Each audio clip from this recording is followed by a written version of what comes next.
Hello, everybody. Happy Friday night. How's everybody doing tonight? Sorry that was a little longer intro than I like to do. I had to make sure I had everything ready, and I had to make sure I had the commercials shut off. They should be off. If anyone has commercials, let me know, because they should be off. And I got everything going tonight. I actually got Instagram up and running all right. Facebook's up and running. X is up and running. It's all up and running. Rumble's working. Everything seems to be working. It's like I'm just waiting for something to go wrong. What can go wrong? All right, let's see here. Who we got? G Shark Man, what's up, buddy? Sylvia S, how you doing? None your business. What's up? Sylvia, thank you for the $5. That is so grateful. That's going to go towards the goal and the Bellavision. Yes, it'll go towards. And Sanglant, what's up, buddy? Rumble is loading. Oh no, Catherine K, what's up? Jim Somniacs, Patrick 7, hello. Marjorie Smith, JD, Sharon Tyler, hello. Yeah, Catherine K going crazy. You guys with the Bellas and everything. Going. Muffin Rando, what's up? Renee Collins, hello. Tim Larson, what's up? SB Farmer. All right. So let's just get going here, all right? And let's go back to this real quick. Thank you very much. That will come off. That's greatly appreciated. There is a goal, as there always is. Every night, there's goals. There's always goals. But special goals. Tonight, we have a lot of stories. I got about 27 stories for tonight, and then from last night I got a bunch of stories that we didn't get to on Joe's show. So if we get through all the stories I got tonight, then we got the stories from last night. Got a lot of stories. So I got the zit too. Zit. I got a zit right there on my face. I tried to pop it and it didn't really pop. So sorry. Hope it doesn't annoy anybody. It's annoying the shit out of me. Yes, the news never does end these days. Hey, what's up? Who's handsome? How you doing? Let's just say, oh, Bella is no chameleon. Well, I can show you. She's right here. She's here, everybody. See, there she is. She's sleeping. All right. As soon as we hit the goal, she'll be here. Man, how did that happen? Hmm. You can't even see it. What? Can't even see what? Me or my face? Ha ha ha! Funny.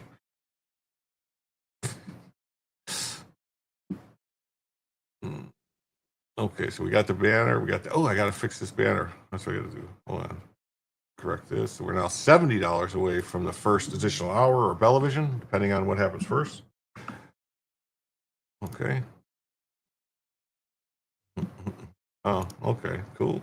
You're alleged it. Is it? All right. Well, I see it. It's bothering me. Mm-hmm. Mm-mm. All right. Let's get into the first story this evening, shall we? Shall we? Mm-hmm. Okay. How do, oh, God. My camera is off. My camera is off. Centered again. How does this keep happening? There we go. Better. Better. I don't know what is happening here. Why am I? My microphone is not in the right position either. Somebody's been playing with my stuff. All right, there we go. Alrighty. Hey, No Jabski, what's up? What DF? How you doing? So, breaking news.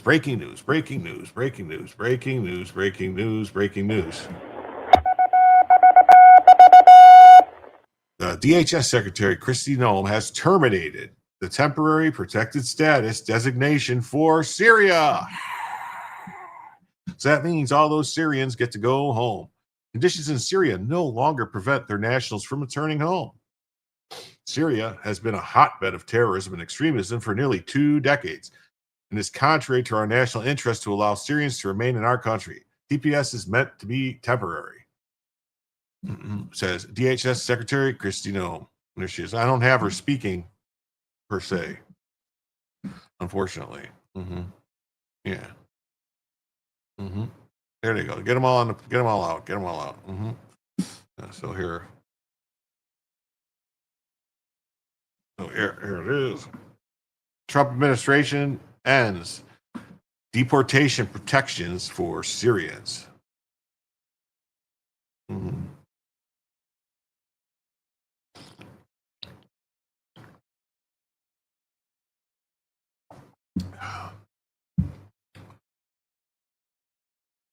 Mm-hmm. Oh. The Department of Homeland Security has announced Friday that would end protections from deportations for. I got my headphones on backwards. No wonder I feel weird. Okay. Hey, Philip Coggins, how you doing tonight, buddy? Fashionably on time. Yes. Yeah. Even when you're late, you're not late. Why is it telling me my connection is unstable? Doesn't make sense. What is happening? I'm only using 20% of my memory. Shouldn't be that. My Wi-Fi?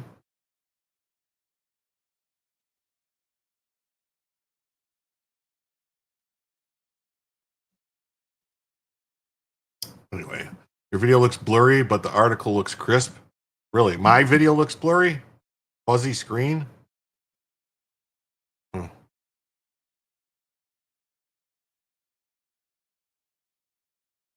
Oh yeah. Oh yeah, Adam. I got a whole heap of stuff coming for that and stuff that happened in New York. I don't know. Why would my video? Something's wrong. VA approved your claim on your hip. It only took a month. I see myself. I look really crystal clear. You're saying I look blurry? Hmm. It's got to be StreamYard. Got to be StreamYard. Something with StreamYard.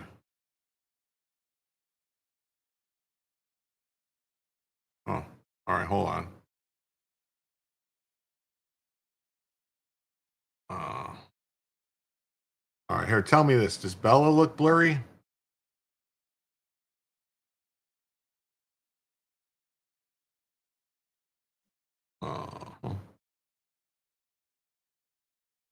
blurry and audio out of sync. Latency issue. What the hell is going on?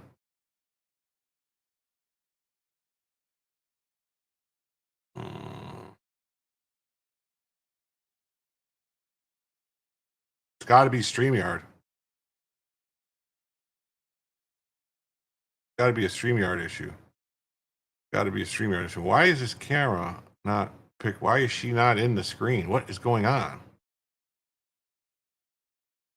What is happening? Oh, I know why. Let me see. Yeah, I'm freezing. What the fuck is going on? Oh. Let's see. That's better. I don't know. The image of the fake dog still looks blurry.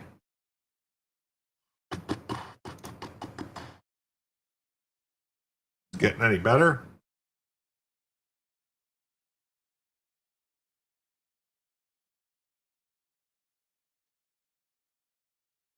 I don't know.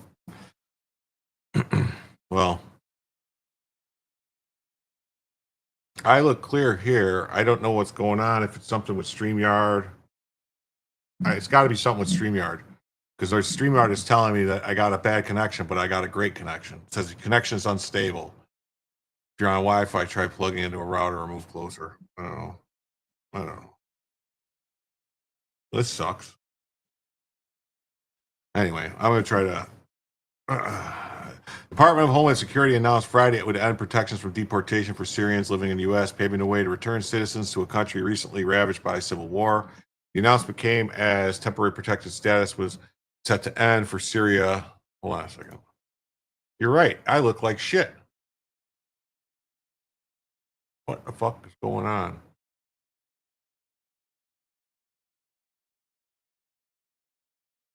Huh.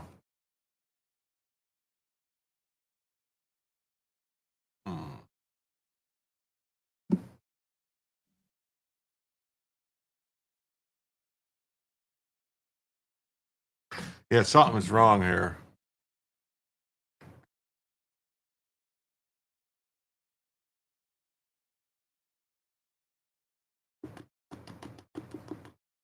All right, I don't know. I don't know what I can do.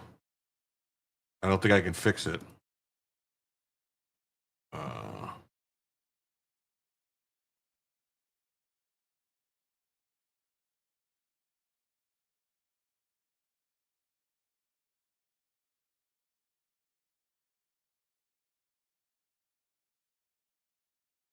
Hello. Let me know if it gets any better.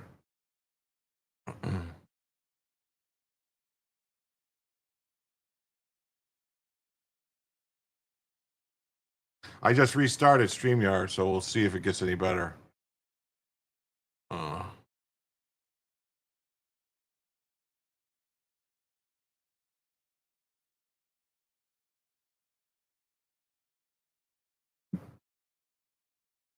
right, is that better? Looks better. All right. All right. I just refreshed. I had to refresh everything. So hopefully, if it starts happening again, I'll have to do that again. I don't know. That's fucking StreamYard, $800 a year. This is what you get. The announcement came as temporary protected status was set to end for Syrians at the end of the month, ending protections that would have been in place since 2012. Wow. That's only 13 years for a temporary thing. This is what restoring sanity to America's immigration system looks like, said DHS Secretary Kristi Noem. DHS Secretary for Public Affairs Trish McLaughlin. Conditions in Syria no longer prevent their nationals from returning home. Syria has been a hotbed of terrorism and extremism for nearly 2 decades. It's contrary to our national interest to allow Syrians to remain in our country. TPS is meant to be temporary.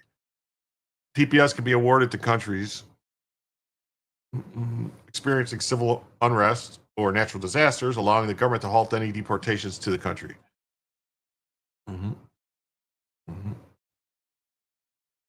Yeah, I know.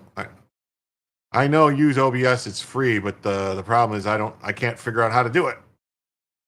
So that's the problem. When the Biden administration renewed the protections in 2024, it cited widespread insecurity caused by the Civil War. The ongoing civil war in Syria is in its 13th year and has involved large-scale destruction of infrastructure, widespread civilian casualties, and human rights abuses and violations. The humanitarian consequences are dire, including mass displacement of civilians, high levels of food insecurity, and limited access to health care and clean water, DHS wrote at the time. These impacts have been compounded by the February 6, 2023 earthquake, which resulted in further destruction of infrastructure and has contributed to the further breakdown of the economy and strained an already overburdened healthcare system. Mhm. Syrian leader Bashar al Assad was deposed in December, but the country remains in chaos. The United States Institute for Peace describes Syrians. Wait, hold on a second. The United States Institute for Peace was shut down. The Trump administration shut that down. So, how are they making statements? Dealing with the aftermath of nearly 14 years of a brutal conflict, where it is estimated that at least 500,000 people were killed and more than 13 million forcibly displaced. A Reuters investigation released Friday described warring factions within the country finding a lawless frontier under the control of armed groups with scores to settle. Cool. Sounds like a lot of fun. Let them get back there. Get it on. Get it on. And here's the Reuters. Here's the Reuters story, which is blurry. I can't read it. What the hell's going on? Hmm. Yeah, U.S. will terminate deportation protections for Syrians. More than 6,000 Syrians who have access to legal status since 2012. Wait, no, there's more than that. There's more than 6,000. This is no. There's way more than 6,000. Uh, they have 60 days to voluntary leave, or we're going to scoop them up and kick them out. Mm. Trump has sought to end legal status for hundreds of thousands of migrants in the U.S. Good. Send them all home. Home. Send them all home.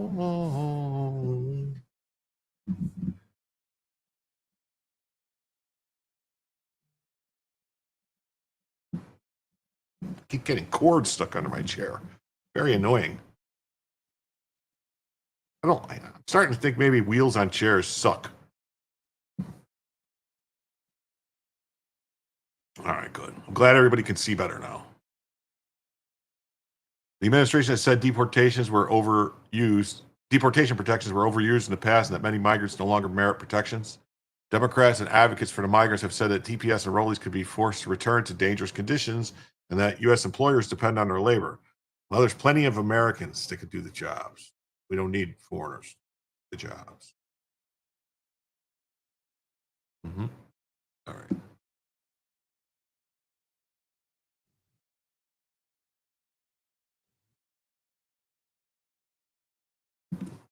Basically the same. Basically the same story we got going on here. We got U.S. News, same thing. Yeah, they're basically copying it from Reuters. All right, and then we got another story. We're gonna be moving fast tonight, folks. We got a whole bunch of stories to get to. I don't know if we'll get through all of them, but we're gonna try. We're gonna do our very best to try. Try. Let it try. Don't you let it try. Trump asked for SCOTUS intervention on plans to end deportation protections for Venezuelans. So, yes, so a bunch of lower courts kept trying to stop Trump from ending the temporary protected status of Venezuelans. And so Trump has had it, and he's going to SCOTUS saying, hey, can you smack these people around and get us, we need to be able to deport people. They need to go home. People's needs to go home. They can't stay here. Hmm?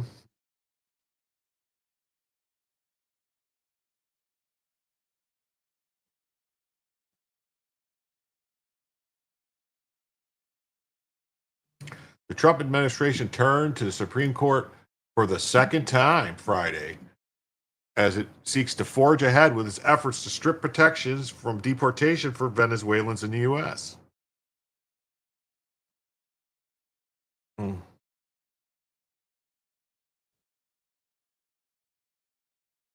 Mm-hmm. Hey, Steve Hilliard, how you doing tonight? What's up? The Friday filing asked the High Court to block an appeals court decision that found that Homeland Security Secretary Kristi Noem lacked the authority to vacate the protection for some 600,000 Venezuelans. Yeah, because that appeals court is wrong. It's in the bill, the granting of protections. It's the Secretary of Department of Homeland Security has the authority to revoke it. A three-judge panel for the Ninth Circuit reinstated temporary protected status for Venezuelans, which was lifted by the Supreme Court despite a lower court ruling determining the Trump administration unlawfully axed the protection.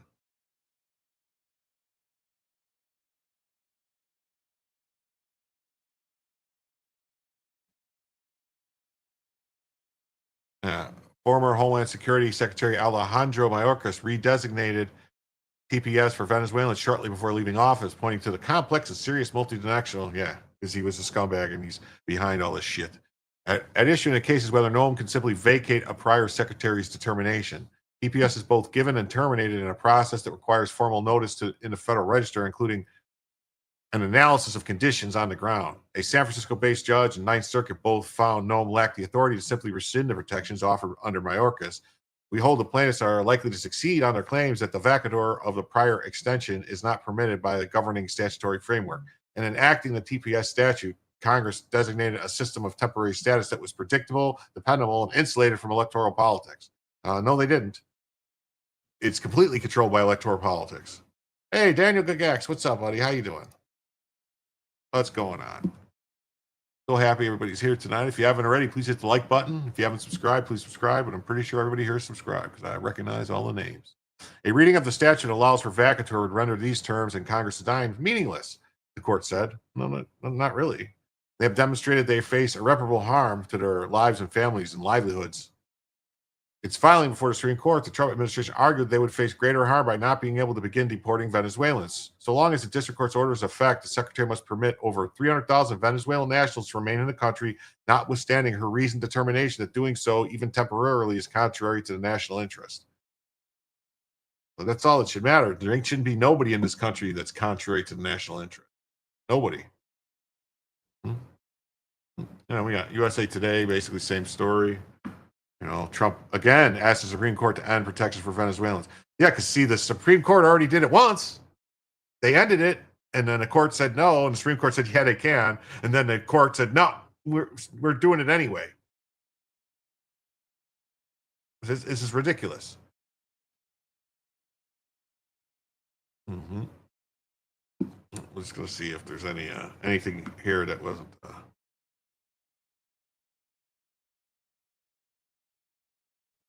An emergency request filed September 19th, Justice Department said the High Court should pause the federal judge's September ruling that said they wrongly ended a program. The Supreme Court sided with the administration at an earlier stage. The justice lifted the federal judge's temporary order to keep the program in place as the case is being litigated.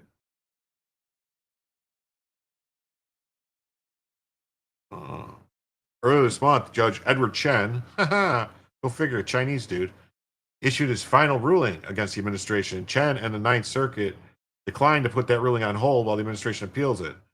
The Justice Department said the lower courts are disregarding the High Court's earlier intervention. A move is called indefensible. The court's orders are binding on litigants in lower courts. Whether those orders span one sentence or many pages, disregarding them as the lower courts did here is unacceptable. The court's May decision included no explanation for why it let the administration proceed. It doesn't have to. It just says they have the right to do it. That's the Supreme Court's not here to explain it to you. Jesus. We can only guess the court's rationale when it provides none. You don't need the court's rationale. You just need to know the law. They tell you the law. You don't need to know why. It's like, isn't that King Lear? Why ask why? Don't need to wonder why, or something like that. The reason is not the need, something like that. I don't know. In addition to the appeals judges, the courts have more evidence now to consider, including the Department of Homeland Security ran a bare bones process when it ended the program with unprecedented haste. Yeah. In February, Homeland Security ordered an end to the program. She concluded immigrants burden local governments, which they do. National TPS Alliance sued. Who's paying for this? Who's paying for this? Got the Tribune here, basically same thing. Oh, Critter Sitter says, "Hey Jim, do you remember to turn off the ads?" Yes, I got that. And you're hoping to see Bella soon. Well, the way to see Bella, it's real simple. Any single donation of $25 or greater, which would be say 5 gifted memberships on either Rumble or YouTube, or a $25 super chat or larger, or if we hit the $75, then bang, boom, zang to the moon, Bellavision enacted. So yeah, so basically same story. AP, same story. All right. Now this is something. With all the stuff that's been going on with Charlie Kirk getting murdered by that furry loving, trans loving, whatever he is, and then the attacks on the schools by the people that are transitioning or the trans, that school in Minnesota, the trans person, and the school in Tennessee, the trans person. This is interesting. Is what I want to point out here. This is very interesting. We have uh, the man who attempted to kill Supreme Court Justice Brett Kavanaugh identifies as a transgender woman and was deeply mentally ill and suicidal, according to documents first obtained by the Real Daily Wire. So his claim for why he shouldn't spend the next 30 years in prison for trying to kill a Supreme Court justice is, "I'm actually a woman and I'm crazy." Yes. Yeah, Nicholas Roski says, now comes the defendant and I file an oversized sentencing submission in this matter. Case presents significant factual legal matters relevant to sentencing, which require sentencing submissions in excess of the limits. Department of Justice is recommending that Nicholas Roski, the defendant, should be sentenced to 30 years for attempting to kill the United States Supreme Court Justice.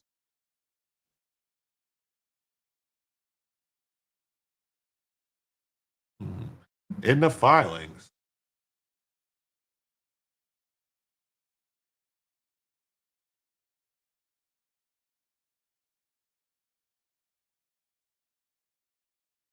okay.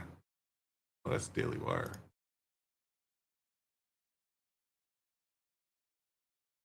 I guess.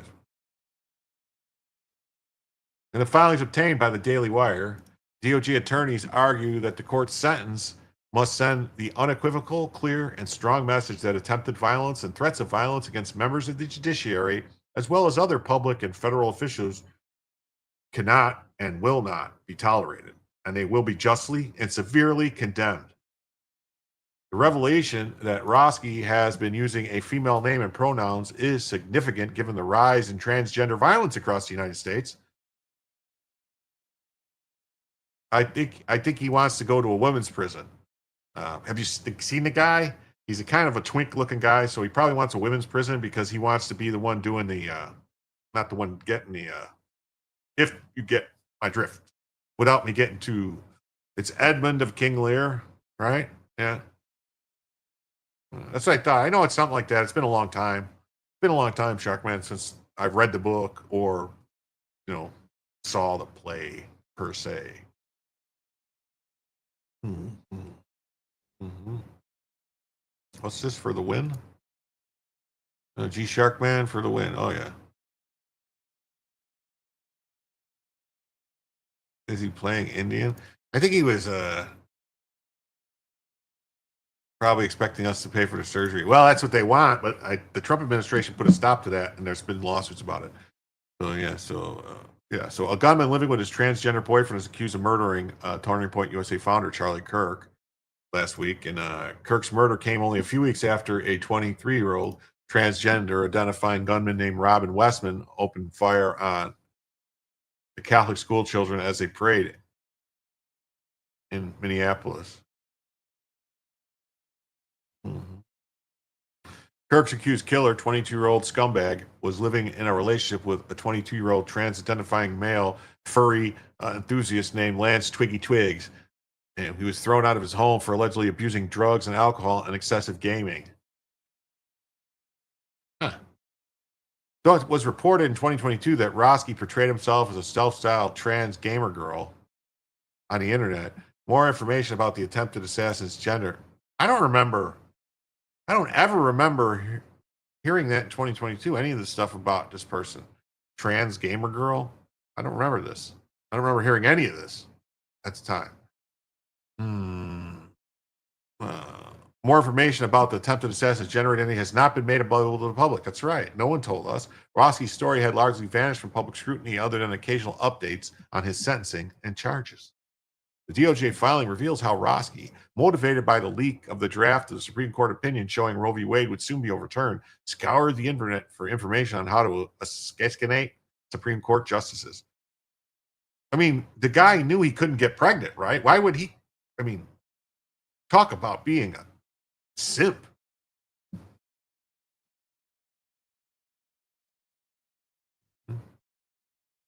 After the leak published by Politico in May 2022, Roski searched for terms related to combat and body armor approximately 28 times. Within a month, he had searched for firearms related terms over 90 times. That included quiet semi-auto rifle, gun calibers, best silencers for a Glock 17, and more. He also was searching do snipers aim for the head or the chest? Does the Secret Service protect Supreme Court justices? And the easiest way to open a locked door, how to break glass quietly, and how to make shoes quieter, and how to make handcuffs with zip ties.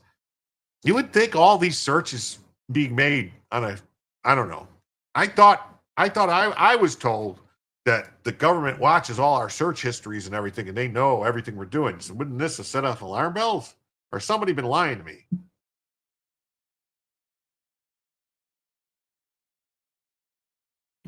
Yes. Yeah, Dan, that's what I think. When someone says National TPS Alliance, it sure sounds to me like they got USAID money, or maybe, possibly, some Soros money.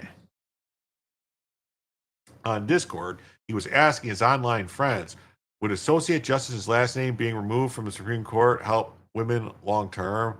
And I was thinking of the Roe decision. I feel like those 9 people make a much bigger impact than most people.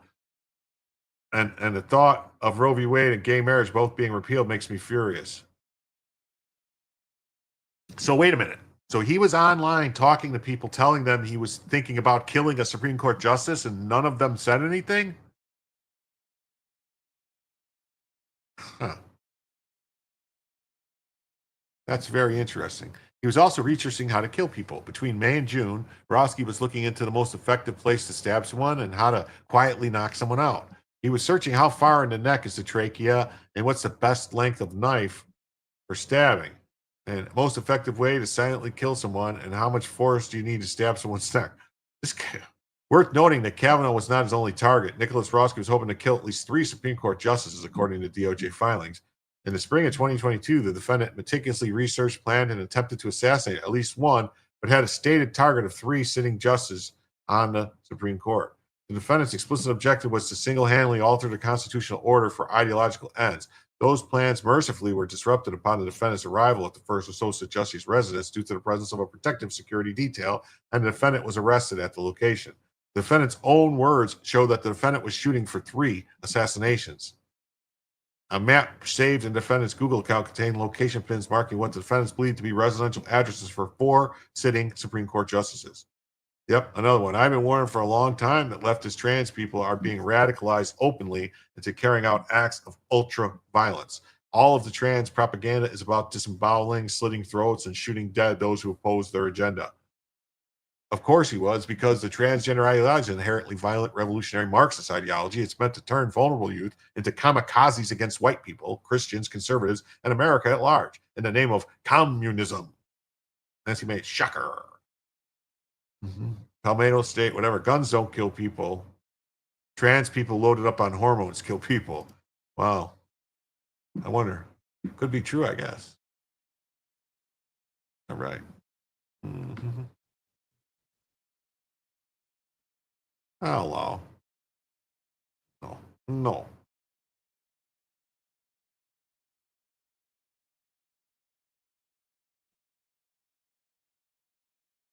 No, I don't want to create it. What the fuck are you doing to me, Daily Wire? Ben Shapiro, you cocksucker.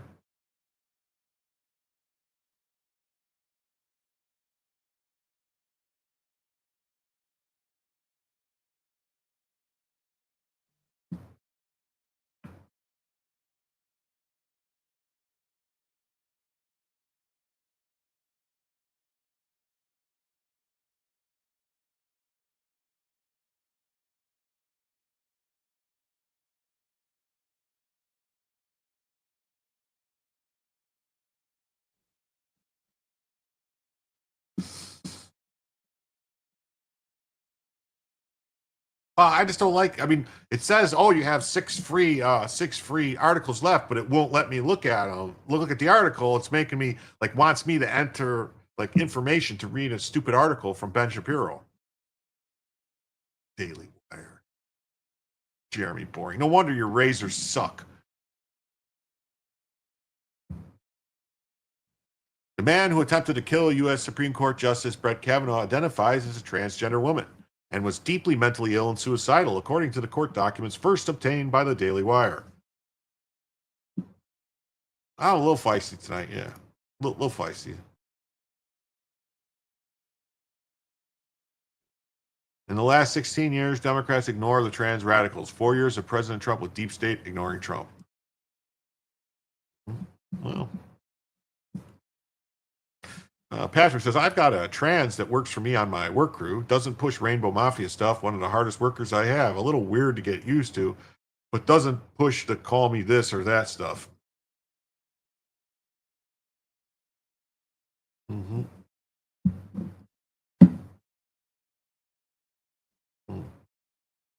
Whenever I have a pain in the ass job that's going to take a lot of physical strength and rage, I always put my trans worker on it.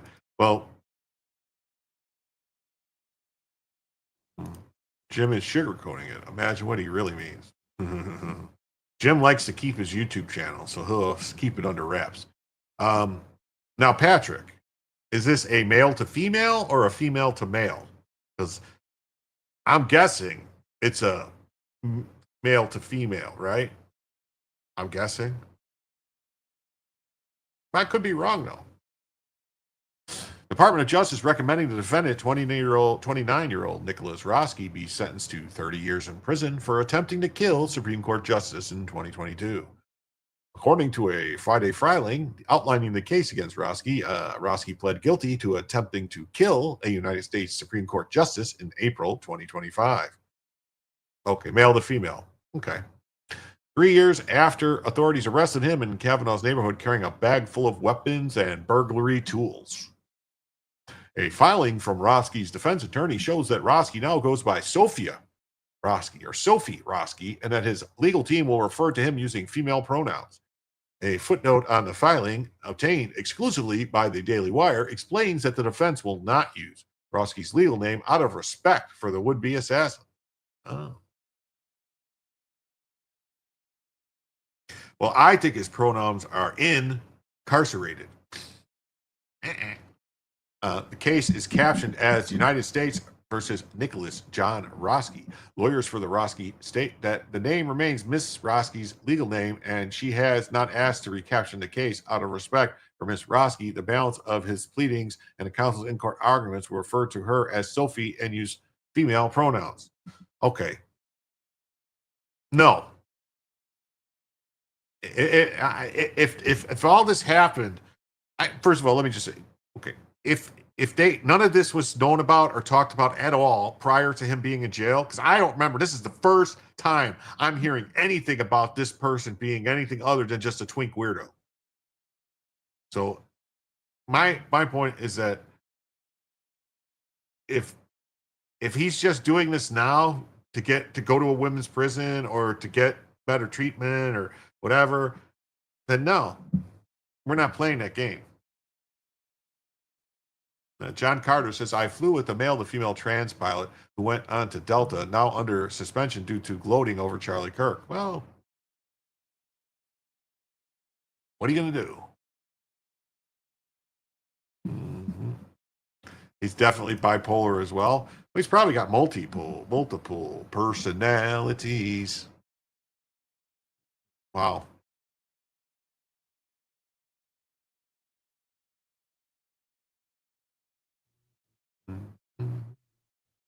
Okay.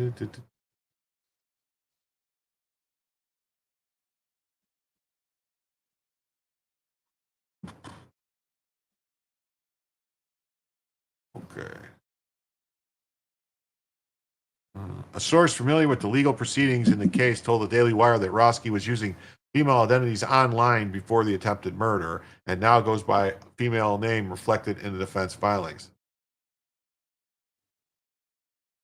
The Attorney General Pam Bondi told the Daily Wire that the attack is viewed as political violence and referred Roski as a disturbed individual. This attempt against the life of a Supreme Court justice was an attack on the entire judicial system that cannot go unpunished, Bondi told the Daily Wire on Friday morning. This Department of Justice condemns political violence, and our prosecutors will ensure that this disturbed individual faces severe consequences for his deranged actions. Oh, look at that. We got our second donation of the night. Hey, Trumpinator, I think Jim may be trans. I did own a Trans Am before. Does that count? Was actual Smokey and the Bandit model with the 455 Oldsmobile motor in it. Yeah, big block. That thing got up and went.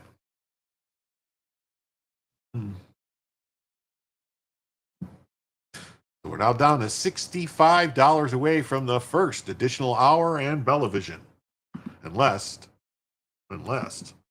a single donation of 25 or more comes in, and then Bellavision will be automatically enacted.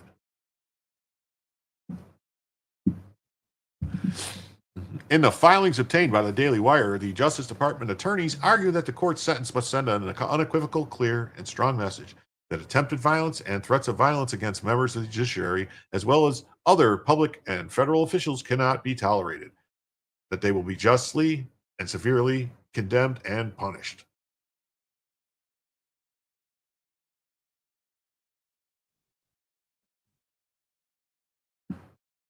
They didn't say anything because they agree with him as friends. Yeah, but shouldn't they be charged then with accessories or something?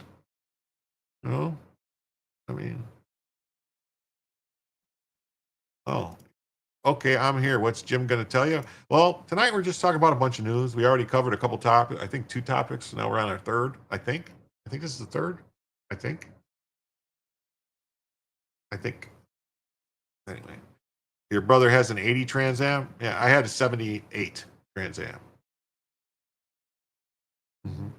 Ended up getting a nitrous in it and all that stuff, and a blower, and yeah. Anyway, it was nuts. It was crazy.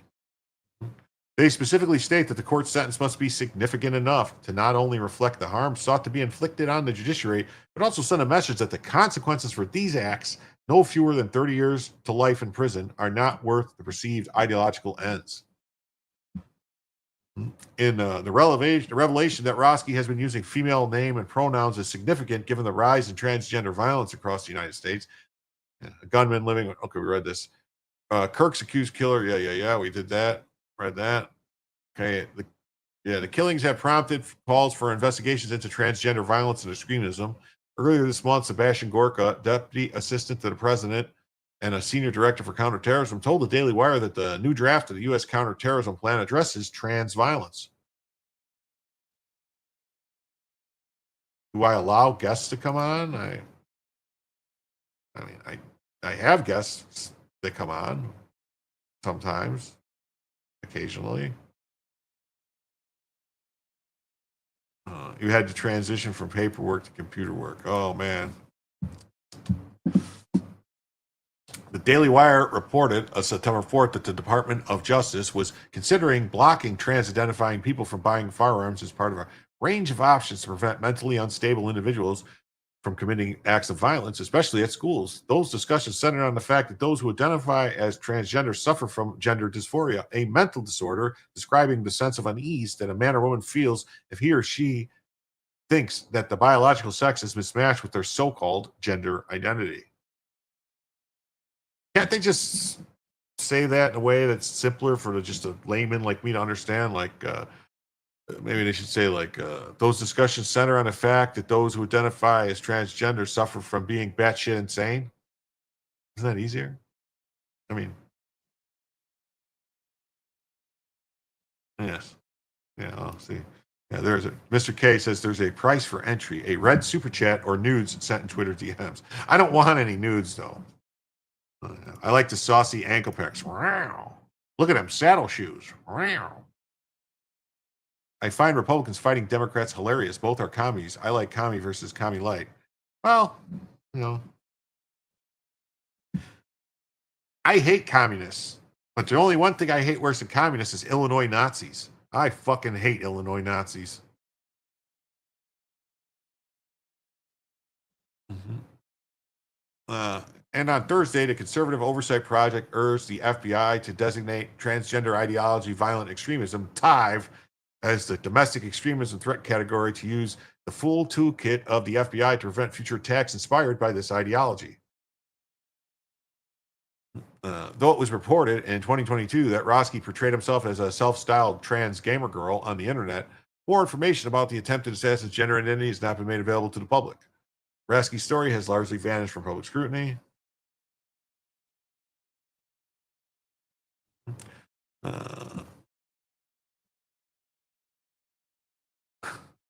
Friday DOJ filings show Roski meticulously researched, planned, and attempted to assassinate at least one, but had a stated target of 3 sitting justices. He conducted all these searches for like a Glock pistol, ammunition, tack lights, gloves, non-slip socks, cable ties, pepper spray, locksmith, lockpit set, screwdriver, and wrecking bar. He wrote on Discord. This is what he wrote on Discord. Someone said ankle pictures. It was a joke. Come on. In April 2022, he Googled shooting videos. Oh, wait, no, he said on Discord, my mental health is too poor for me to fear death, to another user, but prison sounds worse. To be monitored to the point where you can't even kill yourself. So if I did kill someone, I would definitely try to get away with it.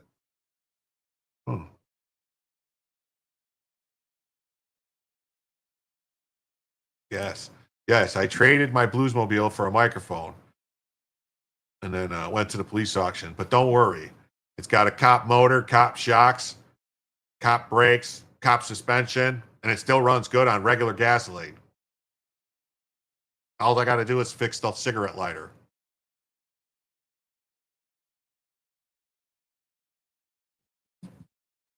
Do not, I repeat, do not. I will block anybody that sends me any goofy shit. Mm-hmm. And in April 2022, he was Googling shooting videos and school shooting videos, which mass shootings and shooters and how to buy guns online and which person's death have the biggest impact on the world. Yeah. We got a half a pack of cigarettes, a full tank of gas. It's dark and we're wearing sunglasses. Let's hit it.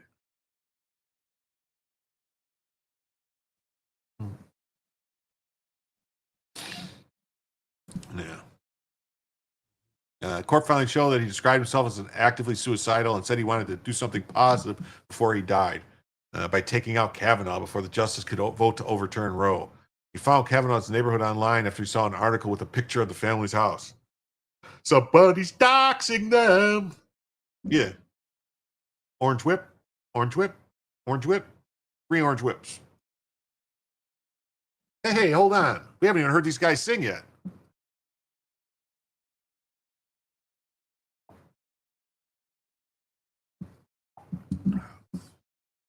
Mm-hmm.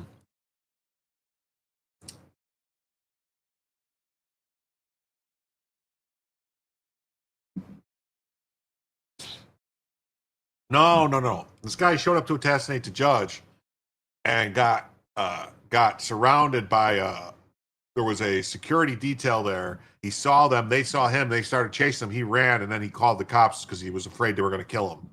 So all that stuff about wanting to die, didn't want to die when he thought they might actually give him some add a little lead to his diet. Yep. Mm-hmm. In May 2022, Politico published a leaked draft of the Supreme Court opinion showing that the court was poised to overturn Roe, the landmark 1973 Supreme Court decision that was based on absolutely nothing and crafted out of thin air, was completely unconstitutional. Yeah. And they had no authority to establish a constitutional right to an abortion. The leak prompted protests outside the homes of the justices and the publication of their address online and Roski's journey from California to Maryland. Yeah, so that was published online. News outlets published justices' addresses. Then, if you remember, the Biden administration and Merrick Garland's Justice Department refused to enforce the law to stop the people from protesting at the justices' houses because they agreed with the protesters.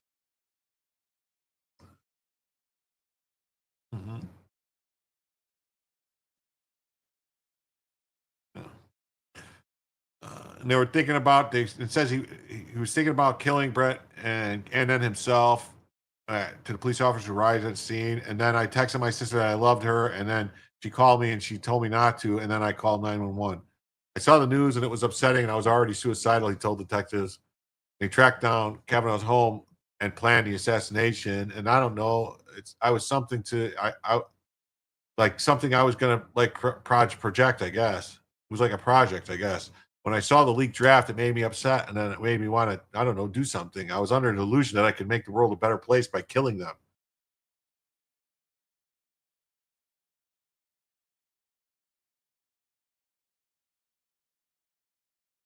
See, okay, it says if you look it up, everything says that he showed up there and then called the police on himself and told him he was suicidal. It could be untrue, but that's what the storyline is.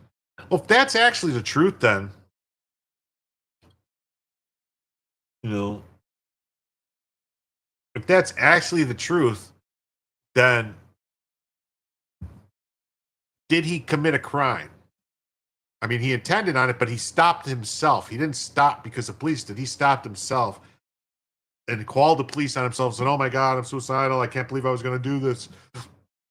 But did he commit attempted murder then? Because, I mean, just because you think about it and you make going to do something, but then if you stop, like if because here, like this, like say you say, "I'm going to rob this bank," and you get all the stuff to go rob the bank, but you pull up to the bank, but then you don't go in the bank. Did you rob the bank? I don't know, man. Yeah, that's why the left is saying to not take this seriously because he actually didn't go through it. And he called for help. I mean, I'll take it super serious, but what I'm saying is that I don't know if it's 30 years in prison serious. Like maybe the guy should be in a mental hospital. Mhm. I don't know. I'm just saying. Kind of. I mean, I'm trying to be reasonable here. Like thinking about it like that. If you're going to rob a gas station or a liquor store and then you pulled up outside, but you didn't go in to rob the place,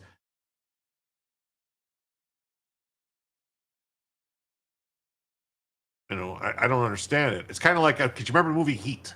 All right. When they're watching the guys and they're breaking into the place and they're like, "Oh shit, we can't."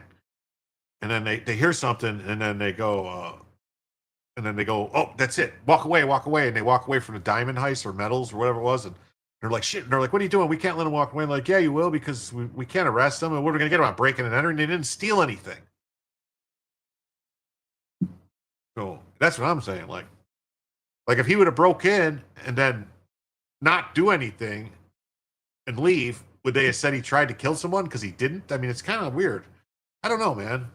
I don't know. Are there no more facilities for the criminally insane? Yeah, with them sexy car 15s. Yeah, yeah. There's also a really nice FAL in there too, and if I'm not mistaken, an HK 916 or something, a 941. What is it? Yeah, yeah. It's a great movie shootout. Yeah.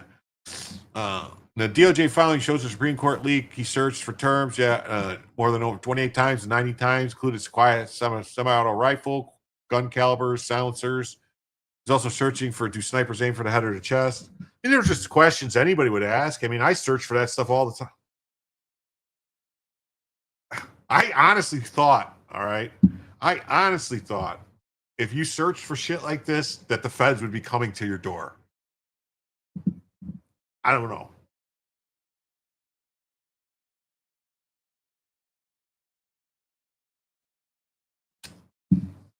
I mean, but maybe he shouldn't have pled guilty. Maybe he shouldn't have pled guilty to the attempted murder. Then maybe he should have said no. I'll plead guilty to something else, but not that. Because to me it seems like I don't know. Why am I defending this person? I'm not defending this person for the record. I'm defending the justice system and what's right, and you know, I don't know, man. Discord was asking his friend, would associate justice being removed from the court help women long term?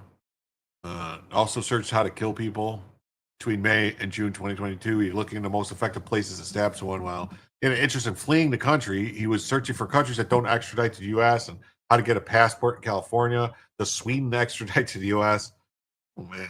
He was also fully aware of what might happen after he committed an assassination, searching for information about an insanity defense. What happens if you're suicidal in prison? If you're hospitalized after a crime, what happens?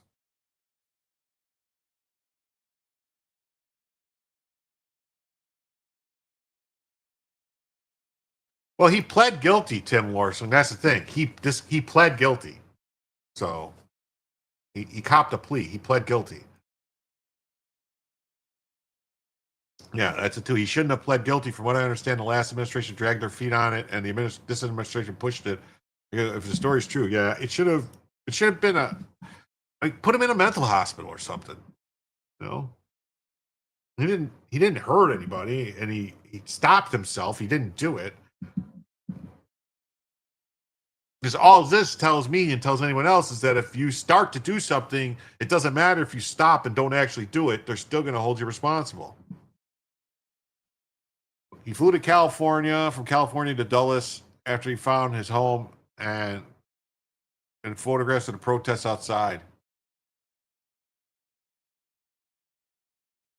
Political report acknowledged it would likely intensify the already feverish debate in the summer of 22 over abortion and a Supreme Court decision. Publication was named as a finalist for a Pulitzer Prize for the story, though the story did not win the prize.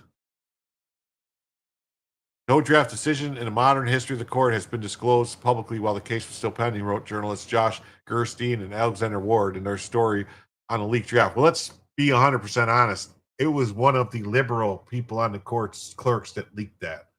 Probably Sotomayor. It was probably fucking Sotomayor herself. Authorities have failed to track down the leaker because it's Sotomayor. In May, FBI Director Dan Bongino said the FBI is giving increased security to the leak of the Supreme Court Dobbs case. Scrutiny, yes. Among other few high-profile cases, I recently requested briefings on the cases weekly, and we are making progress. If you have an investigative tips and this matters, please help us and let us know. Let us know, let us know, let us know. And if they're gonna bomb, boo, boo, boo, ba doo, ba doo, ba doo, ba doo, boo, boo, boo.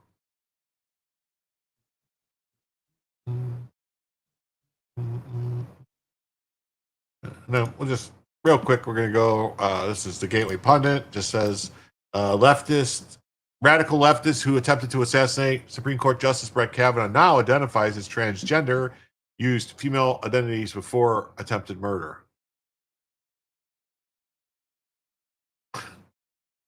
What's with this headline?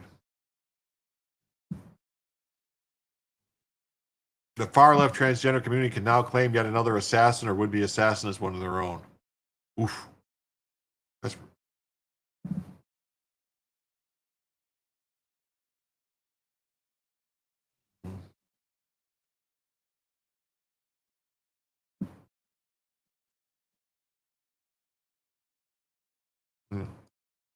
Yeah, it's definitely an interesting case. You don't want to defend the guy, but at the same time, if true, he definitely got a bum rap, brainwashed, crazy, about to go to federal pound him in the ass butt vacation. Yeah. Yeah, it's kind of, if he's mentally ill, how can he plead with the clear understanding of what it means? See? That's a good question. But it is a good question.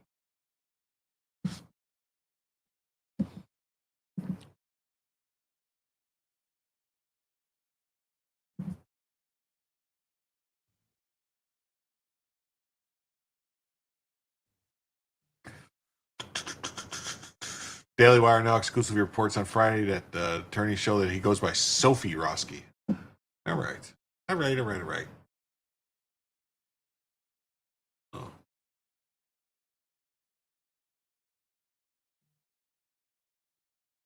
Okay, on to the next story. Got a Florida judge strikes Trump's $15 billion defamation lawsuit against New York Times reporters for being too long. So yeah, the judge said, this is too long. Your complaint's too long. You got to shorten it up.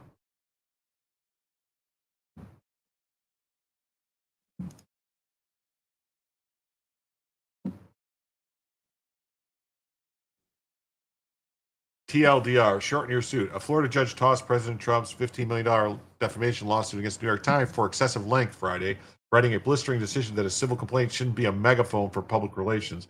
Tampa U.S. District Judge Stephen D. Merriday gave Trump 28 days to file a new, shorter version of the complaint that must not exceed 40 pages in length. The Trump spokesman said in the statement that the commander-in-chief wasn't backing down from the case with respect to the judge's order on logistics. President Trump will continue to hold the fake news accountable.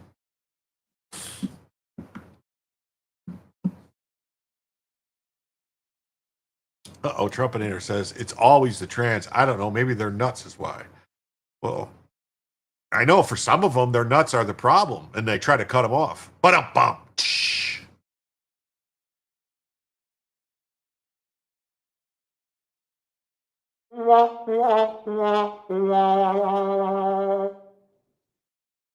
Little delayed action there.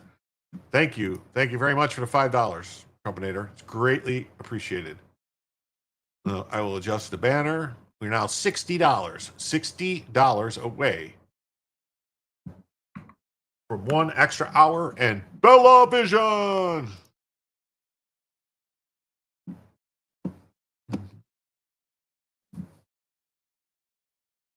Alleging only 2 simple counts of defamation, the complaint consumes 85 pages, wrote the judge. Wrote Merriday, appointed to the federal bench by President George H.W. Bush. This guy's been on the bench for over 35 years. Think about that. Over 35 years. Huh.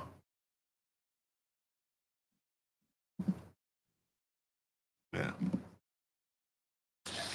Even assuming that each allegation is in the complaint is true, a complaint remains an improper and impermissible place for tedious and burdensome aggregation of prospective evidence, for the rehearsal of tedious arguments, or for the protracted recitation and explanation of legal authority putatively supporting the pleader's claim for relief.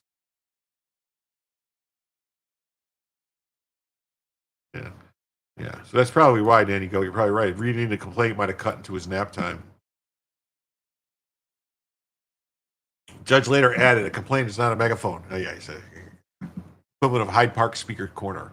We welcome the judge's quick ruling, which recognized the complaint was a political document rather than a serious legal filing, said a Times spokesman. Well, they're just gonna correct it, send it to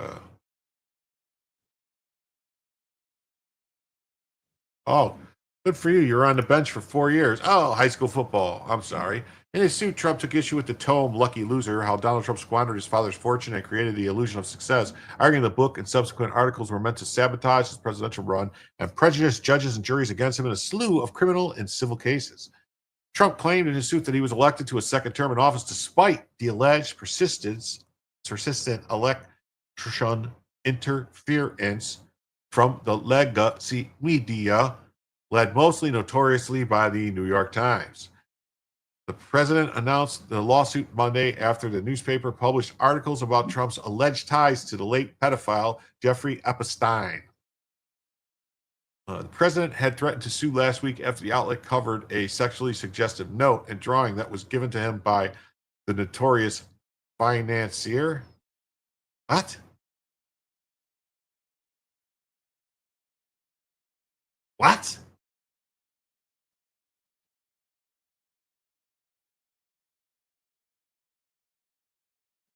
That doesn't make sense. That doesn't make sense. That was saying that the note was given to Trump by Jeffrey Epstein. So now they're saying that that note that they said was Trump's gift. Did I read that right?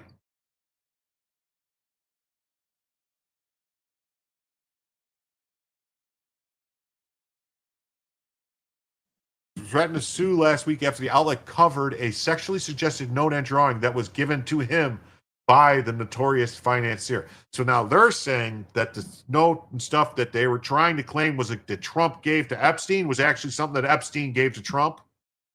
Here's the thing, though. If Epstein gave it to Trump, why was it in Epstein's fucking shit? Obviously, Trump never saw it. Holy shit.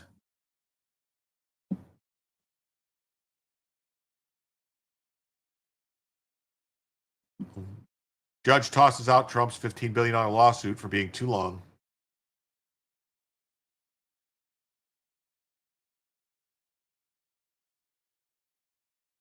Calling the president's 85-page lawsuit decidedly improper and impermissible, a federal judge in Tampa threw it out on Friday and gave him 28 days to file a new complaint. Well, that's what's going to happen. They're going to file a new complaint. The fiery but mostly peaceful lawsuit. Yes, it is.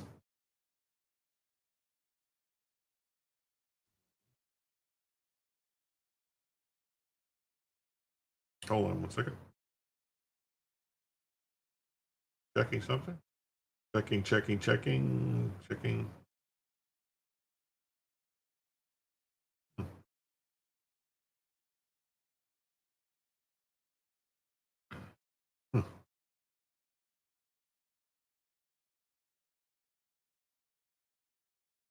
Okay. U.S. District Judge Stephen D. Meriday blasted the suit for allegedly only having 2 acts of defamation, but being too long. All right. And you got the same thing in Newsmax.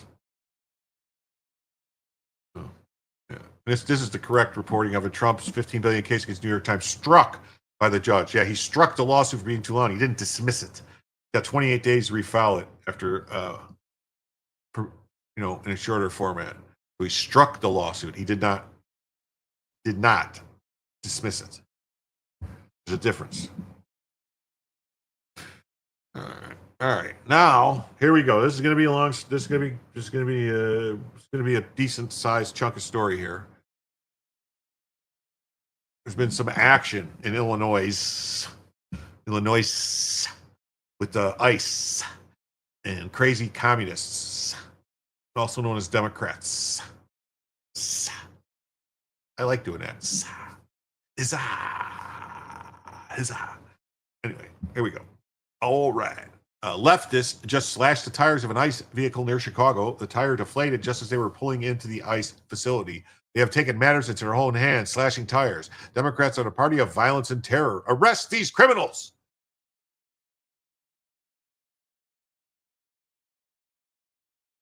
You can see this federal vehicle, this government vehicle, attempting to get into this facility.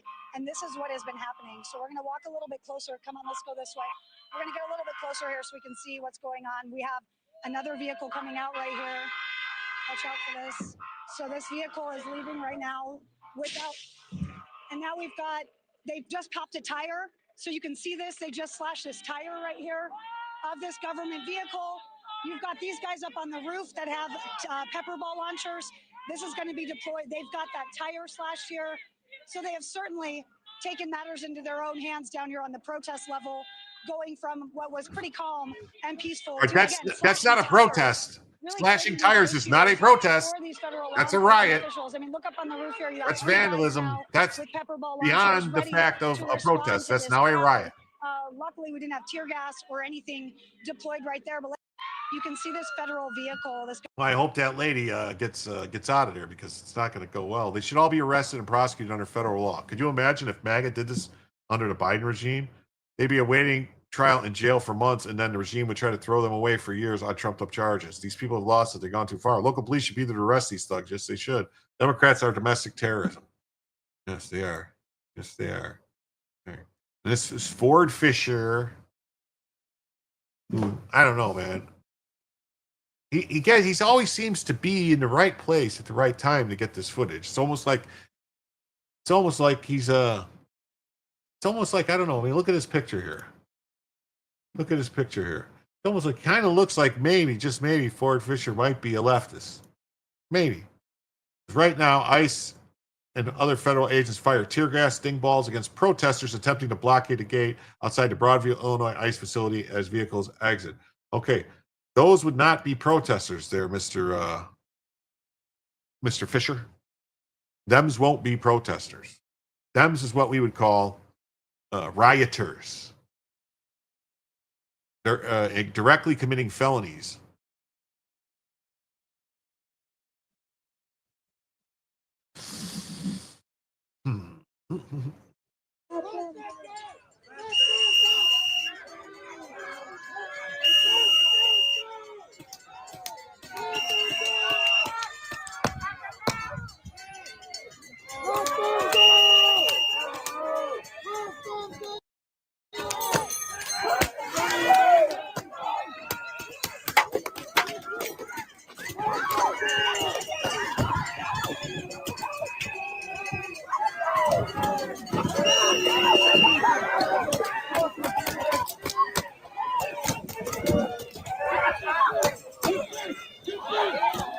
him the fuck up.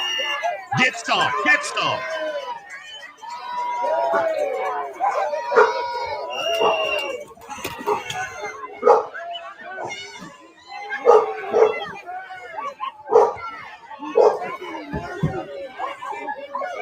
All right, Bella, relax. I got to be careful.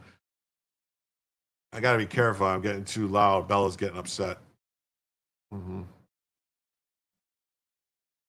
Local police can't do anything with the current Chicago mayor in charge. Well, we're going to get into that mayor. And yeah, Bella is talking. She does not like it, Miss Hacker.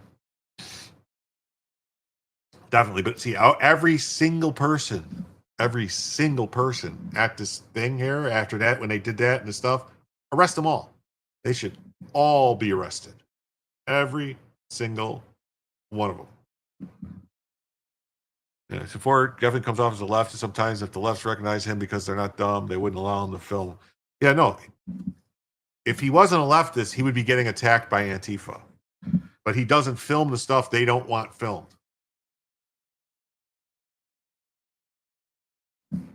Mm-hmm. Yeah, just like Portland. Yeah. They need to arrest the assassins. Arrest all of them. That's right. Arrest all of them. Arrest them. Yeah. Trump wanted to help Portland during the 20 Summer of Love, mostly peaceful protests. Savannah on Wilmette is accessible now. Yeah, well.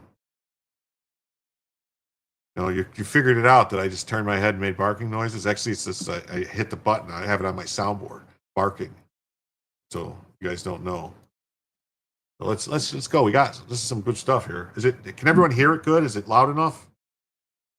Oh man, you ain't kidding. Some wood shampoo goes a long way. Remember those days? I mean, we need Old Man Daly as mayor. Old Man Daly said, "Shoot first, ask questions later." What trees did they plant? What did they build? These protesters. Yeah. Mm-hmm. Damn, Skippy.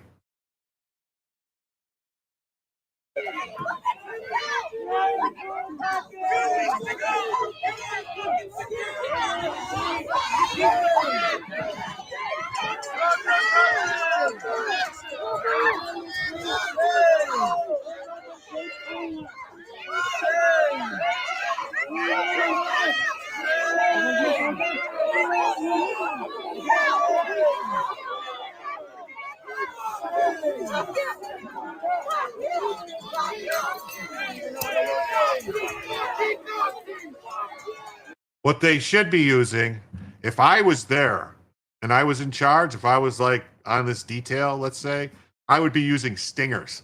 Does anyone know what stingers are? It's a little grenade like type of thing with balls, little rubber balls inside of it that goes out and just bangs people.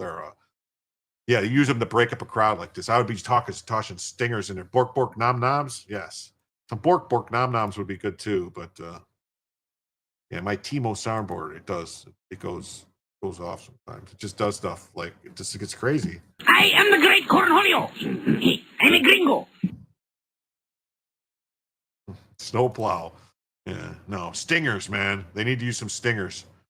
That'll fix these people up right quick.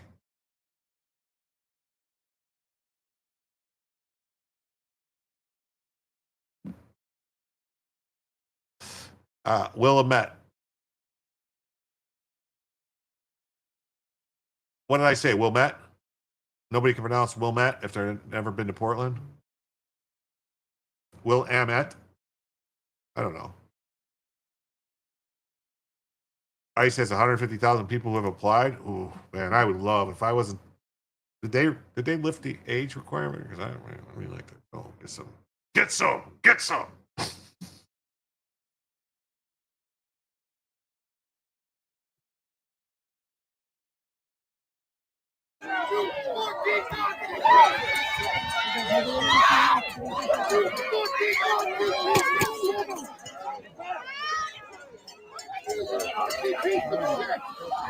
You are a fucking Nazi, you bitch!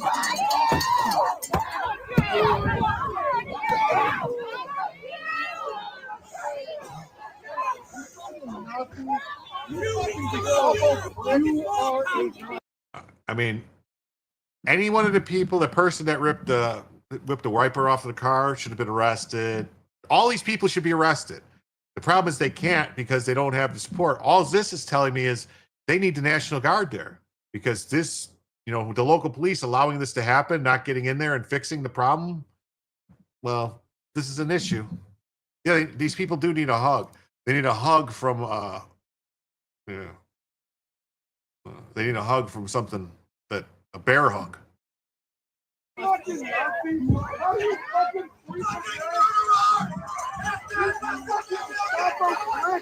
you can't learn about this and fucking fucking pricks. Nazi fucking Gestapo pricks. You are Nazis! You are Nazis! You small, big fucking motherfucking Nazi pricks! Fuck you! Sorry. You're driving fucking cars! Fuck you! I would have drove the fucking car over them. You fucking Nazis! 2 weeks ago, you were security at Ross. Fuck you.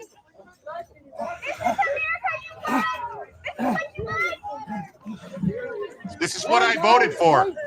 Is this what you voted for? He's paying off your student loans worth it, motherfuckers. I hope your children How's are that proud. promise, you piece of shit? Your children are proud. God, you assholes. How do you look in the mirror, man? You are a kidnapper! So you guys are aware, I have got like, this went on for 8 hours today, at least 8.5, 9 hours. I've got oodles of video like this, and we're going to watch them all, but maybe we won't get to them because, you know, I don't know. We'll see what happens. We only got let's see. Hey, we've been going an hour and 20 minutes already. What do you know? And there's 80 people watching. Please hit the like if you haven't already.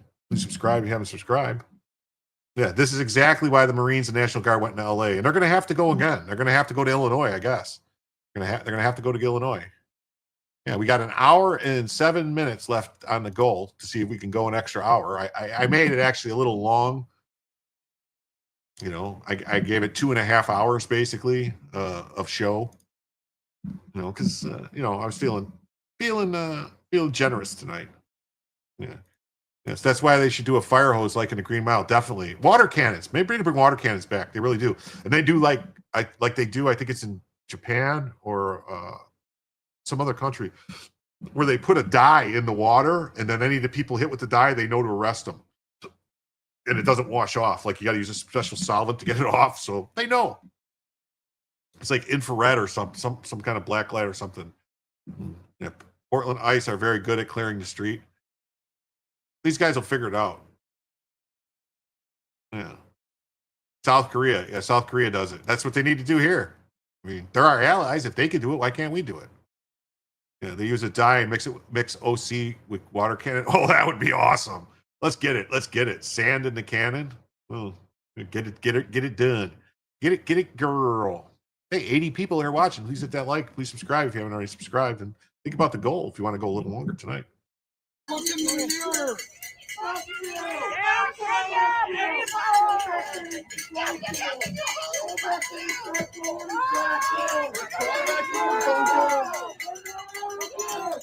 How you're Hitler. Come on. Go ahead and cosplay circle jerk, you fucking assholes. Motherfuckers.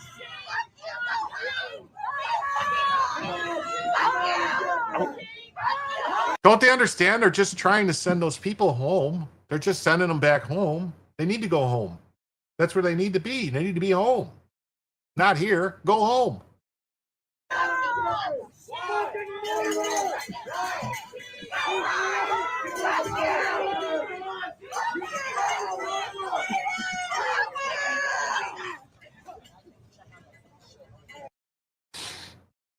Okay. Let's see here. Allegan News says, sent you NBC News that admits the left is okay with violence on X.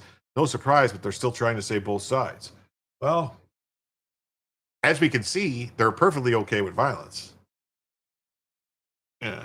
Yeah. You know what? You're right. And thank you. Oh, wait, I forgot to say thank you. Thank you very much for the $5. That will come off the goal. We are $5 closer to going an extra hour. We're now $55 away from an extra hour and Bella Vision.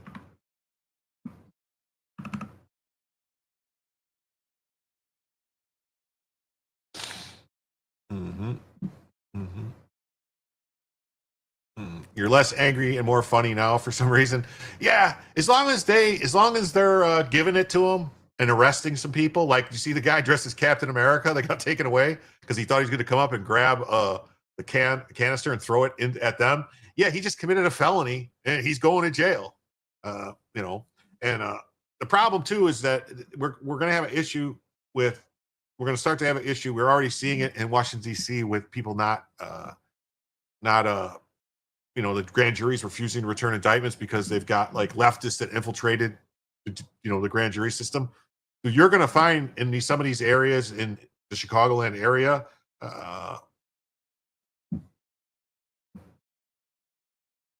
say my name, SB Farmer 8. Farmer 8. I don't. Is that SB Farmer 8? Is that your name? I don't mean. Am I saying it right? Is that correct? Thank you very much for the $5. We are now 50 doll hairs away from an extra hour.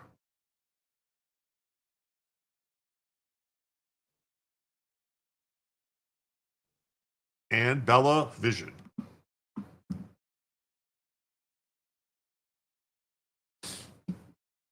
Woot, woot. When do I get to meet SB Farmer 1 through 7? I just want to see if there's anything else. It says ICE agents pulls gun. This clip slowed down and cropped from about 1 minute into the prior shot. I didn't notice it at the time, but one Fed marked ERO and removal operations unholstered his sidearm during the scuffle. Good. Good. I'm glad he did.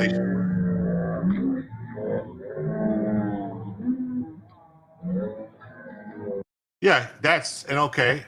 And I'm going to tell you why, for anybody that doesn't know why. Because all these other guys, if you see this guy's got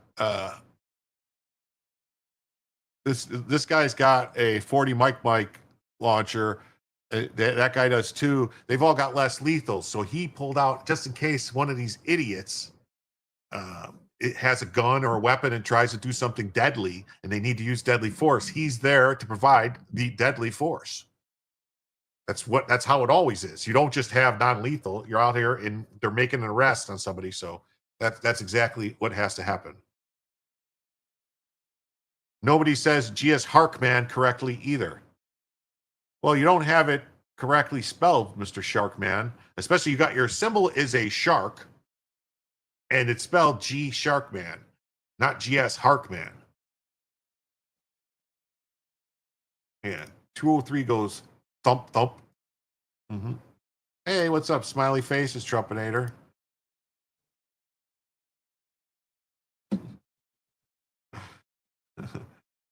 Anyone watch Good Luck at Show and Destiny destroy Nate the lawyer today on Laid Back Law? On Danny. Oh, Nate left licking his wounds. What were they arguing about? I caught some of it. I was busy with my grandson, but I caught some of it. What were they arguing about? Was it about the Jimmy Kimmel stuff? Probably about the Jimmy Kimmel stuff because Nate's still kind of a lefty. You know, he tries. Oh no, you're fine. Oh, no keyboard error. It's fine. About Kimmel? Yeah, go figure.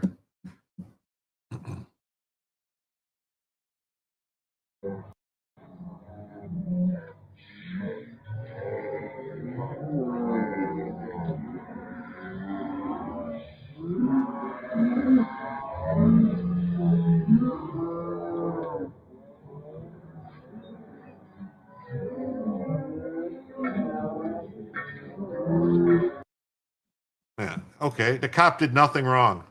4K documentary footage is action between these agents can go on my YouTube channel. And it says footage is available for license. Well, here's the thing. I'm not going to pay for a license because this is what's known as fair use. I am providing commentary and I'm providing color on top of it. So this is known as fair use under the Copyright Act, Digital DCM, Digital Millennial Copyright Act, DMCA, fair use. Mm-hmm.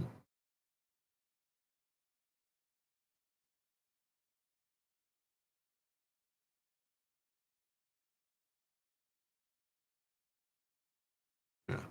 Here, this person says that good. It's too late to draw once the shooting starts. You always need someone on lethal backup to back up the non-lethal, which is correct. What I said, they killed Charlie Kirk. Why wouldn't they kill some random ICE officer? Alert us when they shoot one in the neck or beat one to death with a stick, like they did on January 6th. Every Democrat and every Democrat in the country applauded. Mm-hmm. No missed out. Thanks for the tip. Oh, about Joe. Yeah. Good. Yeah.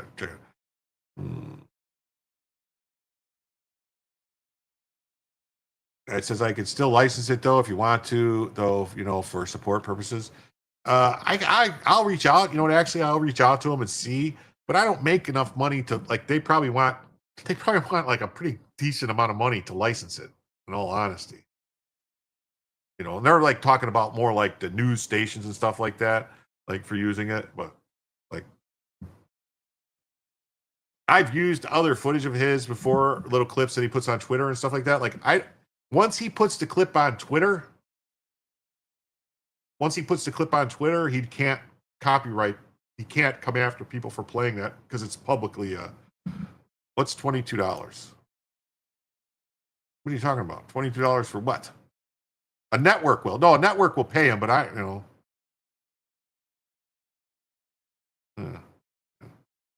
fair use. That's what I said. Fair use.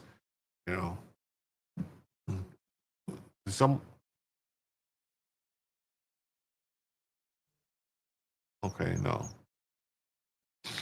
Mm-hmm. Mm-hmm. All right, let's get back. Awfuls, affluent white females, yeah. Mm-hmm. Lunatic liberals. Silences like in voice mute. I don't know what that means. And because you got this, I didn't like Terrence K. Williams says ICE did this to a Democrat candidate named Kat Abu Ghazala. They want the agent terminated and banned from all law enforcement agencies. This happened in suburban Chicago outside of Broadview. But yes, you're going to see he's playing this kind of a cut clip, and we're going to show you, and then I'll show you the whole clip. This is a Democrat. This is one of those Palestinian activist communist ladies who's running for Congress in Illinois.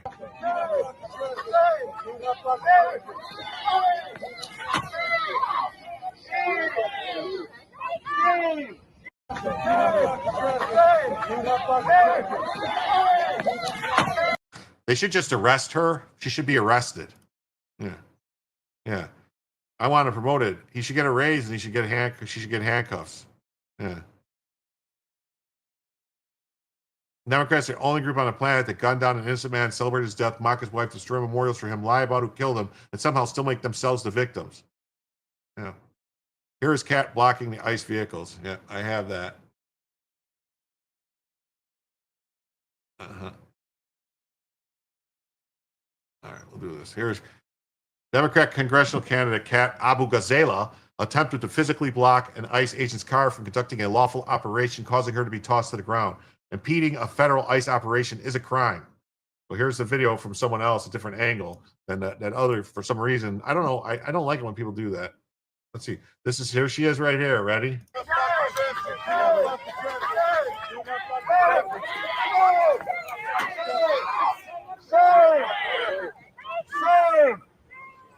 Fucking fascist pig! Coward!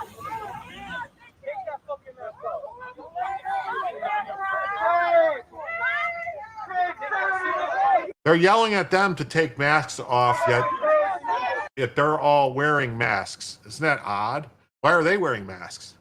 Seems kind of odd. Mm-hmm. Yes. Tossed to the ground.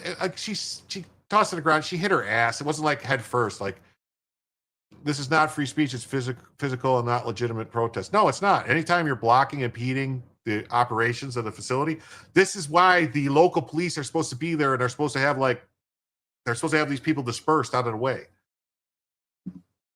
You know, this is not how it's supposed to be. Mm-hmm.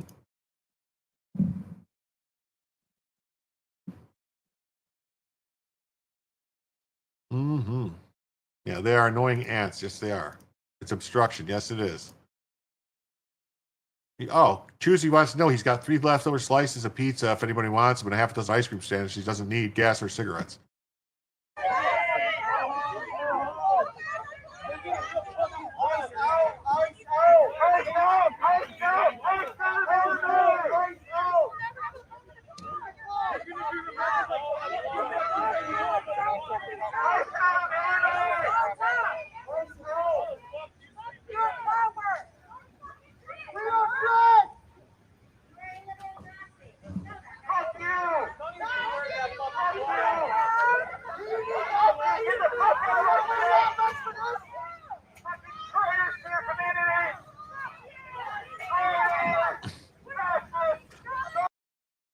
Man, I tell you, we're in for a good one, man. It's gonna be good. This is gonna be like right there.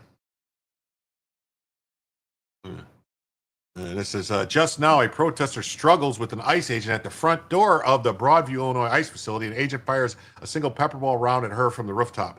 Like this right here, this ICE, whoever these people are at the front door, they're on federal property. They need to be arrested. This is not even funny. They should not be allowed anywhere here touching these doors or anything. They should anyone here anywhere near this door, straight to jail.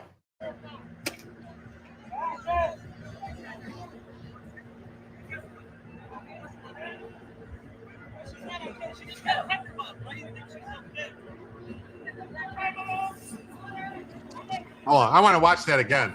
I want to watch that again when she gets popped in the face. Broadview, Illinois. It's a suburb. It's a suburb of Chicago. It's just outside of Chicago, Broadview. So it's a suburb. It's close to O'Hare, near O'Hare area, I think. I know where Bridgeview is. Where is Broadview? Be nice if the FBI was infiltrating their groups, wouldn't it? Yep. Straight to jail. That's where they should go. Downtown Clown Town. Yep, that's right.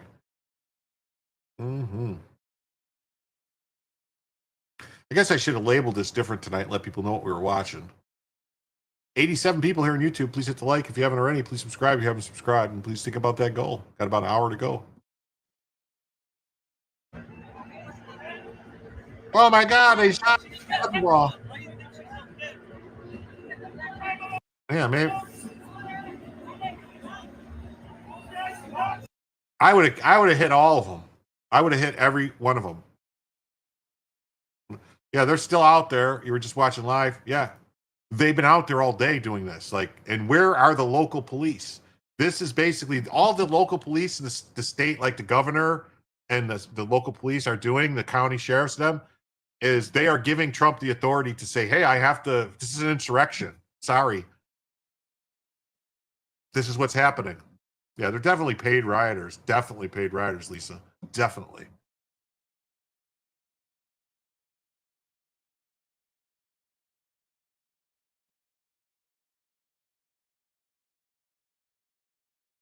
Mm-hmm. We watched this. This is that Democrat candidate was attempting to block ICE vehicle, was thrown to the ground. Watch. Boom. Just kind of sat her down. I don't know. She kept trying to fight it. So let's go back and watch. This is not really. I want to pay attention to this. She's purposely doing this instead of moving.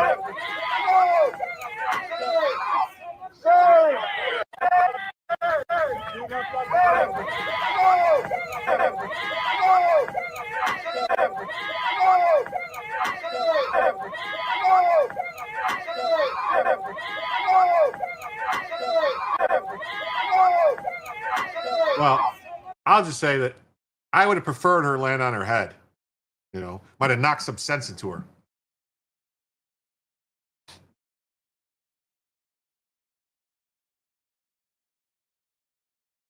A terrorist was thrown on her butt hard at the ICE Broadview Detention Center. Hope you enjoy this meme mix as much as I did. You guys ready? You guys ready?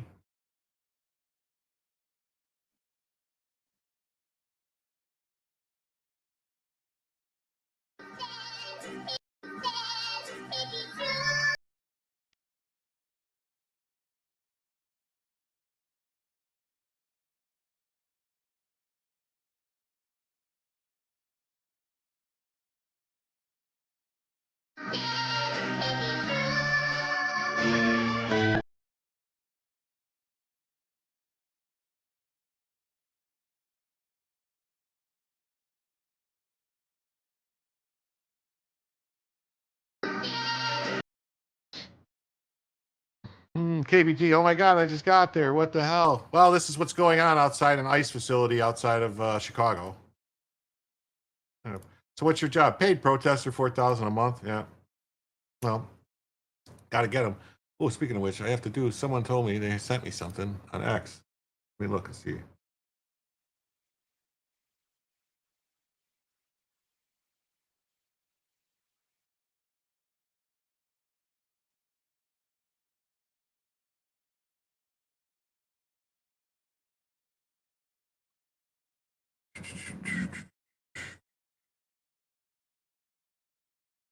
Huh. I don't see it here. There it is. There it is.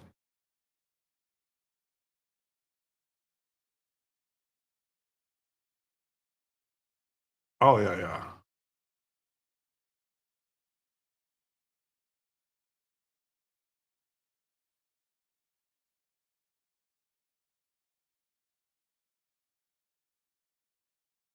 Mm-hmm.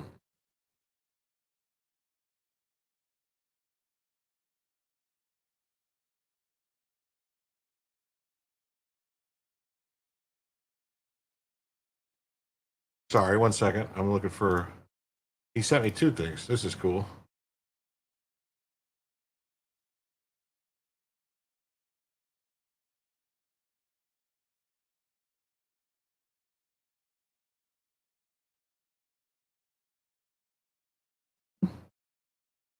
All right.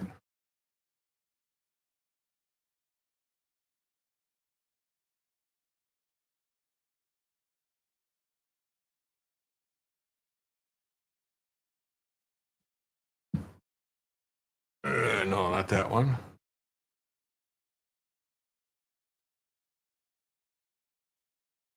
Oh, it's this one, right? All right. Sorry. This one. All right.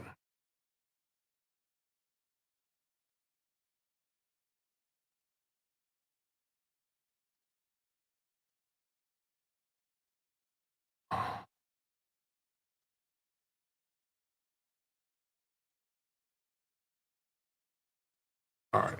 Cool.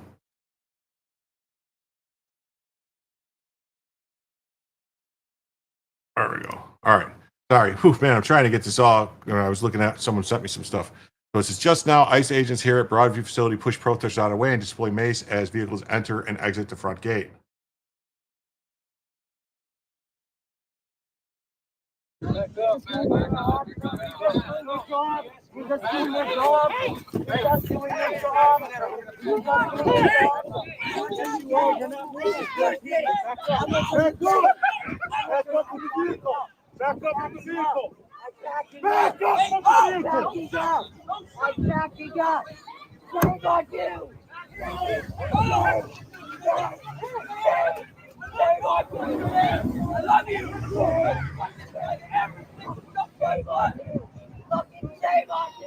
Arrest the fucking guy. Back up. Do not impede the vehicles.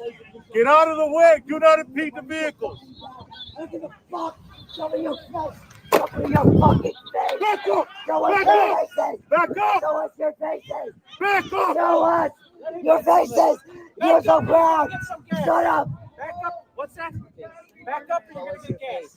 Freedom of speech or something. Ooh. Freedom of speech or something. Fascist! Yeah, he's pregnant. Watch out, he's pregnant. He's pregnant. You'll be on the list. How do you think you can be any different? The Nazis went down and so will you. You think you're special? No. Laughable. Ah, what's your name? Demons. What do you do? What's your mother's name? Are you proud? And you know what? The guy told him you need a mint. You need a mint. KPT says, here's 5. Glad I made it. Here's the door fee. Well, thank you. Thank you very much. And that will come off. We are now $45 away. $45 away from the first additional hour. And Bellavision. That is a sexy woman's voice, isn't it? That's like smoking 12 packs a day will get you that gravelly voice.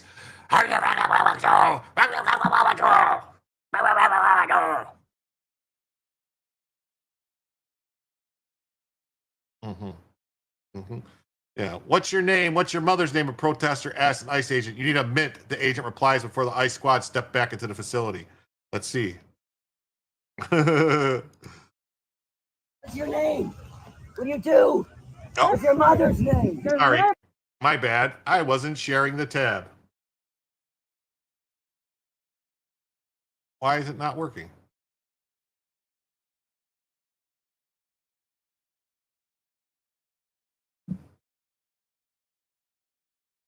That was weird.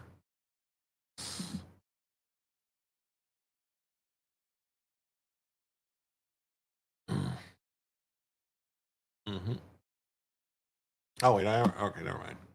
What's your name? What do you do? What's your mother's name? Are you proud? And you know what? A mint. Well, let's see your dad. A mint. You can take it all day. Take it all day. I welcome you. What's your name? What's your name? What's your name, sir? Are you proud? What do you want to be when you grow up? Back out of the way. Is this how you protect your country? Are you protecting your country? What's your name? What's your name? Be proud! Be proud! You push! You fought! Be proud! Be proud! What's your name? Be proud! What's your name? Show us your face! What's your name? Are you proud? Back up from the property. What's your name? Are you proud? Are you proud of what you're doing? I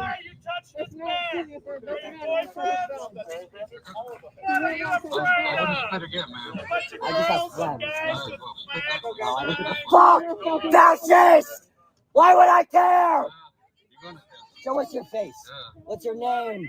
What do you do? Nothing. $50,000 mask? Because I have a little pepper spray? You will not be The safe! pepper spray, you little cunt. Little Hitler bitch. Fascist! All of you pussy ass bitch. Shame! If you were so proud, you would show your faces! Show them! I'm so sick of this garbage. Paid agitators, nothing but a bunch of shitbag losers thinking they can attack law enforcement. They don't like what ICE does. Well, too bad. I guarantee if any president did it, they wouldn't care. There's a perfect video to show how deranged and insane these protesters actually are. This is what we're dealing with on a daily basis with the left people. Right. Why does it sound like a demon? Yeah, it sounds like a demon. Yeah, okay. This is leading report. Democrat congressional candidate Kat Abu-Ghazala gets tossed to the ground by ICE. We saw this. Boink. Yeah. Good. Kat Abu-Ghazala chose chaos over lawlessness. That's right. Chose chaos over lawlessness.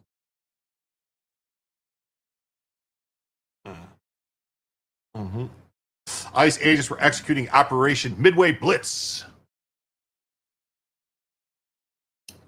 targeting criminal violators with federal warrants, not conducting racist sweeps. Protesters blocking Broadview facility driveways during active enforcement endangers officers' lives and detainees alike. While activists play revolutionary with Bad Bunny soundtracks, ICE is dismantling trafficking networks that poison Chicago streets. Federal law enforcement doesn't need campaign stunts disrupting operations. They need politicians who prioritize public safety over performative resistance. That's right.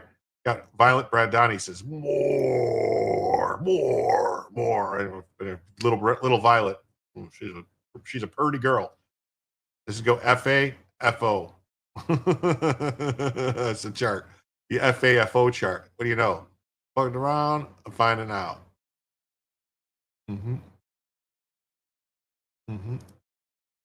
Says, when you order Captain America movie from Temu streaming service.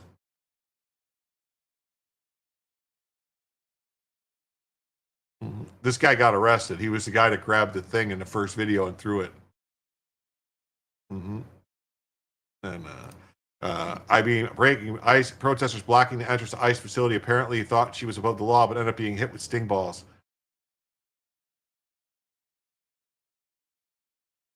No!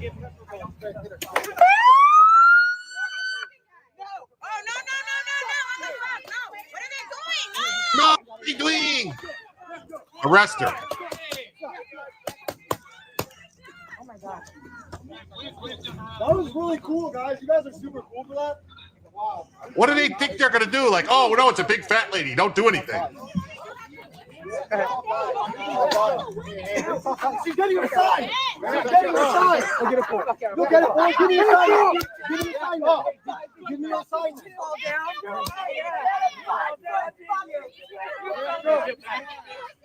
Arrest this lady. Arrest them. Arrest them. Arrest them. You're gonna need some shit. You have to. It's gonna get worse. Arrest them. Take them to jail.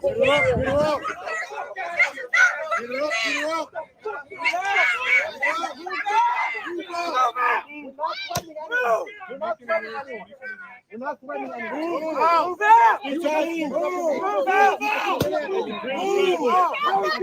Start arresting these people.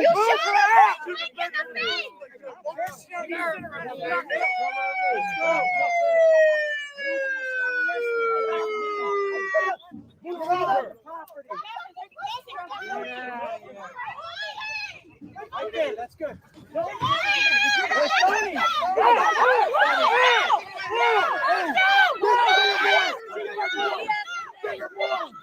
Get your boy!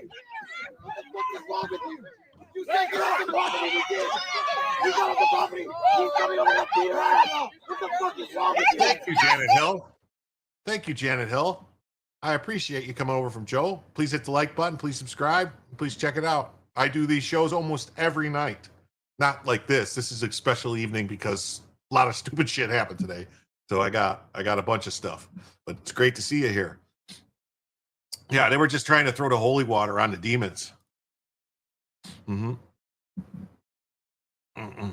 Yes, your chat is read and welcome here. I try to read as much chats as I can from everybody. Sometimes I might miss a few or whatever. I try to let them go. If it's a conversation I see that's going on in the chat that has nothing to do with me, I'll let it go.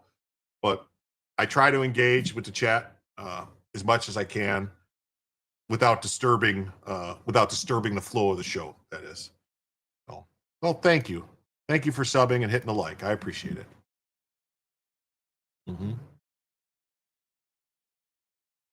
Education is important. Right here, she should have been taken away to jail.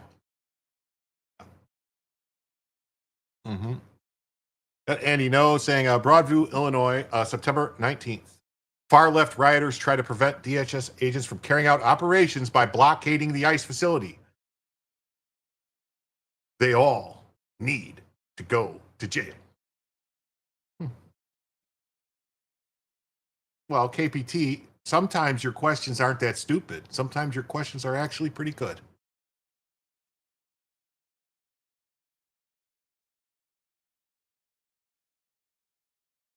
Yeah, what happened? Fuck you! What are you doing this right? Fuck you! What are you doing this right? Fuck you! Fuck you! What the fuck is wrong with you? Fucking idiot! What the fuck they take somebody and pull them back that they're trying to arrest, that's when they start taking them off.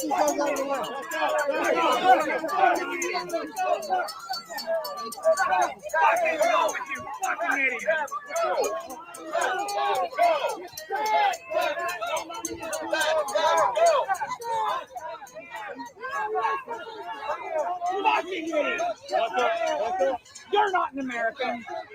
You're a fucking traitor. Traitor. You're a fucking traitor. What we need here is we need that the trooper in the rose-colored glasses with the rifle standing there going, "What kind of American are you?" That would be good. A fucking traitor. You're a fucking traitor. You're a fucking traitor. You're a fucking traitor. Traitors.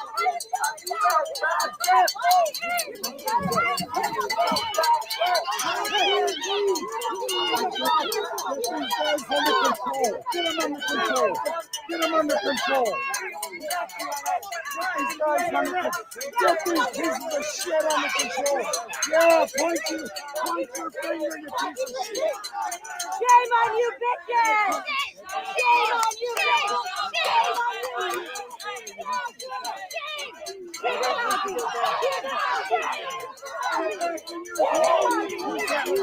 This is ICE. This is ICE. They haven't called in the National Guard yet to Illinois, but this is basically the governor of Illinois and the mayors and the sheriffs basically forcing Trump's hand to have to call in the National Guard now because they're letting these people prevent ICE from carrying out their operations. So you call the National Guard, and the National Guard push them out of the way. Mm-hmm. Yeah. Yeah. Who are they betraying? The people who have no rights to be here. That's right. Yeah. I really like they ramp it up and continue, so they bring in the National Guard to protect federal property and all these rat holes. Yeah. That's what they need to do. Well, there's rumors they're going to bring the Guard into Michigan. They're going to probably end up pulling the Guard up on all the states that they're having a problem in. If the mayors and governors are not going to do their job and not going to protect federal law enforcement doing their job, they're going to act like this. They're basically an open rebellion against the government, and they should be arrested. I would start arresting governors and mayors. But then again, I'm kind of to the right of Pinochet. So what do you want me to tell you? That's what I've been told.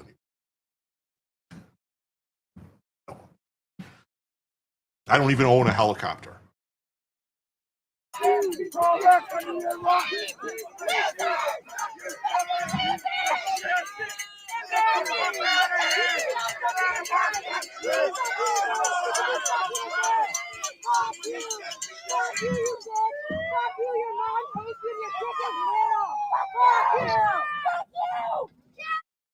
I mean, did you hear these things they're saying? Your mom hates you and your dick is little. I mean, where did these idiots come from? Mm-hmm. Yeah. Federal agents enforcing immigration law are doing their job, removing criminal violators who broke the law, blockading ICE facilities isn't activism, it's lawless obstruction. The National Guard's deployment in LA under Title 10 authority proves federal resolve to restore order amid violent resistance. Politicians grandstanding during enforcement ops like Padilla's DHS presser disruption, emboldened chaos. ICE raids target those with warrants, prioritizing public safety, not random sweeps. If facilities face overcrowding, blame sanctuary policies that incentivize illegal entry, not agents upholding the law. Mm-hmm. You mean you won't let your neighbor break into your house and make you pay all the bills like Jesus said? Look at it. That's Marx. Mm-hmm. Just now, women protesting out Broadview facility is shot repeatedly with spring balls thrown to the ground, ultimately mace. Oh, we saw this one. Okay, we saw this one. This was, yeah. Okay, yeah, we saw this one. All right. We saw this one already. After initially appearing to let the woman go, ICE agents approached and encircled the activists attempting to treat the woman's facial burns with mace and then arrest her, bring her to her ICE facility. She's been protesting today. What? Let's see. What's her name? What's her name? Hey, get off. What's her name? What's her name? What's her name? What's her name? Back up. What's her name? Back up. What's your name?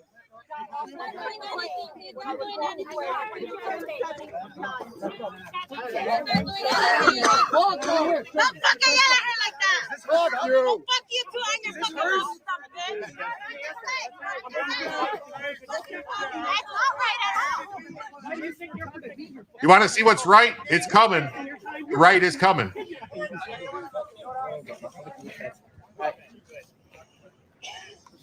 Yeah, let's go. What the fuck's wrong with you? What's her name? Shortly after the protester who had been maced, shot with less lethals, and thrown to the ground was taken inside, an ambulance arrived there as well. Yeah, she probably, you know what, this is what happened. She went inside and said, I can't breathe, I can't breathe.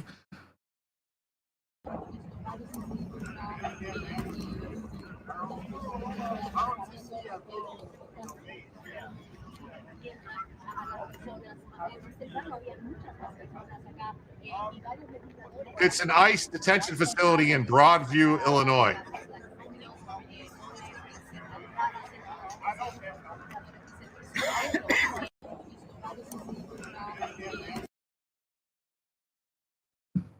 I voted for this.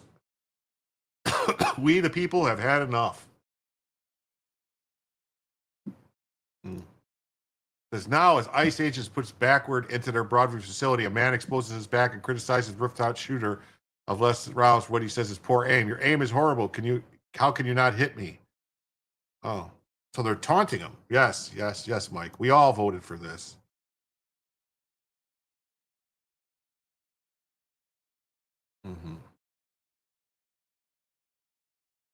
Trying to get the volume up before I start. That way it's.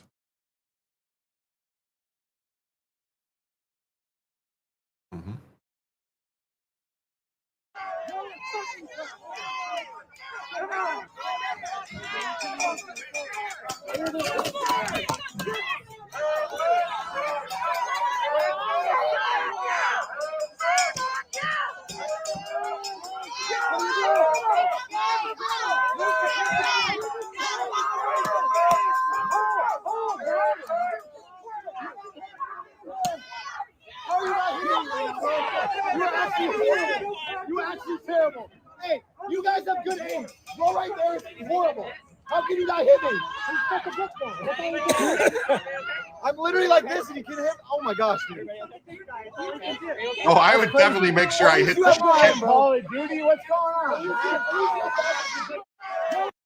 I would definitely make sure that guy takes a few hits next time. Your aim is horrible. Bro, they aren't aiming for people. They're aiming for the ground in front of you in the path of the vehicle. Yeah. Rise up, Christians. Rise up. Okay.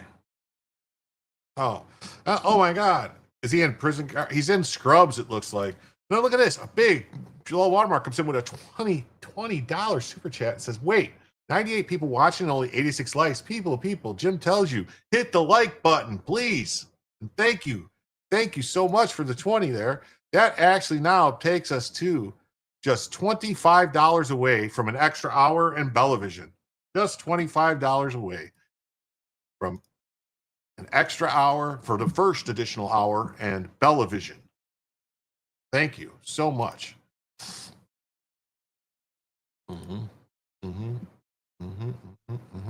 Says a masked ICE agent exits the facility in Broadview, Illinois, and gets into vehicles. Protesters follow, condemn, and ultimately attempt to block them. It says, in 2 years, your ass will be on trial, a protester told an agent. It's not that serious, the agent replied. Let's see.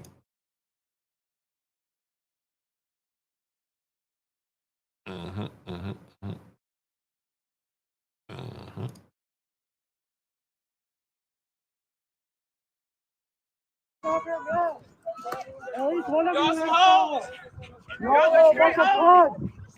You definitely look like a bitch. Hey, you definitely look like a bitch, bro. What if it was your family? Turn around, pussy. Is that what it's like a day in your life? Hey, it's the guy. Hey, who Who assaulted me? Let's see your ass. Which of you? Which of you assaulted me? Was it you? No, it wasn't you. You look kind of right, but not quite. That guy looks really right. Yeah. You assault me? Were you the one that assaulted me? I see his eyebrows. That's eyebrow motherfucker right there.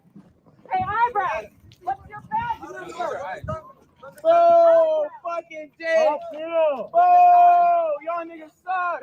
What the fuck are you looking at in the truck, bitch ass? There's 7,000 niggas who know what about it. Hello, baby, you cunt. It's gonna be so funny. 2 years, your ass will be on trial. Wait, did you And you're fail gonna the get taken military? to jail. Not that serious. And it's gonna Oh, be you're going to jail, bitch. Not that serious. You're going to jail. funny as It is that fuck. serious. Because I will find you.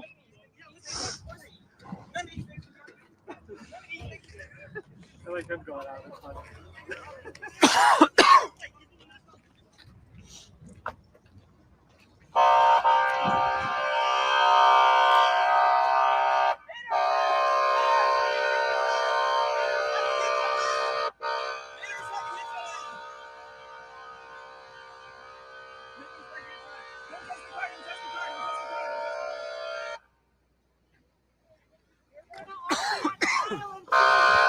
Let him try that shit in Let him try that shit in Florida and watch how fast they get run the fuck over.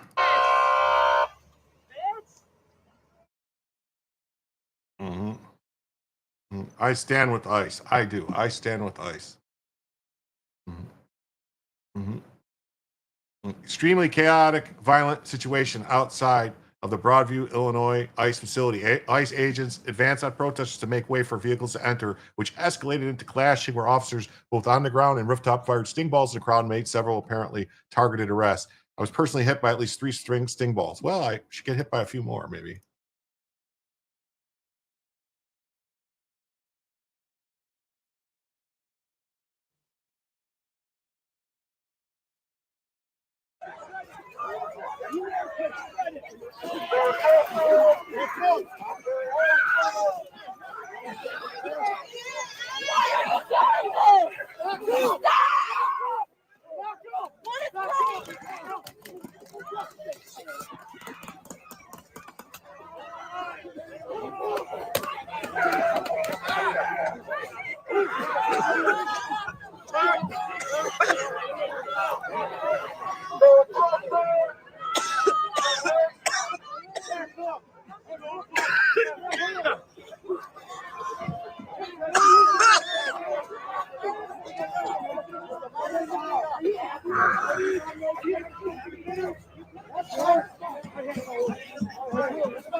Guys, just start arresting them.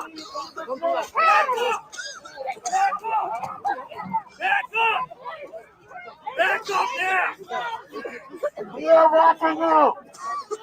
We are watching you every fucking move! We are watching you every fucking move. Why does it sound like a Chinese person? We are watching you! China's watching us. China is oh.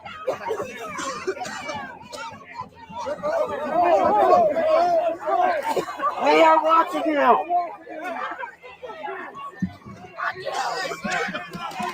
Well, thank you for coming from Good Logic. It's greatly appreciated.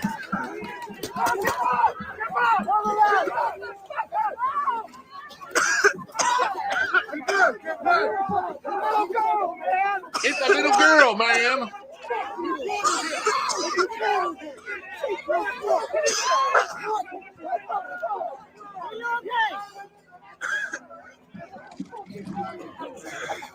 Oh, man.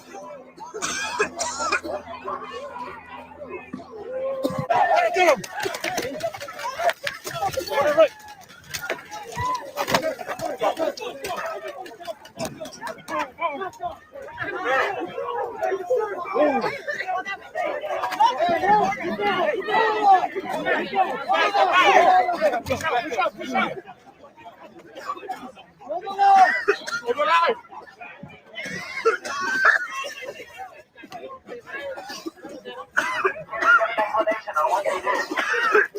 Bagram.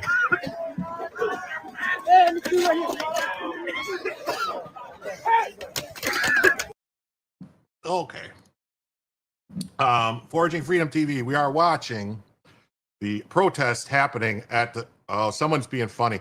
We are watching the protest happening at the ICE facility in Broadview, Illinois, where it seems that the mayor, Fatty McSlobguts, Prickster, and the governor, and the mayors and the county sheriffs all want to.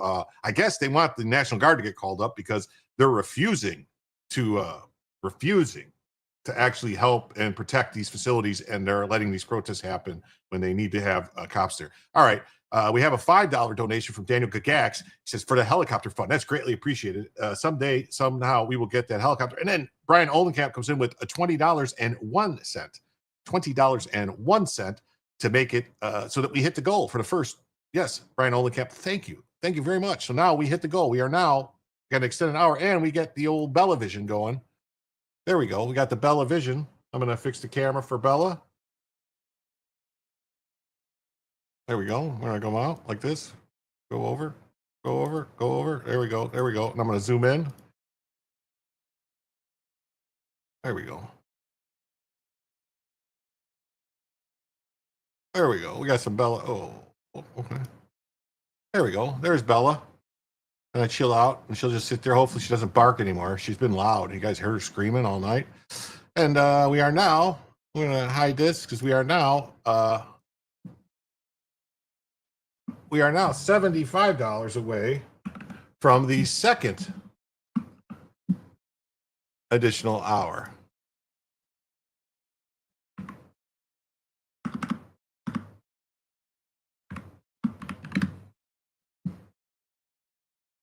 Actually, we're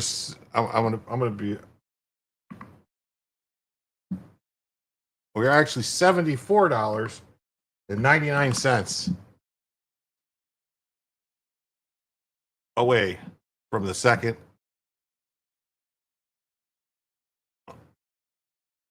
Because of that, I would have made it that $20.01. I'm going to take the 1 cent off the next one. Yes, love the penny. Yeah, so my math is going to be, yeah, Brian, I have to fill out some invoices before I can help more. Oh, that's good. All right. What's Bella all worked up about? She's all excited. She doesn't like it when there's all these protests and stuff going on. So she gets, you can see she's all worked up. She's been running around all day screaming. They have been worse than this in Portland. Nothing being done. Cops told to stay away, stand down. Yeah, well, that's why they're going to, they're doing this on purpose in Chicago, I think, to basically to force Prickster's hand, maybe.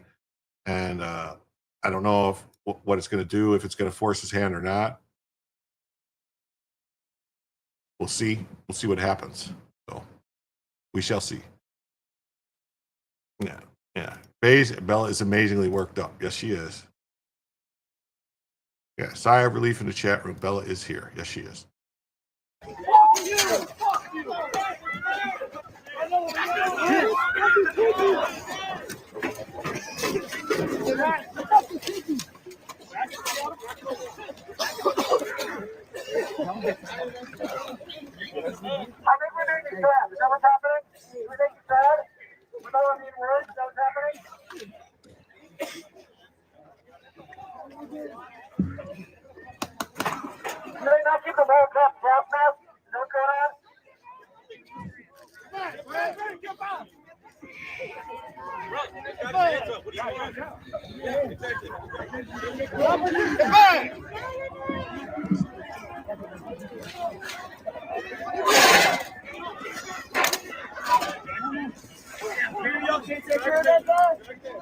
why are you punching him? Stop punching him!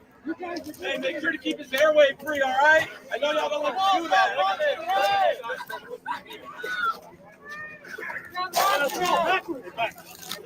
Take it back.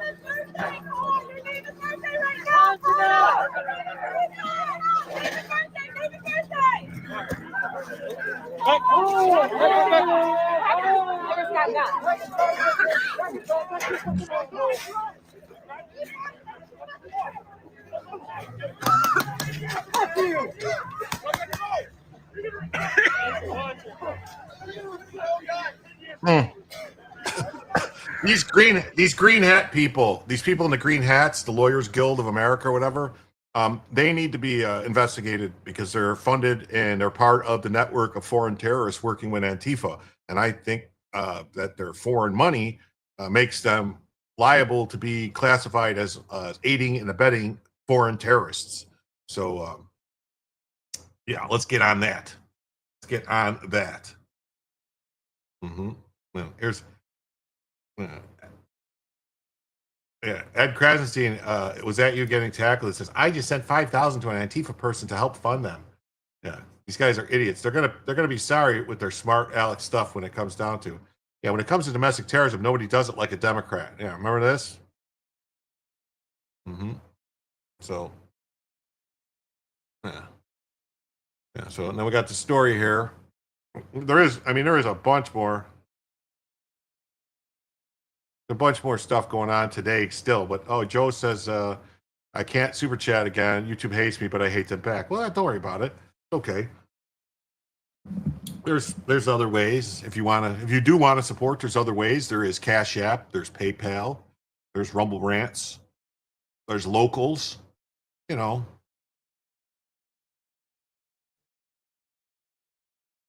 that looks like a little of fun. Thanks, Jim. I don't know. Yeah, they definitely need an investigation into Green Hat lawyers. Probably got money from the State Department, USID. Probably. Yeah, the Lawyers Guild. They got to go. You know. So watch, the Democrat Party's revolutionary arm creates chaos outside the Chicago ICE facility. What? There's PayPal? Yeah, there's PayPal. Yeah. PayPal link is pinned to the top of the chat.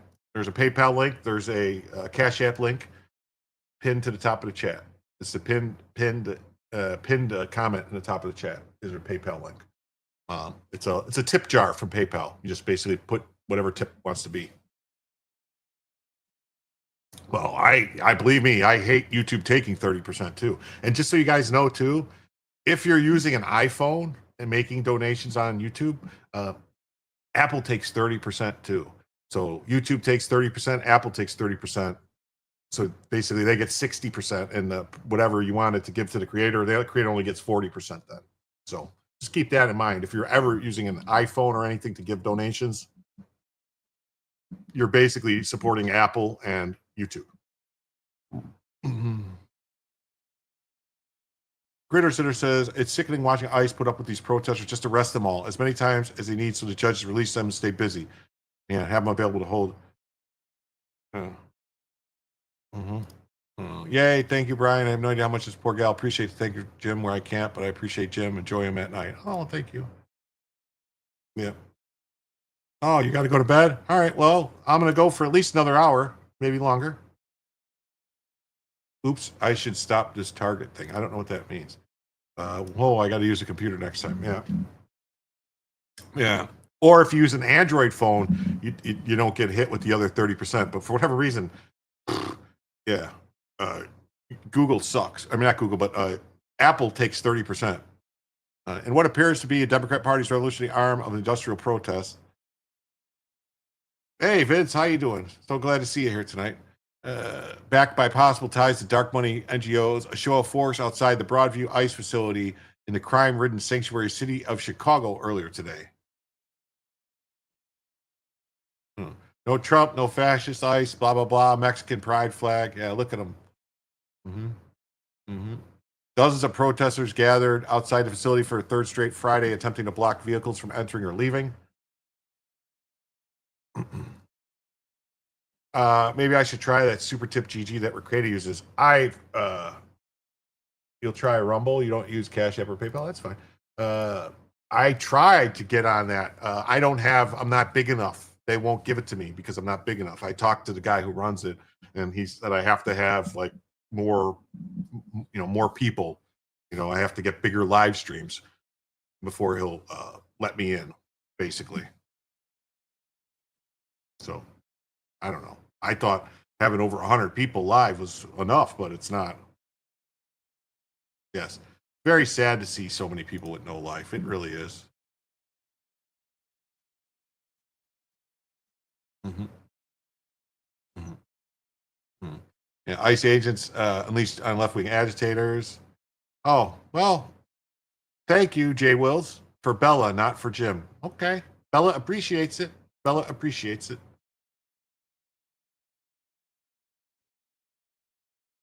And now we are $69.99 away from a second additional hour.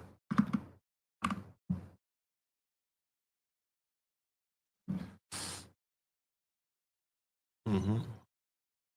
Meanwhile, DHS Secretary for Public Affairs told Fox News that Democrats support these staged protests and spew dangerous rhetoric. Yeah, desperate politicians want their 50 minutes of fame, and they're willing to do it off the backs of our law enforcement. They're putting them at further risk to get on TV, to get viral tweets. It's pretty despicable. We will not back down. Exactly right. I think these desperate politicians want their 15 minutes of fame, and they're willing to do it off the backs of our law enforcement. They're willing to do it off of the backs of the security thanks. I have 100 likes. That's of awesome. these brave men and women who work every day to get criminals off the streets, and even the migrants themselves. They're putting them at further risk just to get on TV, just to get a viral tweet. It's pretty despicable, but we will continue to do what we're doing, whether it be in Chicago, Los Angeles, Memphis, or New York. Our law enforcement is dedicated to enforcing the rule of law. I mean, Bill, every single day I get a report on my desk of the child pedophiles, of the rapists, of the murders, really sick individuals who have been walking with impunity on America's streets for 4 years. And under Secretary Noem and President Trump, no more. We're not playing games. We will continue to enforce the rule of law and get these criminals off of our streets. So these politicians, while they don't lead, they can thank Secretary Noem, they can thank President Trump, and they can thank law enforcement for actually enforcing the rule of law and making America's streets safer. Thank you. Thank you. Oh, yeah. Her hair is too beautiful to take seriously. Yeah, she's pretty. Good night, Mr. I guess it's GS Harkman is what I'm going to call you from now, Mr. Giz Harkman. And then Andrew Rowland says, I no longer care for your leftist free speech because you never cared about ours. Carl Benjamin, Sargon Makad. Thank you for the $5. We are now $64.99. Well, actually, no, it's $4.99. So I guess I should actually do the math here. No, I'm not doing that.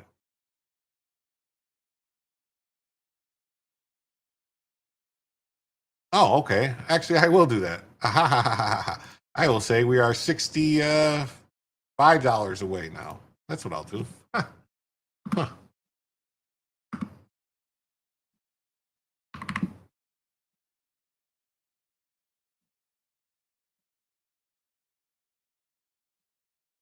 Mm-hmm.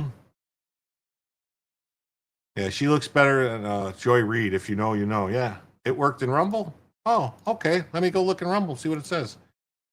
For $1, Joe says, thank you for the entertainment. I miss my action days. Well, thank you for the $1, Joe. I greatly appreciate it.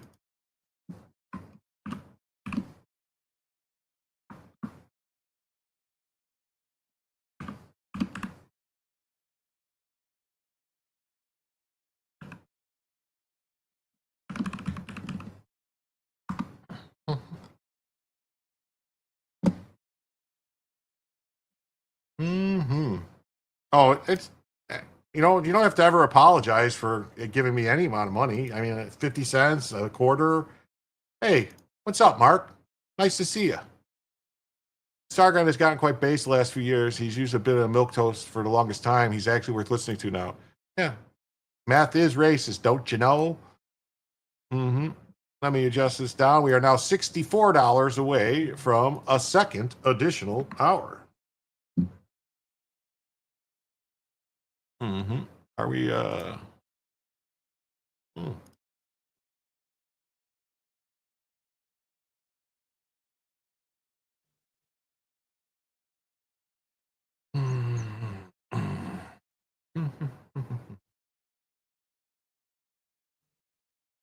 So yeah, it's indicators of a coordinated revolutionary arm aligned with the Democrat Party have been more obvious, underscored by investigations into the political assassination of Charlie Kirk over a week ago.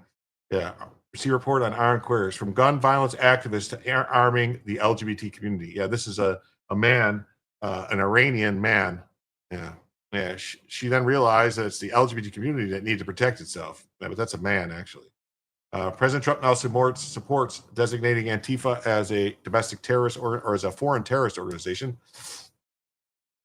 Uh-oh. KPT says, I tried PayPal. Did it work? Let me look.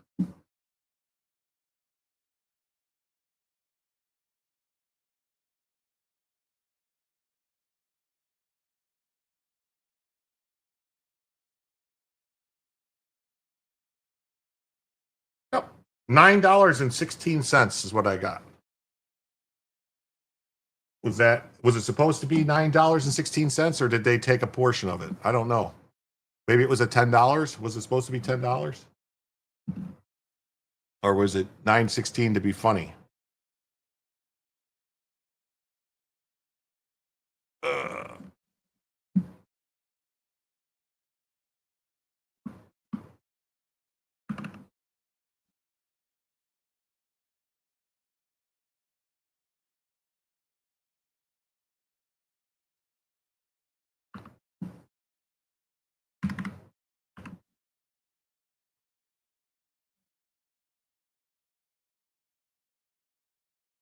$0.84 to PayPal? Okay. All right. I'll fix that then. I'll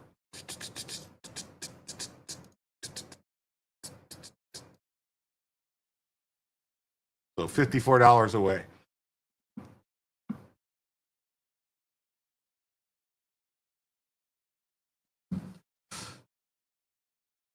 Oh, PayPal takes a cut if you have it set up as a business account. Yeah.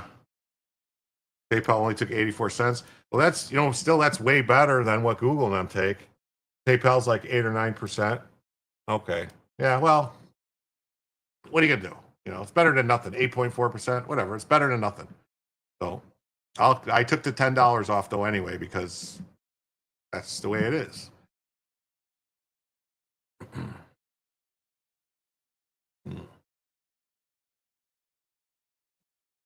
And we got this is WGN 9 reporting. Tear gas deployed. Tear gas deployed amid protests at the processing center. Let's see, is this going to actually be a news story about it? Oh, here we go. Let's listen to their news story. Major increase in tensions today outside the ICE facility in Broadview. Multiple people taken into custody following physical confrontations with officers. And WGN's Emmy Victor has been covering today's demonstration. She is joining us with the latest right now. Emmy.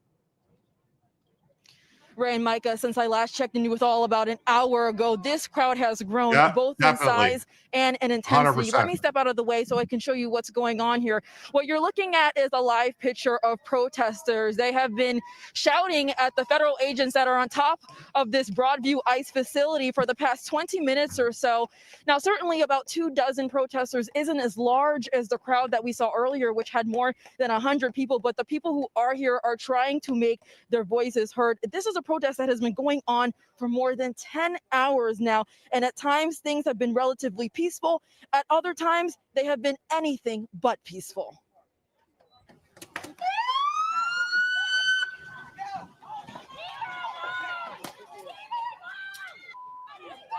This is video from just over 2 hours ago, and you can hear the people chanting here behind me. At this video, you're looking at a woman was blocking a van from leaving the facility when she was pushed to the ground by a federal agent. And after an altercation ensued, she was detained and brought into the facility with handcuffs. We've spoken with other people today who've said they've also been pushed to the ground by agents. I had started to retreat. He pushed me down anyway. When I was down, I'm 60 years old. My knees are bad. Then you shouldn't be out there, you dumb I old couldn't get bitch. up immediately. I'm not 20 years old. I can't just jump up. They started threatening me more for not getting up. And all they did was yell at me and say that, all kinds of things that I was going to get if I didn't get up and get out. That just gives me more incentive to be here and stay here. All right, well, you're going to go to jail then, you dumb cunt. And if you can come to me live, you can see another tense moment. This has actually been rinse and repeat. All of the tense moments we have seen out here today have started when employees try to enter and exit the building. As the protesters approach the property, that's when federal agents try to push the crowd back. Agents have been spraying tear gas, rubber bullets, and more. No, Pat, this is This is it. This is almost over right here. This is the last clip I have on this. But I wanted to cover, I had a bunch of stuff going over a whole bunch of different things with this, different stuff that happened throughout the day. So I'm just trying to be thorough is all, you know, just trying to be thorough. I'm sorry if it seems like it just keeps going, but I said this was going to be about an hour. Or to try to disperse this crowd, but people I have talked with today say they are not letting up.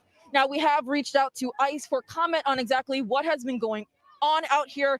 So far, we have not heard back from them, but with word today that more than 400 people have been detained by ICE since Operation Midway Blitz started just a few weeks ago. You can just really understand why protesters are trying to make their voices heard here. Just a lot of tension in this atmosphere. And of course, with those rubber bullets, the tear gas, a lot of people also needing medical attention.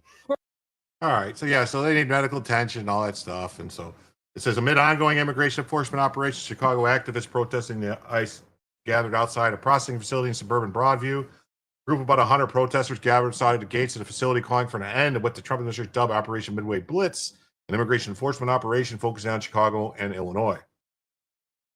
As the group rallied, tear gas pepper balls filled the air. We saw that. So, hey, look at this. This looks like a party. Hands off Chicago. See, refuse fascism. See the sign? All right, look at that sign. Refuse fascism. That is the Revolutionary Communist Party.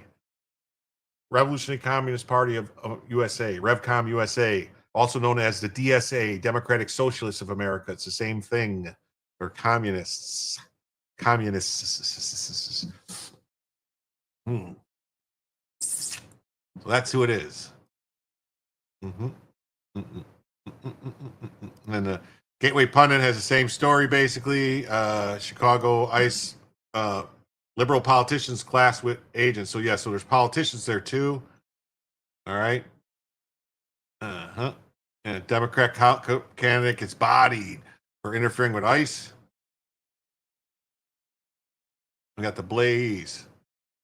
You know, we won't be intimidated, blah, blah, blah, blah, blah, from the Blaze. One man allegedly threw a tear gas canister. Another one, well, we saw it. They did do it. We saw it on video.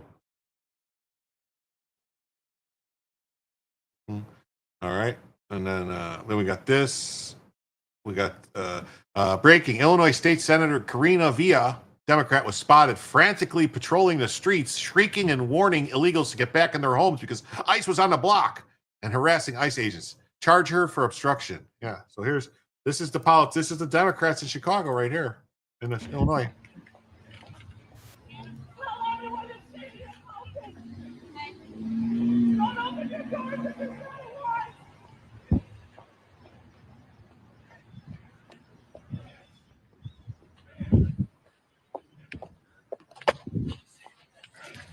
Come on. This is my city. This is my city. That's right. Take off your mask. Pussies. Take off your mask. Fucking bitches. What? What?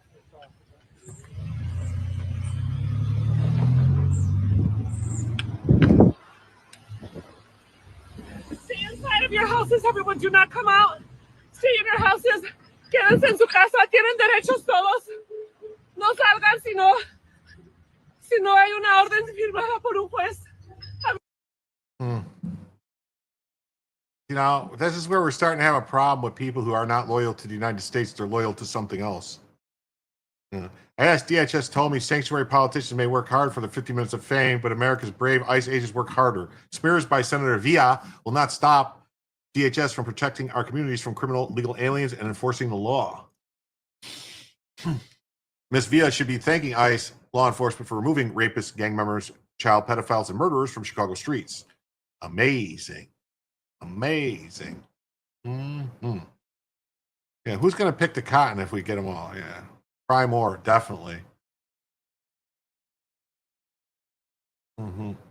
Well, I wouldn't be surprised, in all honesty, if she's not in a. Anyway, maybe she's an illegal alien too, because Chicago, they don't care. Did they burn the American flag recently in Chicago too? Yeah, they did. Yeah, they're like, get out of our country, you illegally entered. We don't want you here. Exactly. That's how I feel. That's how I feel. Mm-hmm.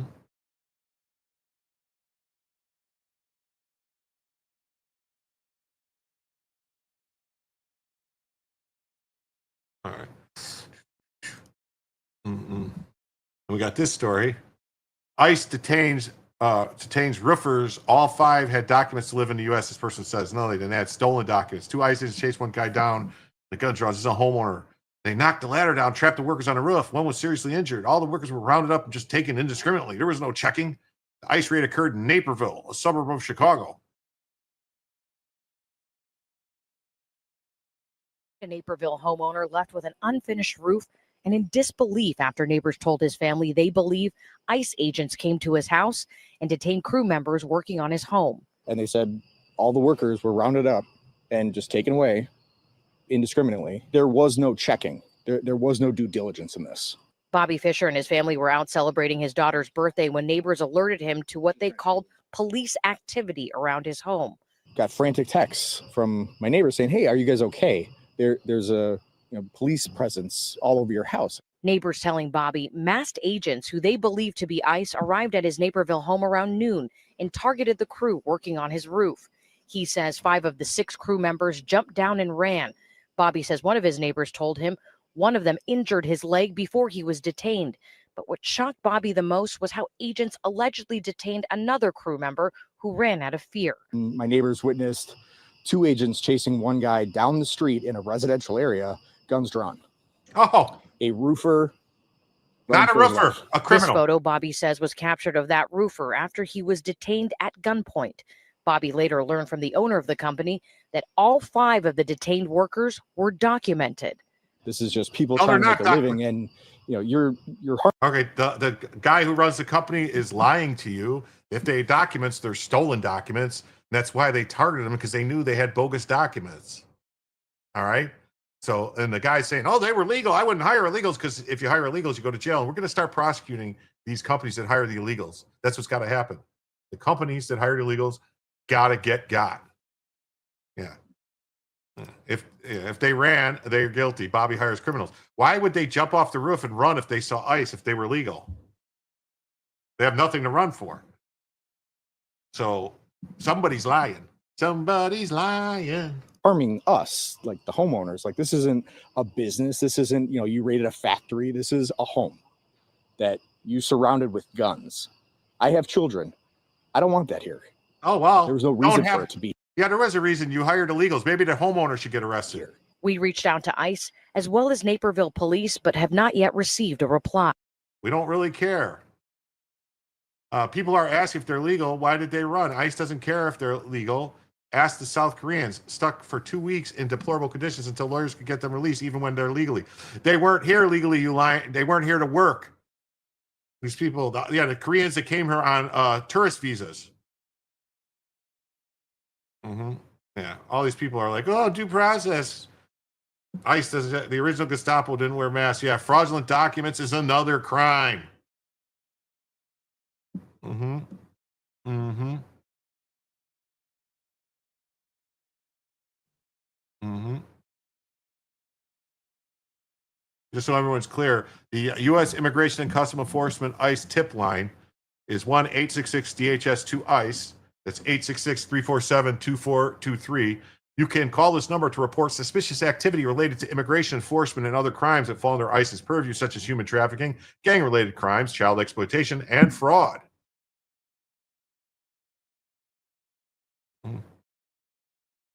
Mm-hmm.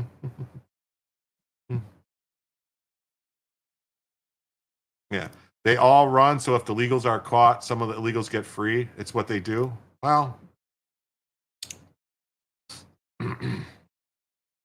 yeah, you need that number. There it is. There's the number. If they hire illegals, deport them too. Maybe. So definitely there's the number.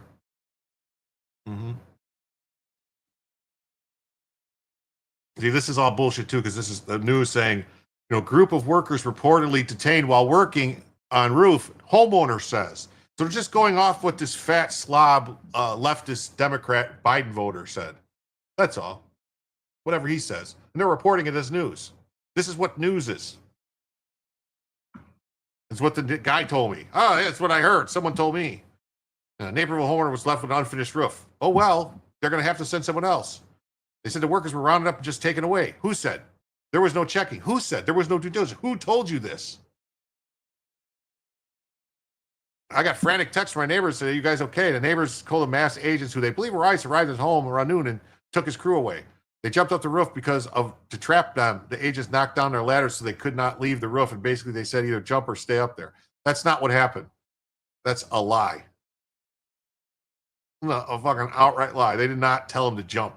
They told him to come down. They jumped off the other roof and ran. A roofer running for his life. No, he's not running for his life. They weren't going to kill him, you fucking liars. Jesus. Yeah.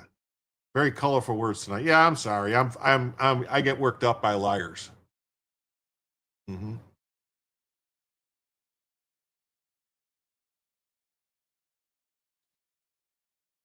WGN News is, ICE agents targeting roofers in Naperville's, leaving workers and residents shaken. Yeah. Unless you really need it when calling ICE, if there's a reward for illegals, donate the money to a retirement fund or charity of your choice. Mm-hmm. Yeah, they should be. They should actually be. Your sighting people had interpreters. Yeah, there's usually one guy that speaks halfway decent English in the crew, and the rest of them don't. So anyway, the Tribune, and then we got this. We got immigration agents make arrests outside of Naperville Menards. And people crying, "Oh no! Oh no!" At least 3 people were detained by ICE enforcement officers Wednesday morning outside of Menards in Naperville. One of those arrested by agents acting on behalf of U.S. immigration was Martin Morales, a Montgomery resident who owns Martin Morales Wood Flooring. According to his daughter, Victoria Beltran, the 2 others were his employees. You don't say. How's he own a business? How's he paying taxes if he's illegal? They don't. They lied to you. My mom called me. I was at work. She told me that my dad had gotten taken away by immigration. And when I got there, it was too late because they'd already taken him. They stood in the parking lot and watched as their father's van get towed away. It's ridiculous, the world we live in. Harming so many families, separating so many families. No one knows, the ones who work their asses off and pay taxes. You are not paying taxes if you're illegal. Using a stolen social security number does not mean you're paying taxes. It means you're a fucking felon.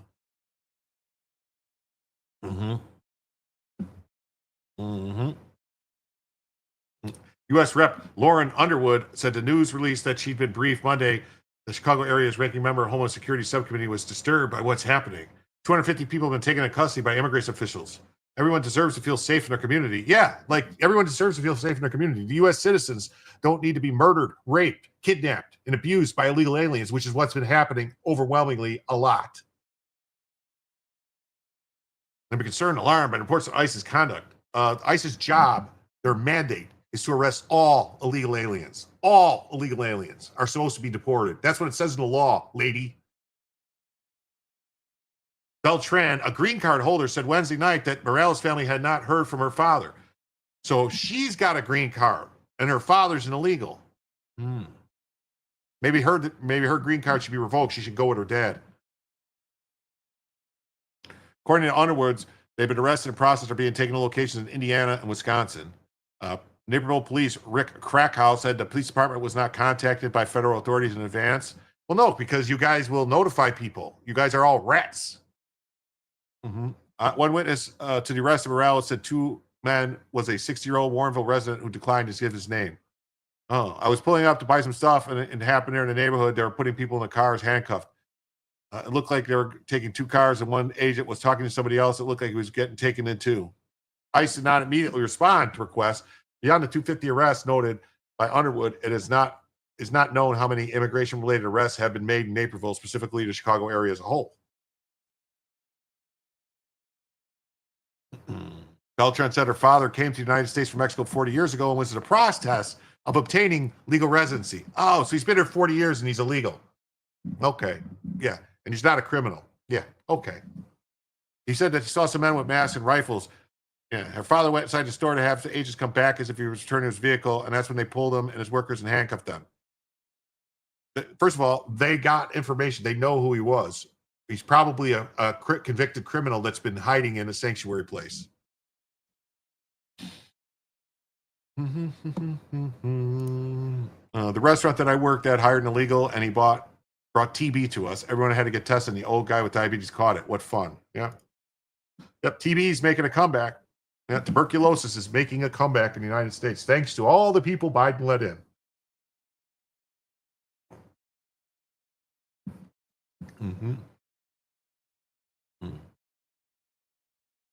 A similar situation unfolded in Crest Creek subdivision at a home. A man who'd hired a company to replace his roof. The hole they created in his roof was uncovered and finished when ICE officers arrived and said the roof was running.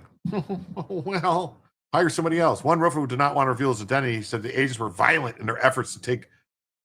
If you fight getting taken in, they use force to take you in. That's what's called being arrested. Holy shit. Holy shit. Oh. Then we got this. We got the Chicago mayor. You guys ready for this? You guys ready for this?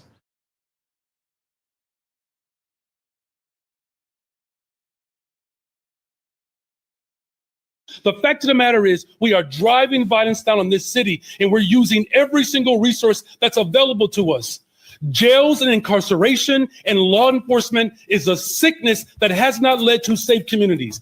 The fact of the matter is we are driving violence down on this. Yeah. So he said that they're driving violence down in Chicago and that the police and jails are a sickness that's hurting Chicago. So the police and the jails are the problem in Chicago, according to this communist mayor.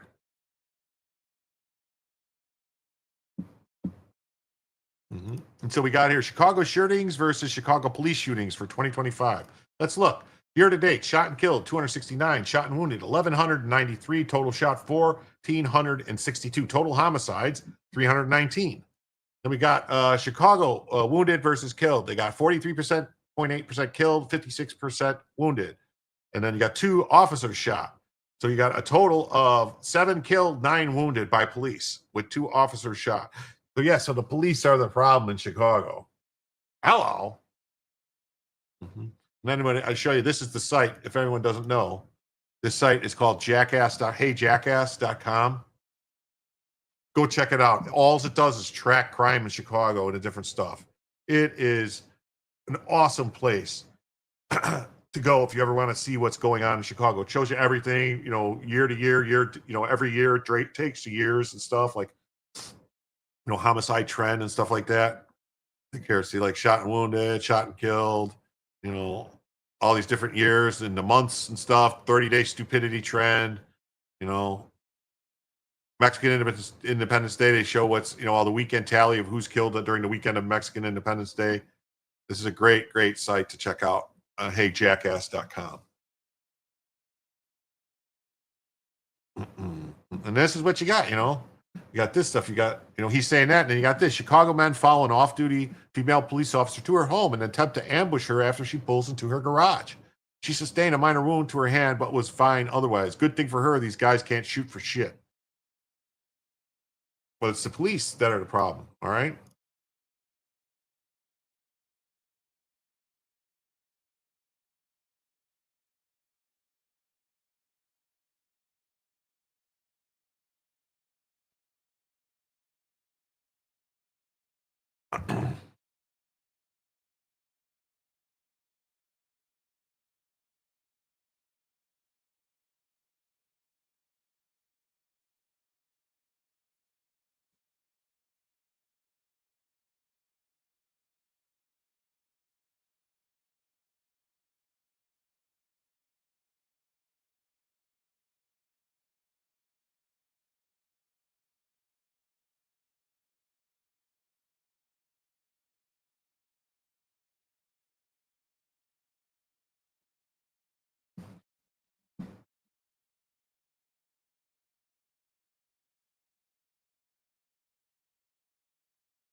This is, if anyone doesn't know, this is what's known as an alley in Chicago.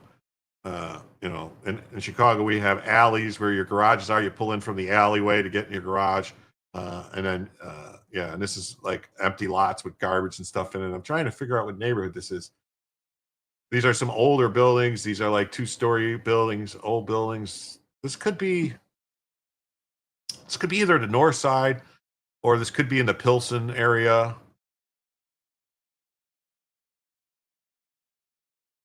Or this actually could even be over by Inglewood. Huh. Mm-hmm. Anybody not liberal enough? Liberals, let us take your guns so things like this happen less. Yes. Mm-hmm. All right. Then I got somebody sent me this stuff. Let me come over here.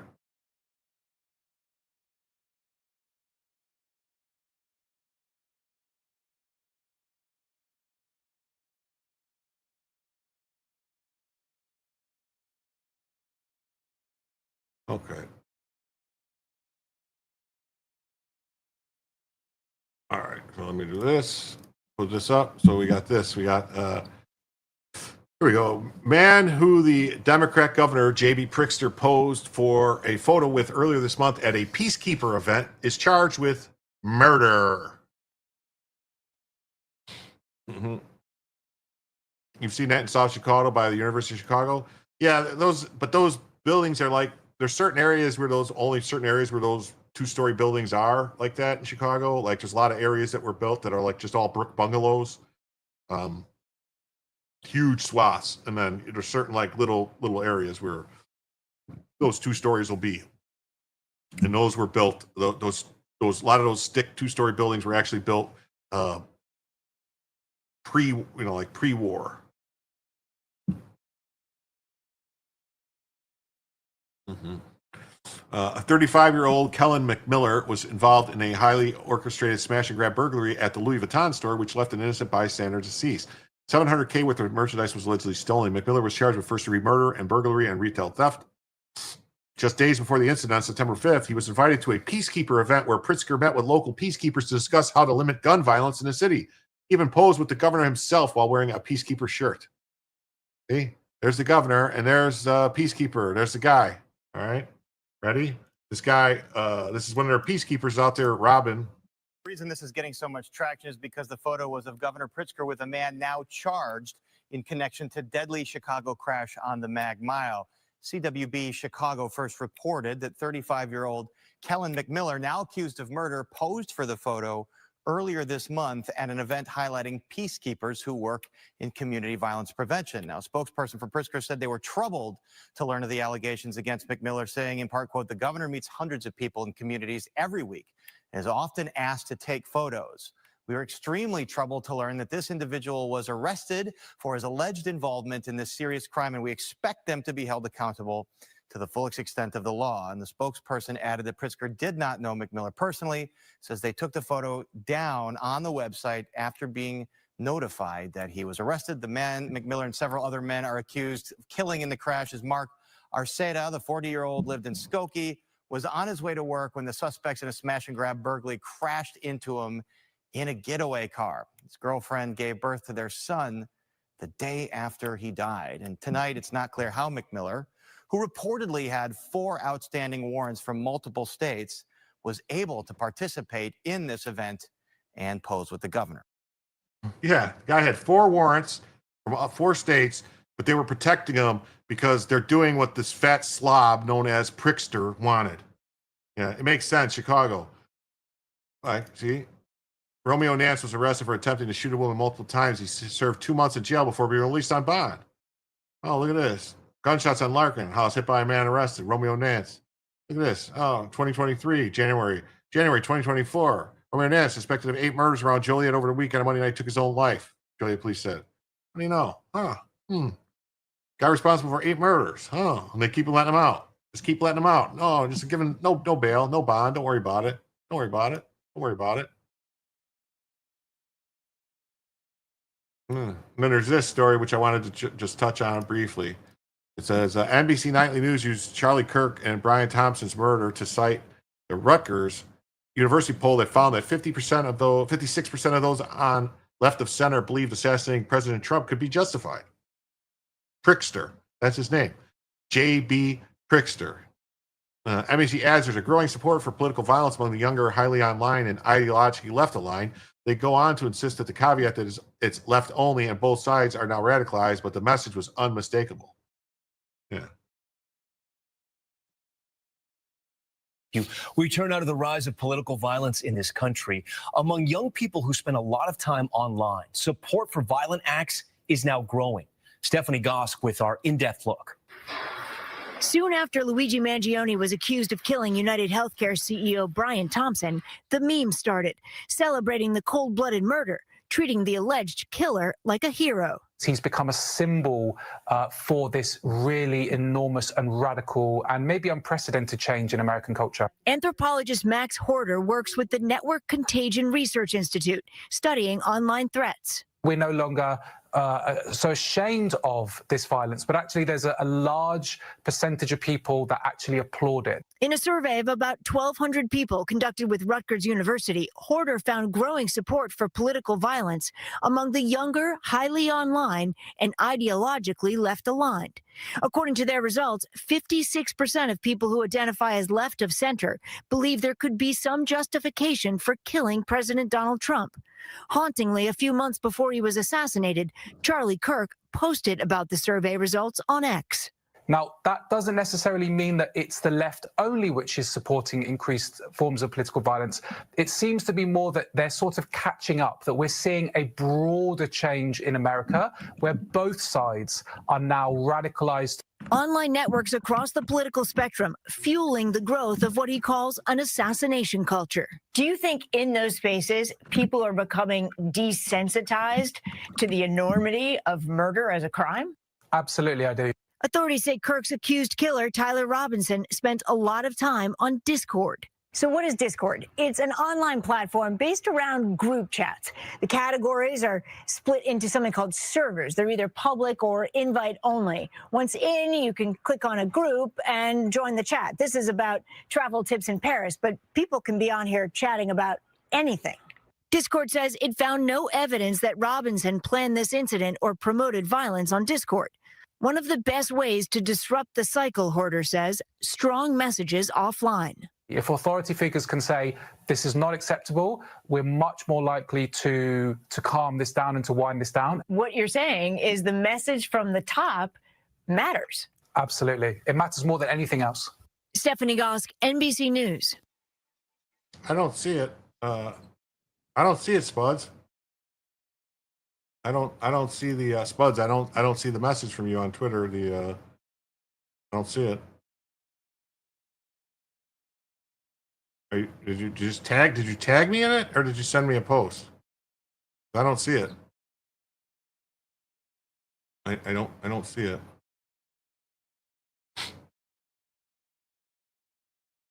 I don't see it.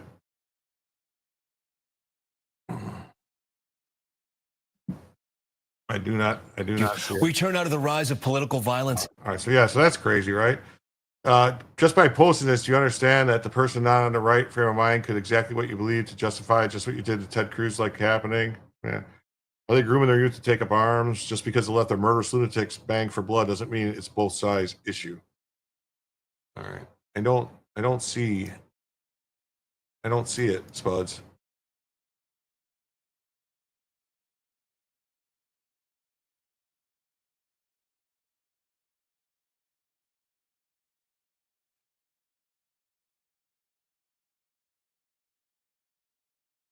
Oh, did I close it? I did. I did something bad. I did something bad here. Hold on. I have to present. I got to do this again. Present. Share screen. Here we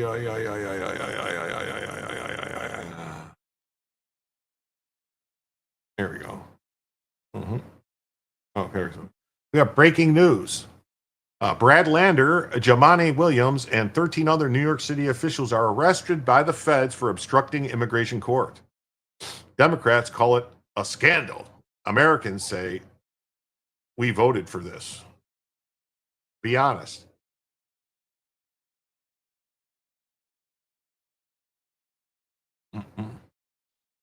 Is this what you voted for? I think it's what I voted for. Look at them. Arrest them all. arrest them all. Cry all you want. He's doing exactly what I hired him for. That's right. Crybaby alert. New York City officials stage cringe kumbaya sit-in ending up in cuffs. A band of Democrat city and state officials stormed ICE offices at 26 Federal Plaza demanding access to detention cells like they had a VIP pass to federal law enforcement. When agents said nope, they sat on the floor, broke into protest song, and turned the government lobby into a sawed-off brand Les Miserables revival. DHS warned them to leave or get arrested, so of course they stayed and started chanting with all the righteous fury of a college improv troupe. One actually moaned, "If the law is being followed, you should let us observe." Just before the officers zip-tied them and duct-taped the doors shut like they were sealing off a toddler tantrum. Let's see what tune of Kumbaya Chorus sings when they're bunking with guys who carved roots through the border with machetes. Cheers to the tears of the left. I'm here because ICE should be out of New York. I am here to ensure that we protect all our fellow constituents. It is not illegal to be undocumented. We shall not be moved. We shall not be moved. Aquí estamos y no nos vamos. Estamos y no nos vamos. Si nos echan, nos regresamos. Neighbors, 1. We are the people. 2. A little bit louder. 3. Led by a fascist president. I'm here because ICE should be out of New York. I should be out of New York. I am here to tell you what we are going to do and take them all to jail. Yeah. And another crybaby. This guy looking at Ma. We got this. Real America's Voice. We got lawmakers siding with lawbreakers. Democrat politicians storm the ICE facilities, block arrests, and parrot Antifa chants while our agents rescue traffic kids and fight cartels. This isn't justice, it's obstruction, and it puts American lives at risk. It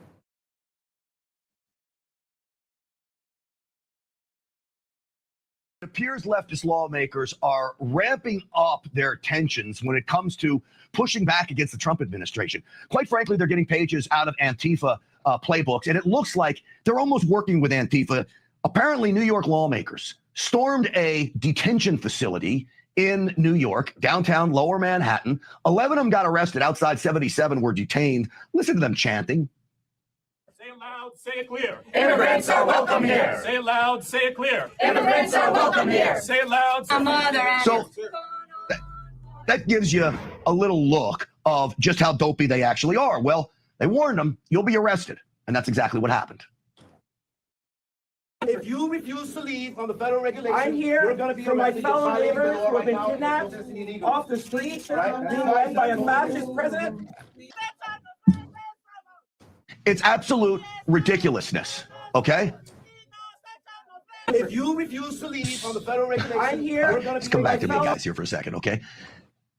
It's out of control what Democrats are doing, all right? Out of control. It amounts to obstruction of justice. ICE agents are simply trying to do their jobs, keeping people safe. And these lawmakers, all Democrats, are playing to the cameras. This is the ICE director in New York, Cut 38. Well, look, I think this keeps happening because of the dangerous rhetoric that the Democrats continue to push against our law enforcement officers who are enforcing immigration law. Our officers go out every day, choose to put the American people first with the support of President Trump and Secretary Noem. These protests are not going to stop us, but I think everyone needs to know that the people these Democrats are defending are murderers, rapists, MS-13 gang members, and the list goes on and on and on. All right, so it's not just in New York either. This is happening in Illinois. I want to show you video of an Illinois state senator. Roll this of her walking down the street. Cut 7, guys. Down the street in Illinois, this Illinois state senator, thank you. We saw this. All with a camera, by the way, is apparently warning people. So they've already located Minors where the parents are. In many cases, they are found with minors in their possession. Minors where the parents aren't around, no one knows how they got here. Wait until you hear how many Tom Holman says ICE agents have already found, rescued really. And that was priority one. So they've already located just under 25,000. Some of these children were fine with parents just hiding because they don't want to be deported. But many were in sex trafficking. Many we found in forced labor. Slavery. I mean, forced to work on ungodly hours, not going to school, working on ungodly hours, and of course not getting paid, being abused. So, we rescued thousands of children. This is all proof, by the way, that Joe Biden's administration was the most prolific sex trafficking organization on the face of the earth. Hundreds of thousands of children are literally still missing. Tom Holman again. President Trump is committed. I'm committed that we're not going to stop looking for these children until we find every single one of them or run down the leads. Unfortunately, 27 of these children have since died. So we're not giving up. This is the main priority for the Trump administration. We'll keep going at it. All right. What they're doing, these ICE agents, are literally saving lives. Yet Democrats and Antifa appear to be working together. Let's move now to gangbangers in Chicago. At least that's who they're protecting. And these folks are more, I don't know, you call them rioters, obstructors of justice, whatever it may be. They're causing all kinds of problems for ICE agents, as you see on their screen. Going after them, going after their vehicles. Again, this is in Chicago. Now, this woman you're about to see is actually running for Congress. No surprise, as a Democrat. Shame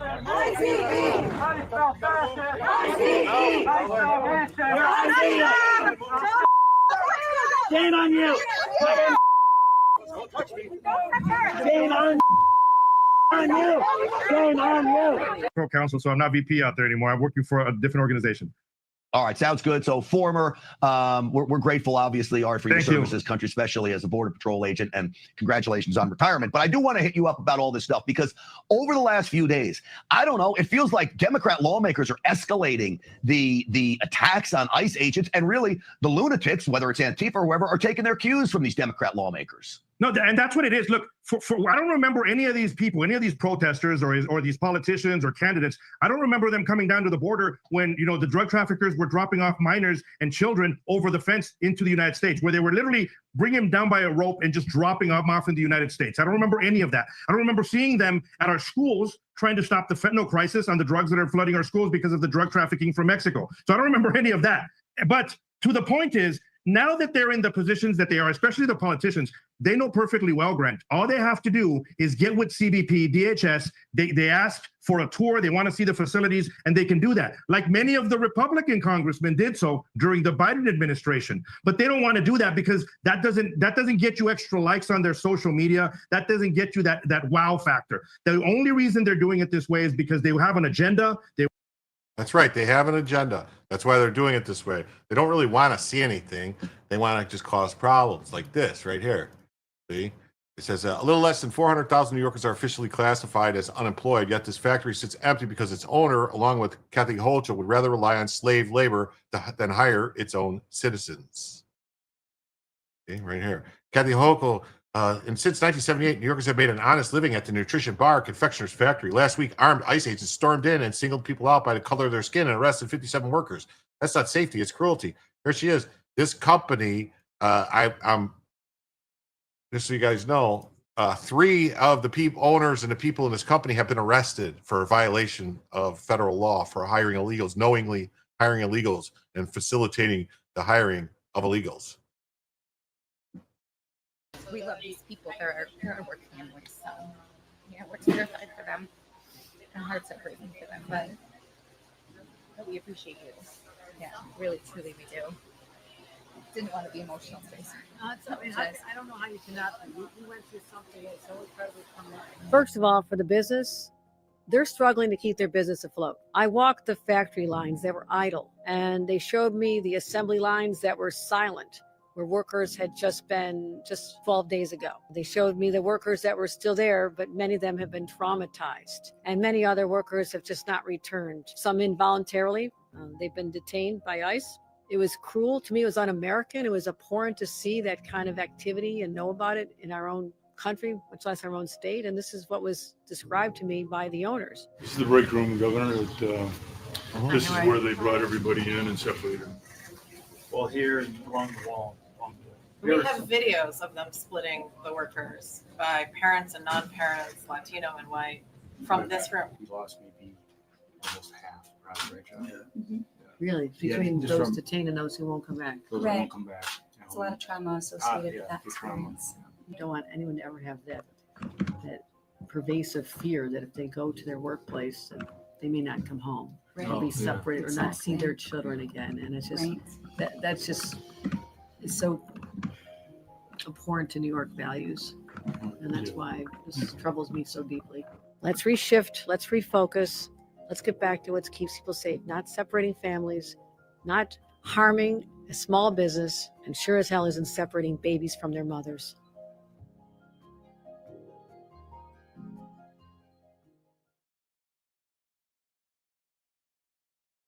Mm-hmm.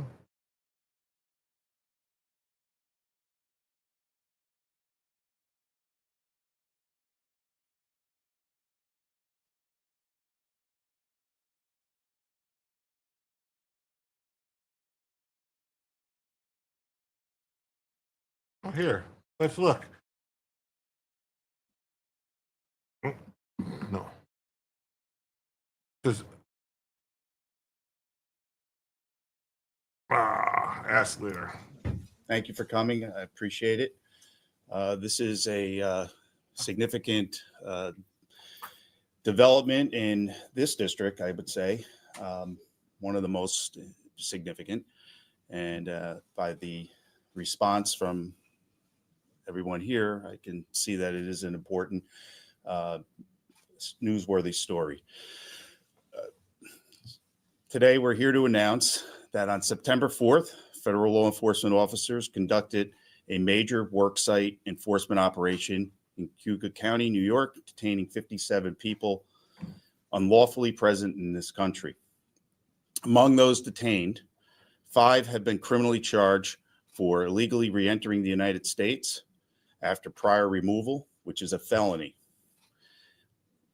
Oh, the felony. They're felons. Felony, which they've committed, undermines the security of our borders and the safety of our communities. Each defendant is charged separately.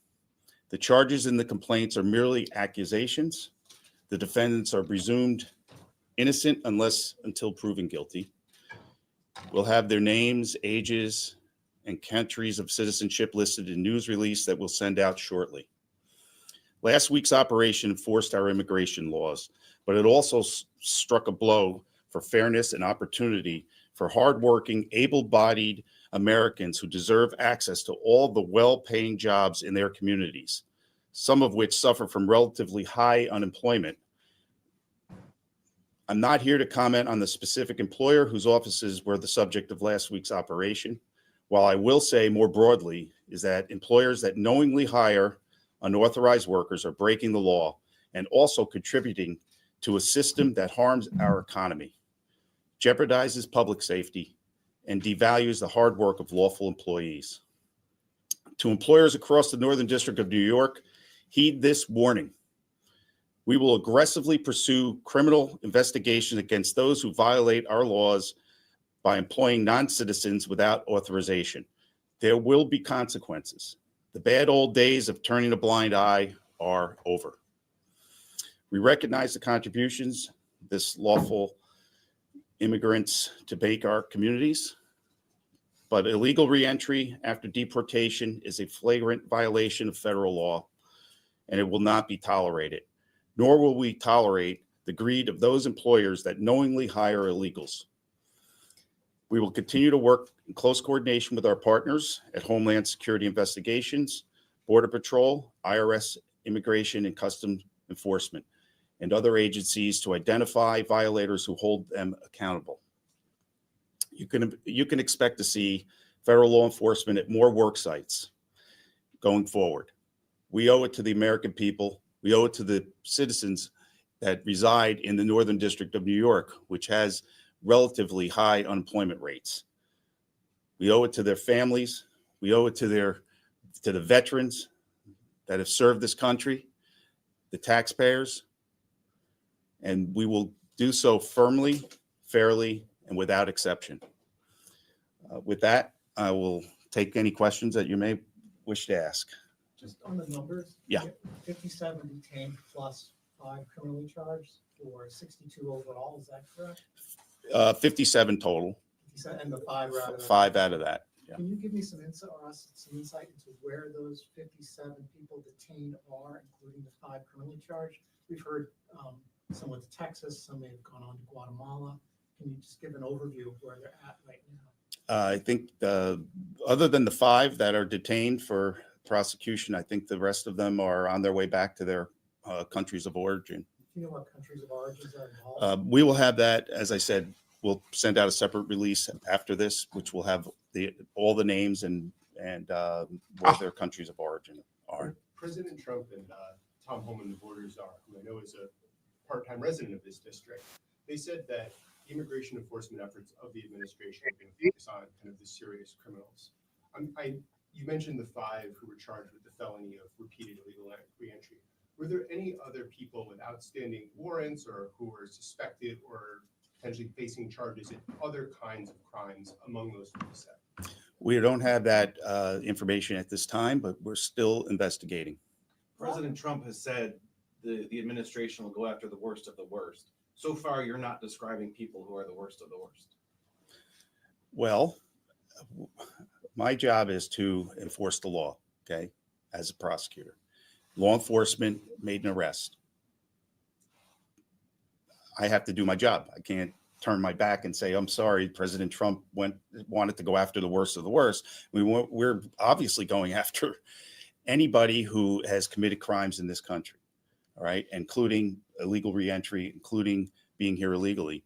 So this investigation is far from over. There's a lot more to come, and we will get to the bottom of how these individuals ended up at this factory. What sort of consequences? Wait, can we go over to this side? What led officials to go to that specific site and be safe? Well, I can't comment on that. I mean, it's investigation. No problem, KPT. I wouldn't be able to share any of that information. Of the 52 not criminally charged, are they all deemed to be here illegally and will be deported? Correct. But Yes. it's not a criminal charge because they don't have a proof of a reentry. Well, felony would be a reentry. Just the fact that you're illegally here is a misdemeanor. Yes. What are the exact consequences for those who are employers? Well, we don't have all the information about the employer yet. I believe this but employer was charged. You can imagine, did they follow the law in all regards? Are they paying workers' compensation insurance? Were they paying fair wages? Were they providing benefits, sick time, and all of the usual things that employers do? So we don't know any of that. Tim, you're not supposed to give away my Once secrets. we do, we'll reveal that So to you. if they were to hire someone, what are the consequences of knowingly hiring them? Well, the consequence of knowingly hiring someone who's illegal is a serious offense, but we can't comment at this time on that right now because we don't have any of the investigative information, but we will. Have you uncovered any evidence on whether these employees were being treated unfairly or paid less than other employees? We haven't received any information on that at this time, but as I said, it's under investigation and we will definitely get to the bottom of it as quickly as possible. Someone had a hand in the back? Without naming the company, what type of jobs were they performing? Manufacturing. I mean, were they assembly workers or were they anything more specific type? It's somewhat of an assembly, yeah. It was definitely a manufacturing, and I'm told they had 3 shifts. So I mean, they were doing a lot of volume there. How many people work at the facility total? Good question. I don't have that answer right now, but we'll get that to you. And also, Governor Hochul criticized this action, saying that some of the children of people who were detained came home from school that day to empty homes. Their parents weren't home. What kind of steps were taken to make sure that, obviously, presumably a lot of these people are parents, that this raid was done in a way that, there wasn't any sort of knock-on measures that could, hurt families, or also the owner of the place. Was this the only way it could have been? If they were worried about not their kids coming home without them being there, they could have been back in their home country with their kids. So what are we supposed to do? We're supposed to they do that when they arrest the guy who's robbing a bank or hitting a liquor store or whatever, that they go, or drunk driving, they go, hey, wait, are your kids at home? Are your kids gonna come home while you're in jail? Because we're gonna have to let you out so you could take care of your kids. Because even though you committed a crime, if you've got kids, we don't, it's not like we send people to jail ever. If they have kids, we just say, oh, you got kids? Okay, go home. Don't worry about it. Sorry to bother you. You got kids. You said he's going to work with law enforcement before this rather than having these dramatic events that happened on that floor. Well, unfortunately, Governor Hochul was misinformed. She has my number. She called me after I was chased through the streets of Albany by a illegal alien with a knife. And if she had contacted me or this office, we would have informed her that Homeland Security had it all set up. They had Child Protective Services involved. They met kids coming off the school bus. No kid went home to an empty house. Okay, that was all thought out well in advance and handled perfectly by Homeland Security. I talked to the school superintendent of some of these children. They weren't informed that they might be sending kids home without their parents. The school district was not informed, and they would like to be informed in the future. How can that process improve? Oh, you got to tell the school? I guess that would be up to the investigators and the HSI. Why would they tell the school? Absolutely not. Why are they here?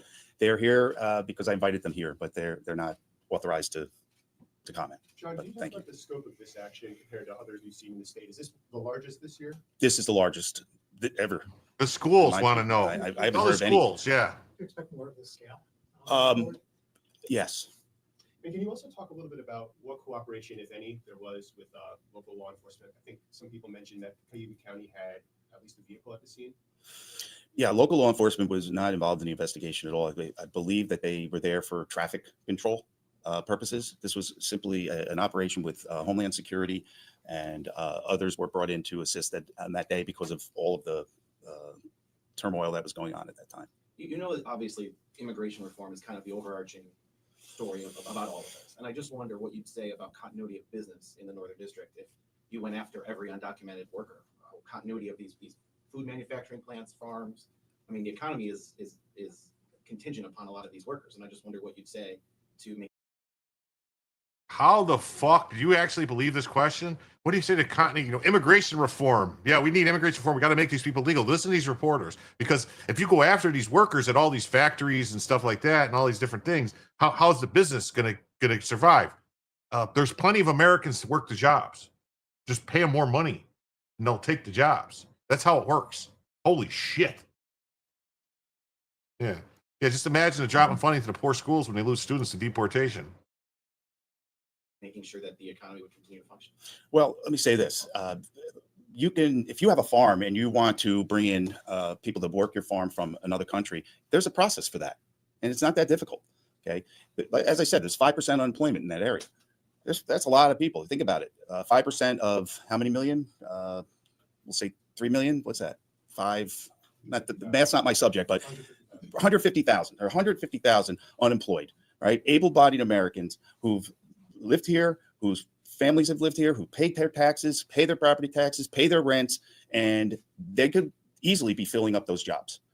Let's go there first. And then if there are the employers come back and say, hey, there's zero unemployment, we can't find anybody, there's an avenue for them to pursue. Was anyone detained later to have been cleared of any wrongdoing? Either they had legitimate working documents or something that would allow them to continue working and living in the United States? No, none of these 57. Somebody over here? Were all the detainees violent criminals?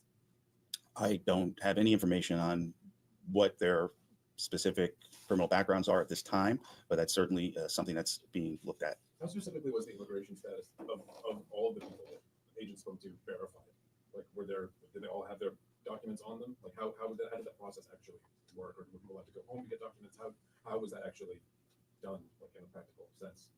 Well, I really don't have any information about that, but I certainly can, check with Michael Barnett, and he'll get back to you with those details. Was anyone detained Wait, beyond the 57? this young lady here behind you. Factory owner said that he was told by ICE that there was a dangerous criminal inside on the premises. Can you comment at all about what that crime or might have been, the dangerous criminal that ICE claimed was in it? Who said that? Factory owner. The factory owner? Yeah. Mr. Schmidt? Something that the factory owner told reporters in Syracuse. Really? Well, that's interesting. I don't even know about that. I mean, I'm surprised that Mr. Schmidt would even say anything, considering what's happened there. But we will definitely follow up and look into that. Thank you. Was anyone temporarily detained, not including the 57 who were later verified as legitimate? No. John, your status in this office has been kind of a journey from interim to acting. I've talked to some lawyers who have questioned whether your status is sound. We've also seen some court rulings related to Ilhan Omar in New Jersey that also kind of called into question. I'm wondering if you have any concern that these prosecutions by your office might be subject to challenge because of that, and if so, what would you like people to know about your status? Well, I've seen it happening, obviously, in other parts of the country. There have been challenges in Los Angeles and obviously with Alina in Jersey. It hasn't happened here at this point, and I hope it doesn't, because my status is confirmed. I mean, I am the acting U.S. attorney under a specific statute. I was appointed as the special assistant to the Attorney General of the United States, and the Attorney General of the United States subsequently appointed me back to this position, and that's her prerogative. So I think it would be a waste of resources, a waste certainly taxpayer resources to defend it. I think that everyone. Yeah, so see, that's the other thing that they're doing. They're trying to play games right now and trying to keep Trump from actually having, his people in there to actually enforce the law. And they're trying to force him to put Democrat plants in as U.S. attorneys so that they don't enforce the law. Yeah, so 57 workers detained in the food factory, 52 were being deported, and the other 5 were being charged. Mm-hmm. There will be consequences. The battle days of turning on a blind eye are over. I tried to find a story. I know I heard that they charged the 3 people, but I can't find it. So, all right. Here's so that's happening. And then you got this: New York politicians are staging an insurrection at the ICE office, trying to block them from deporting illegal aliens. New York Comptroller Brad Ladner and other politicians and protesters are currently trying to get into the 10th floor of ICE offices, holding the holding cells. See, here they are. I've never seen more stupid shit in my life.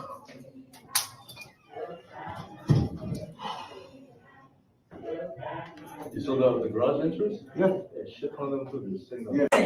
Let us in! Let us in! Arrest them! Lock them up! Lock them up! Lock them up! Lock them up! Lander announcing the protest in which he also tags the Democratic Socialists of America. So yes, you see here, they're all connected, man. Right here, happening now, New Yorkers against ICE. We're at the 26th Federal Plaza. New Yorkers, whatever, blah, blah, blah. Yeah, see? And tags the ICE for the New York DSA. So the Democratic Socialists of America. Arrest them all. Arrest them all. Protesters and activists outside. Meanwhile, Brad and elected officials are demanding access to the 10th floor. You have no right. We need our slave labor. This is what we're at here. And this is, oh yeah, they're getting charged. They all getting charged. Under arrest! Back up! You want justice for our neighbors! You want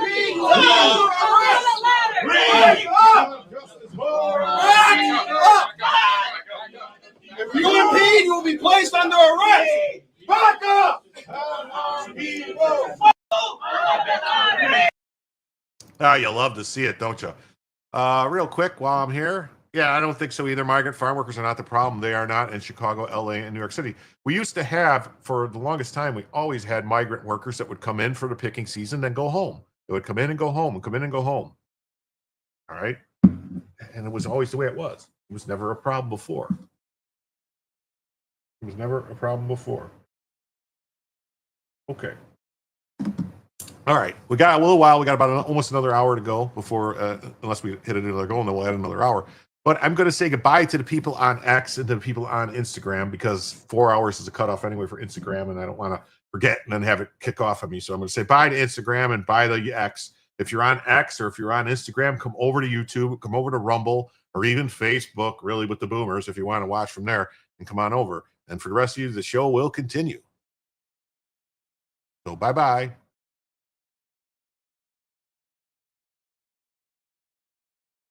Wait.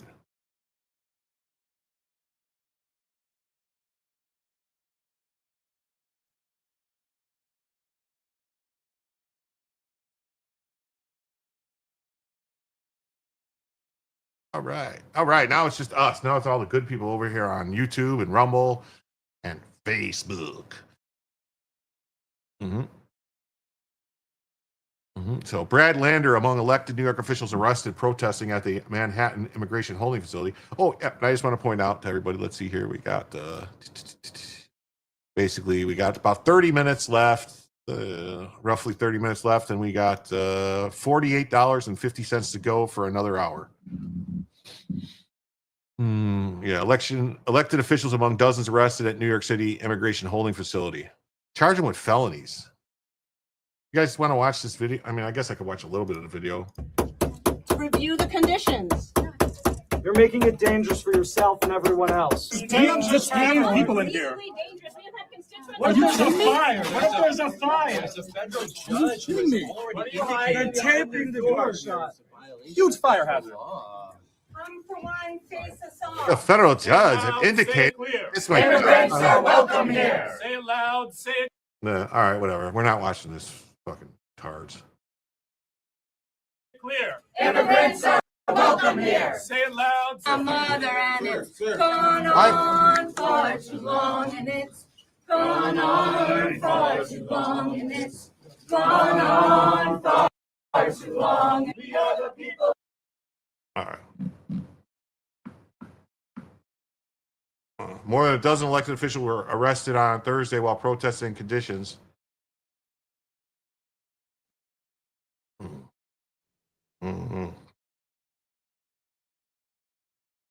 I hate when it keeps doing this stuff with it puts the pop-up windows and everything. More than a dozen elected officials were arrested Thursday while protesting conditions at the New York City Immigration Holding Facility, where a federal judge this week extended a court order requiring the government to shape up its treatment of detainees. The officials, including the city's fiscal watchdog and state lawmakers, were among the 77 people detained during protests. The government building, home to the Immigration Court, FBI's New York field office, and other federal offices, become a hotbed of arrests and detentions amid President Trump's crackdown on illegal immigration. 11 officials were arrested inside the building while attempting to inspect holding rooms on the 10th floor that are subject to ongoing litigation, alleging squalid conditions and overcrowding, according to the coalition of politicians and advocates and faith leaders. Oh, Bella moved. I got to fix the camera. Well, you know what? It wouldn't be that bad of conditions if you stop trying to stop them from, actually getting the people in and out. Oh, Bella's doing something. What's she doing? Bella's licking herself.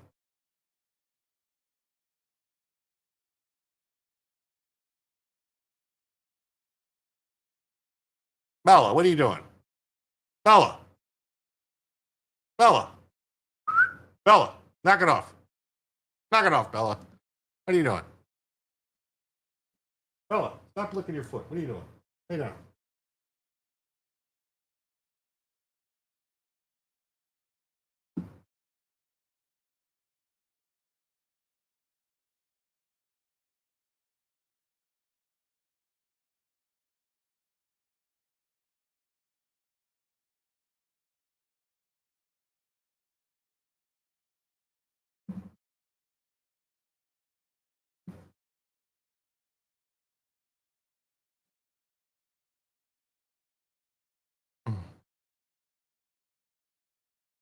Yeah, clean her feet probably. She's got she takes pills. She get it's something to do with the dirt here, the grass and stuff makes her like feet get red and stuff, and she starts to lick them and everything.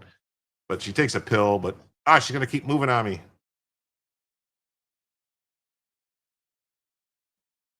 Hey, knock it off. Lay down. What are you doing?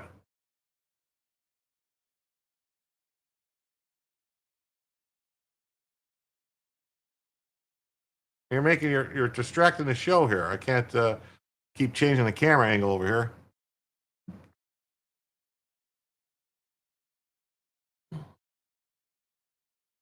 I am totally nice to her. But if she'll start chewing on it, and then she'll make herself bleed and everything, so you got to tell her to stop.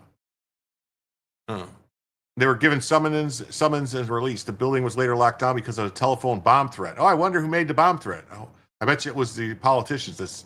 The whatchamacallit politicians, the commie politicians.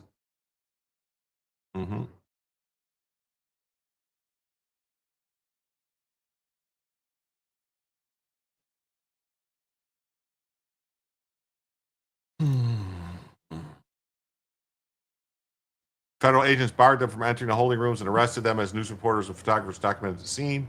The arrest happens as officials were conducting a sit-in. No, they're not allowed to do a sit-in. They need to do a go-away-in. Agents bound their hands with plastic ties, lined them up against the wall. I would have preferred some kind of a St. Valentine's situation, but in a statement, Homeland Security, Tricia McLaughlin singled out the city's comptroller. She accused Democrats of showing up unannounced with agitators in the media and yelling that he wouldn't leave until detainees were released. Lander was previously less in the building in June after he linked arms with a person authorities were attempting to detain. Well, the politician will never be tied to the. I would be willing to bet they're involved, though.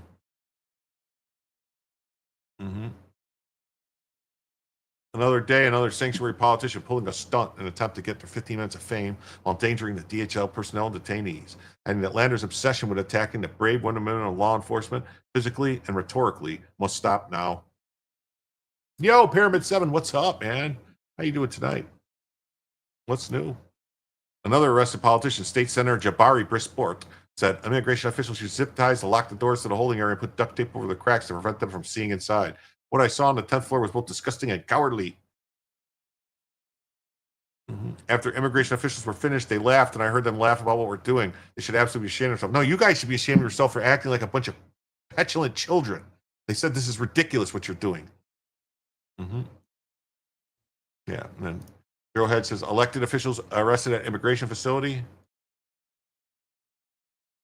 The Daily Wire says Democrat politicians arrested for attempting to storm the ICE facility.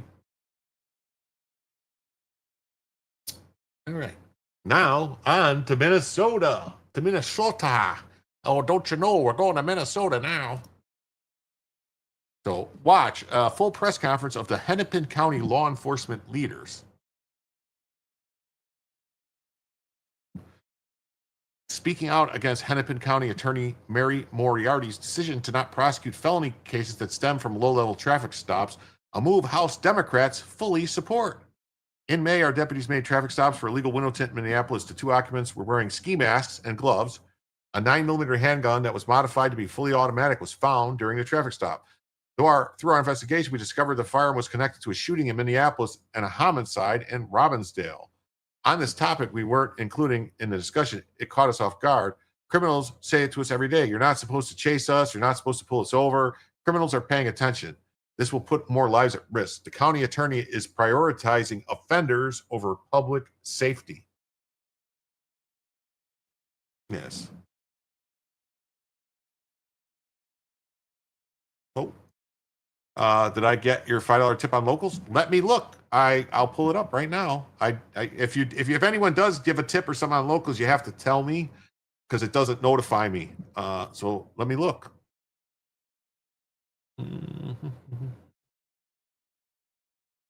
Oh, right here, 50 coins. Yes. Thank you very much.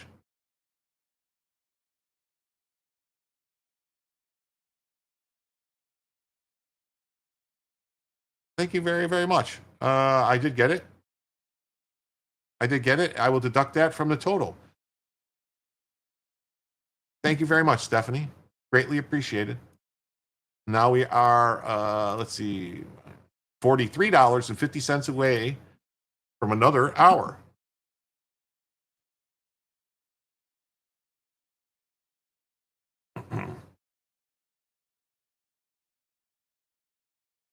Yeah, Minnesotans are very confused these days. Because I'm tapped out, but want the extra hour. It's been a tough week. Well, let's see. We got some time to go here. We got some time. We might make it.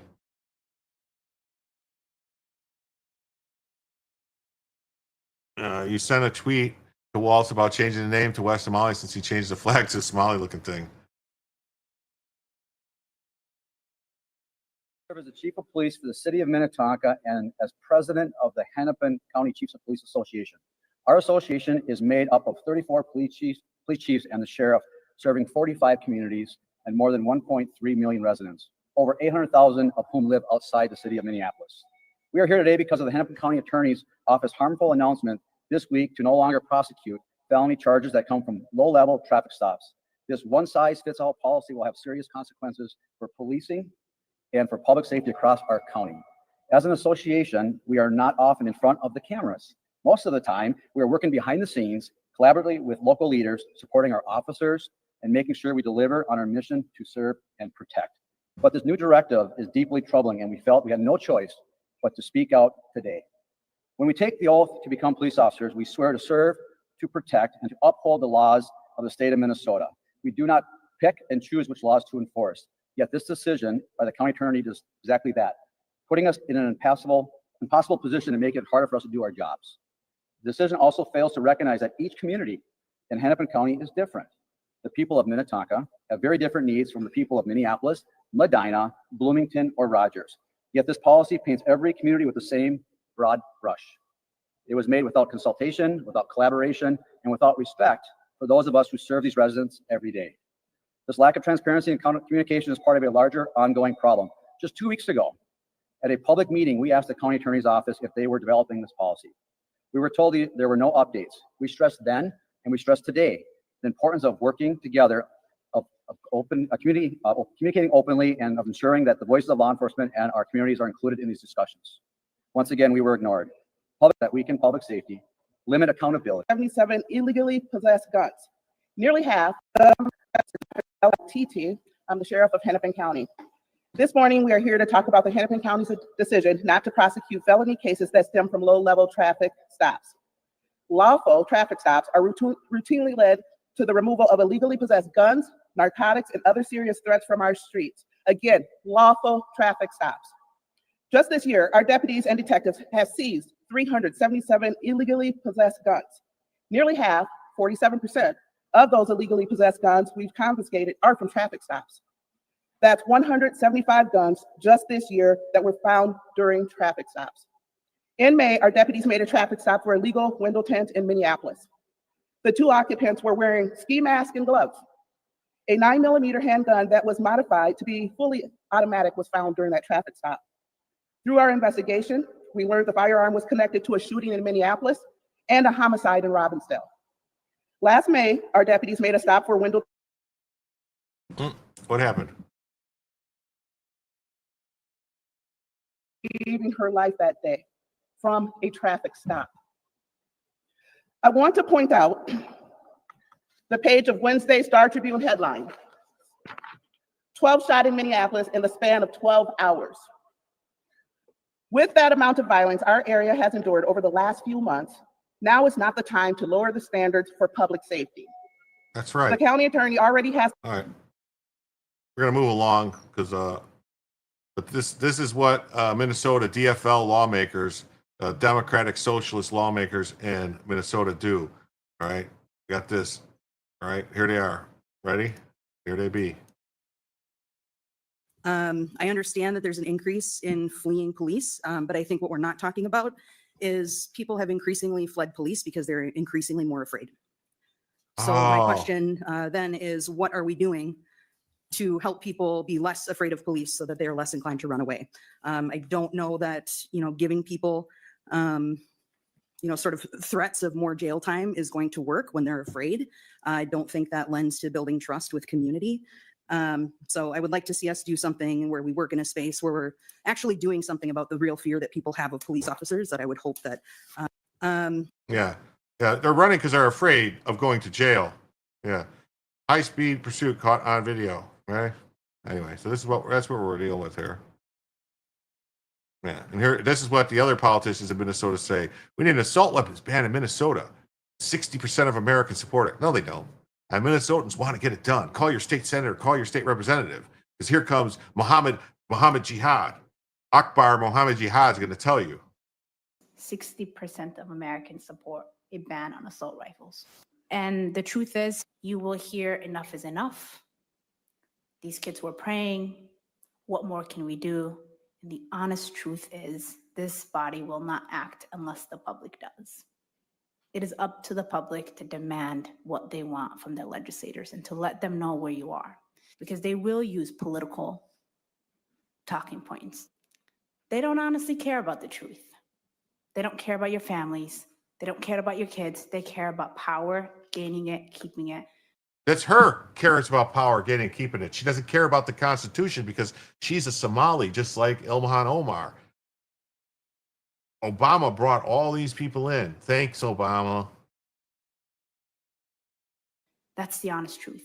We've proposed over $300 million for law enforcement, and every single one of your members voted against that.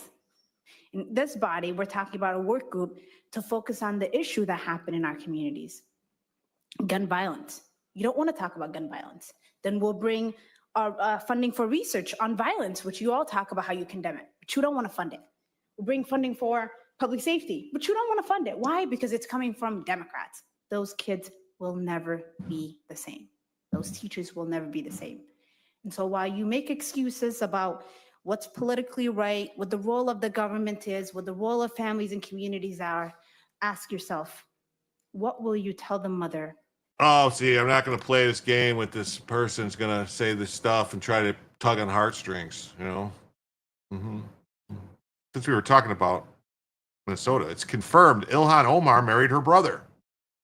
Records obtained by Stephen Crowder. This is immigration fraud. DOJ needs to immediately start revoking Omar's citizenship immediately. Yes. Vegans taste like chicken, says we have to teach them and keep them on a good path, keep them off of anything that could have fentanyl, keep them off addictive things, and also try to help quit smoking. $8 a day. To serve addiction, alcohol is shitty too. Even coffee can make a money suck. Yep, it is. I do not support any ban on any rifles, pistols, or 6 shooters, or knives, or cars, or everything, including iron skittles. That is a weapon. That's right. It's right here. Here's the marriage certificate. It says brother. It says Ahmad Nur Sayed Elmi, Ilhan Abdullah Omar. That's the person. That's her brother. That's her brother. Well, isn't this something? It's almost like we've all been saying this for years. Maybe one day we'll actually stop trying to gaslight us when we are right. This post aged horribly. Trump is racist. Ilhan Omar never married her brother. This is a blatant lie. Trump says Ilhan Omar's country of Somalia is plagued by a lack of central government control, persistent poverty, hunger, resurgent terrorism, piracy, decades of civil war, corruption, and pervasive violence. 70% of the population lives in extreme poverty and widespread food insecurity. Somalia is consistently ranked among the world's most corrupt countries, including bribery, embezzlement, and dysfunctional government. All of this, and Ilhan Omar tells us how to run America. P.S. Wasn't she the one who married her brother in order to gain citizenship? What? DHS has a prison in South Sudan right now. Brian Krassenstein is an idiot. Ilhan Omar did marry her brother. This is simply the truth. All sources available is calling Trump a scumbag racist.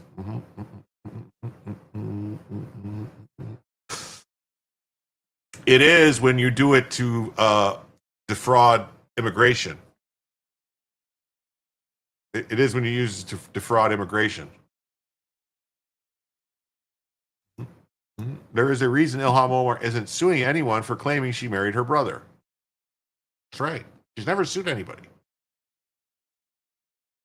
The punishment for lying on an immigration form to gain citizenship is 7 years in federal prison and denaturalization.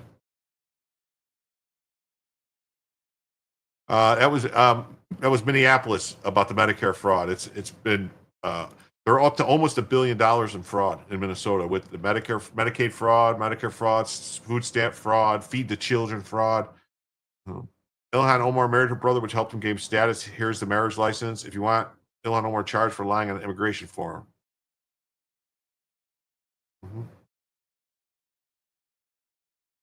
Yeah, I think it was Minnesota, the one we talked about.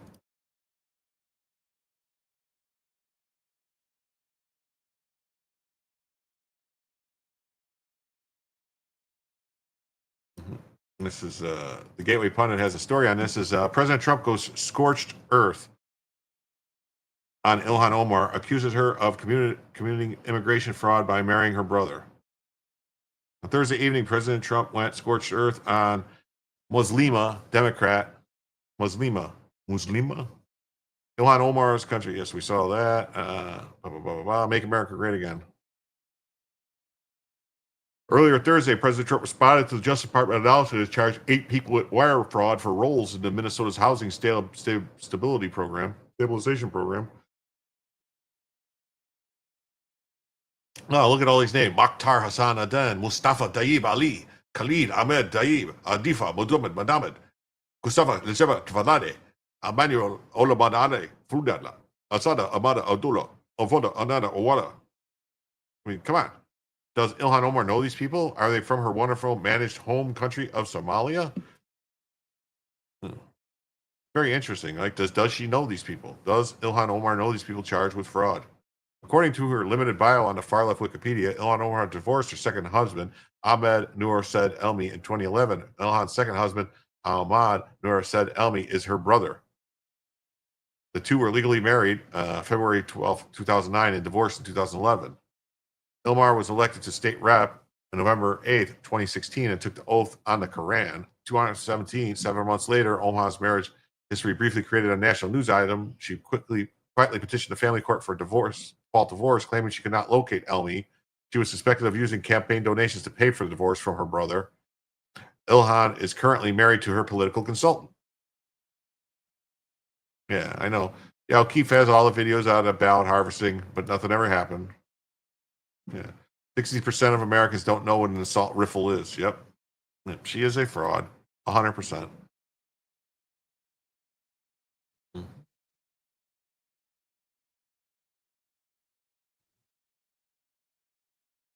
And this is from Newsmax. Trump on Ilhan Omar. I think she's terrible. Suggests impeachment. Following the failure of the House to approve a censure on Ilhan Omar, President Trump said, I think she's terrible. Rep. Nancy Mace offered a censure resolution, cited a video that Omar reposted from an anonymous user who referenced murdered conservative leader Charlie Kirk as a reprehensible human being who spewed racist dog whistles in his last dying words.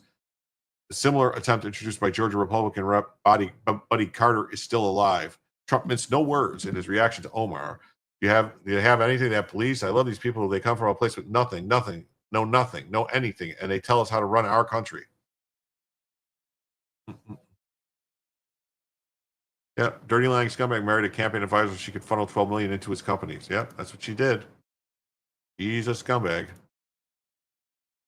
Trump says Omar is scum, should be impeached, claims she married her brother. There we go.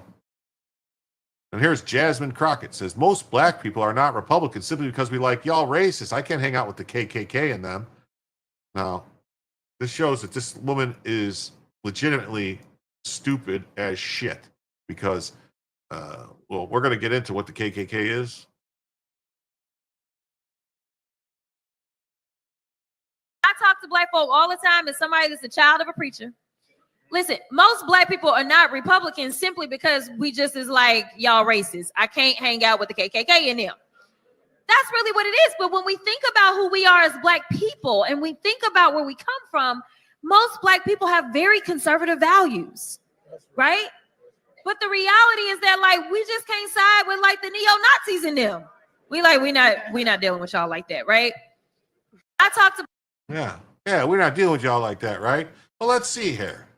Here we go. This guy, Atlas Shrugged 1984, says the 13th Amendment abolished slavery. It had 100% Republican support and only 23% Democrat support. The 14th Amendment gave citizenship to free slave, 94% Republican support. The 15th Amendment, and the reason this one doesn't have any Democrat support at all, because it didn't have any Democrat support. The 15th Amendment, the right to vote for all, had 100% Republican support and zero Democrat support. That's interesting, isn't it? Very interesting, isn't it? Very, very interesting. See, there's got to be more, right? Yeah, knowing your history used to be important. Yeah, used to be really important. And code switching in and out. That's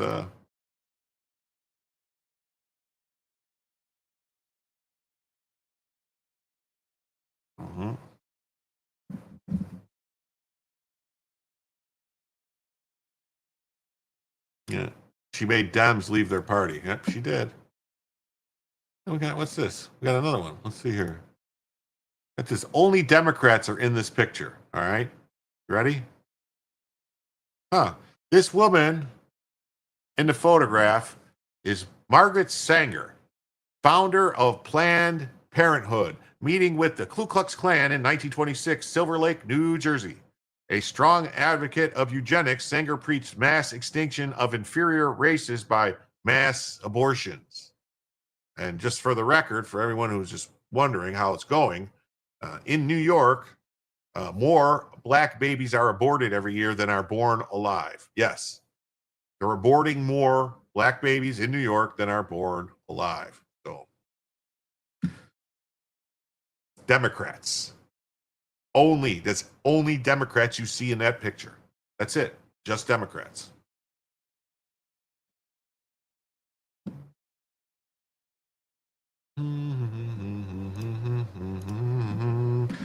Let's see. The Republican Party was founded to end slavery. The first Ku Klux Klan was founded in 1865 in Pulaski, Tennessee by Democrats. During the Reconstruction era, the secret vigilante group spread throughout the South, intimidating and assaulting, even murdering black and white Republicans. From 1869 to 1935, every black elected to Congress was a Republican. Yes. Everyone. Yeah. Margaret Sanger, patron saint of Democrats, especially Hillary Clinton.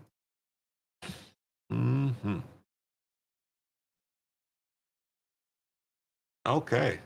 Wow. With that.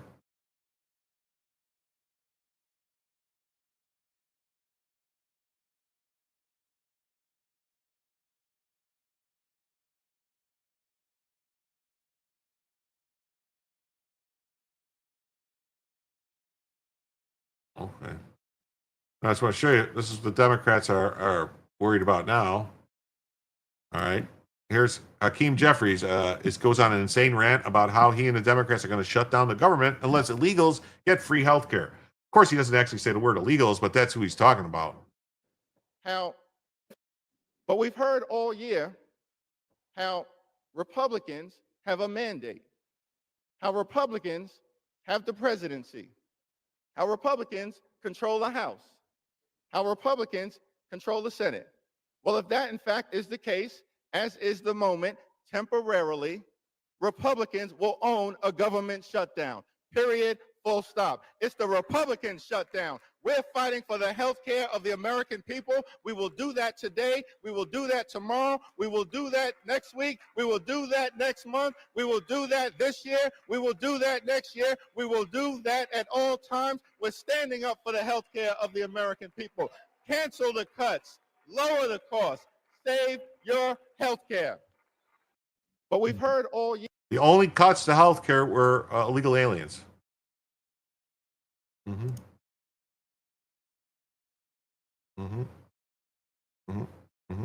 This is ICE agents re-engage violent protesters outside the Chicago ICE facility. This is new breaking news. Hey Lou, get the shot inside of the facility. They have someone on the ground if you're able to see that person. They're closing the gate right now. There's a person on the ground being held on the ground by those ICE agents. And look, if you pan over right now, Lou, let's see right here with the vehicle. They are plowing through the protesters right here at this vehicle. They tried to deploy everything that they could as these protesters were trying to block agents from moving in and out. They have another man. They are just deploying anything that they can to try to get the protesters out of the way. Dana, give me 1 second as I put my mask on because they just sprayed chemical agents again. Okay. So right now, this is what we have been seeing. This has been one of the tensest moments this morning. What just happened right now? You had vehicles that were trying to make its way out. Dana, I'm actually going to move away from the camera now that the smoke is Darius, now impacting my eyes. You need to get away from that smoke. Please, we appreciate your reporting. Get away from that smoke. I'm back near the vehicle, Dana. I'm near the vehicle. I have a mask on. I'm okay. So basically, every time that people are pulling out, they are blocking the vehicles from getting in and out. At this point, what we saw this time was the agents on top of the roof. They started, Lou, you need to get something on your eyes. You Sorry, guys, it's very important Dana, let for me you send guys it back to take you. We're care going of to hold the yourself. shot. Yes. We just need to protect our eyes Yes. right now. Yes. Yes. Give us 1 second so we can just get our bearings straight. It is. Hold on 1 second. I'm opening some more links here.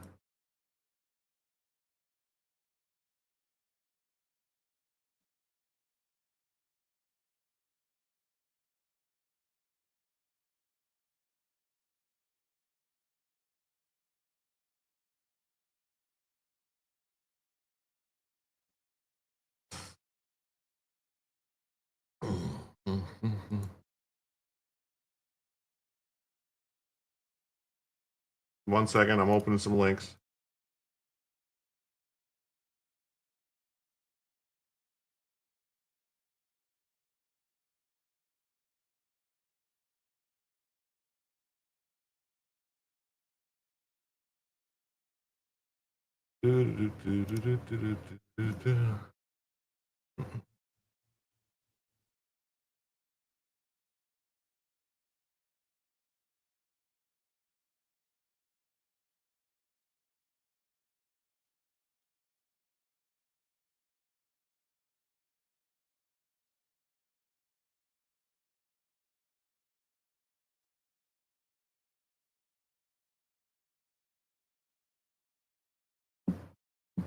Okay, where we at here? Okay. Sorry. They got a Boston city councilor that says, I'm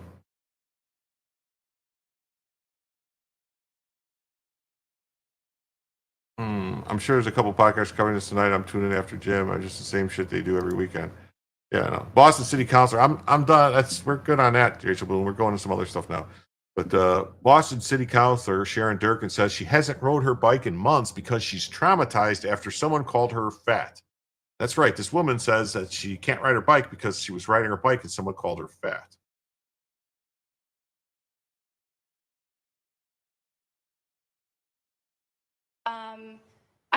I am afraid that the conversation in the city of Boston has really gotten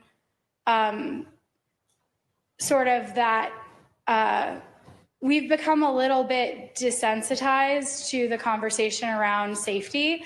And I can tell you, I had a recent experience on a bike that has put me off of a bike for 2 months. I was heckled. Someone behind me said, "You better move, you fat B word," behind me while I was biking in an area that did not have a protected bike lane.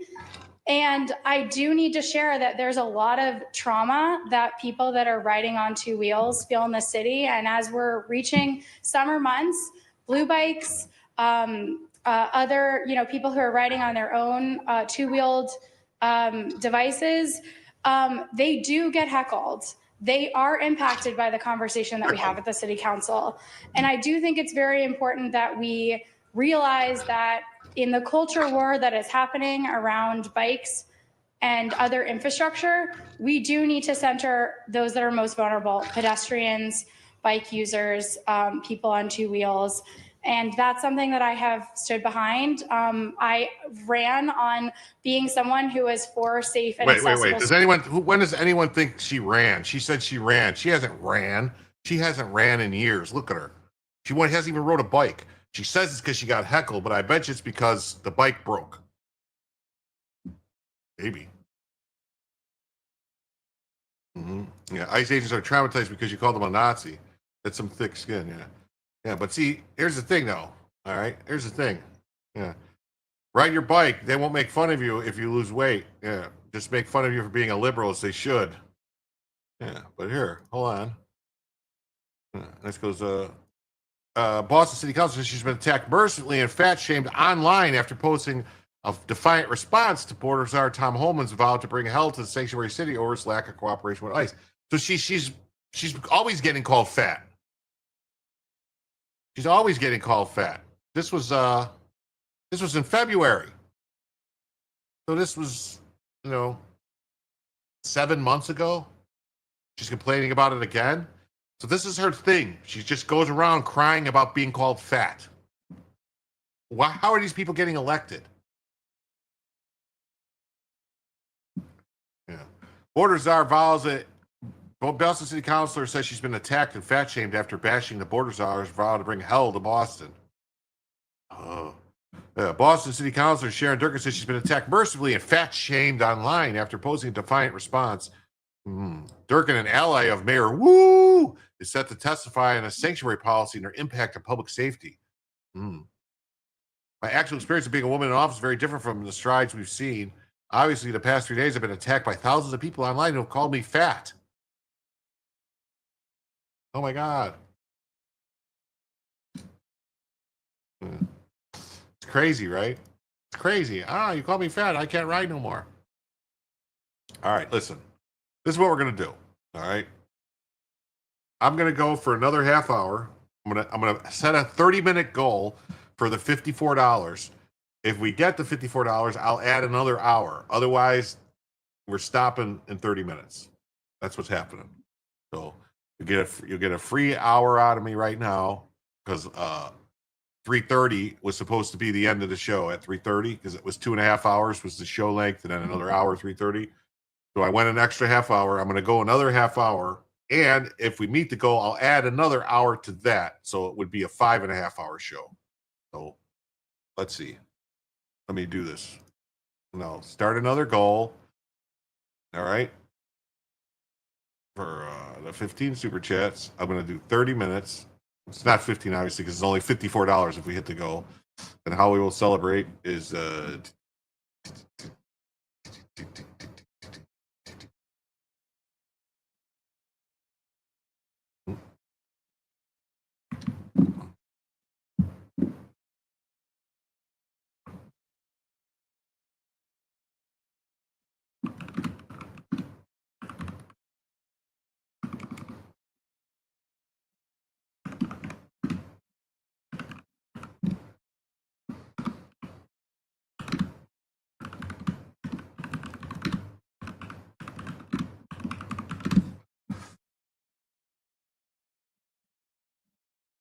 okay.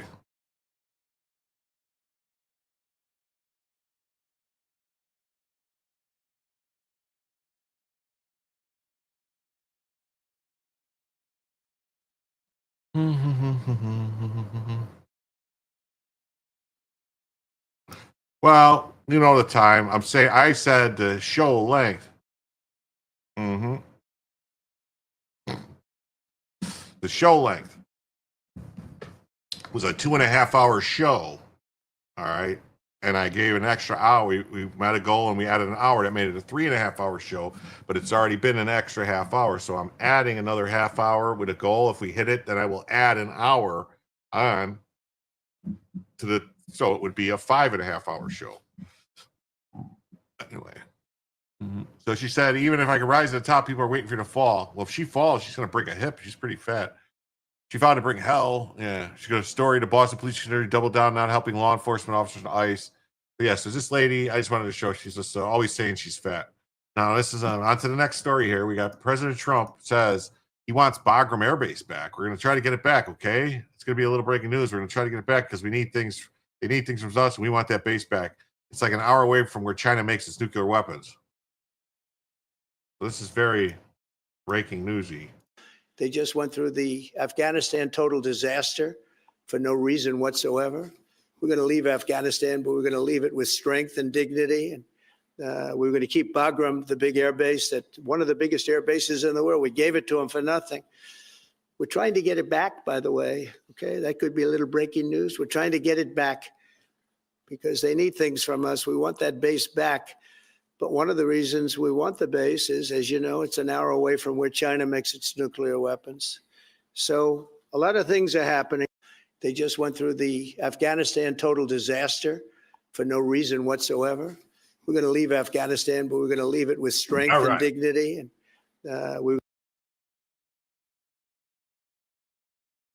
Bagram Air Base is a strategic asset Banning it under Biden's withdrawal left $7.12 billion in military gear for the Taliban. $7.12 billion with a B that Biden gave to the Taliban.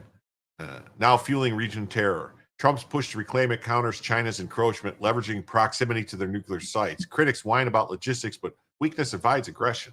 The Taliban denies Chinese control, yet Beijing's Belt and Road expansion speaks louder. Reasserting a U.S. presence deters adversaries and secures intel hubs, key to peace and strength.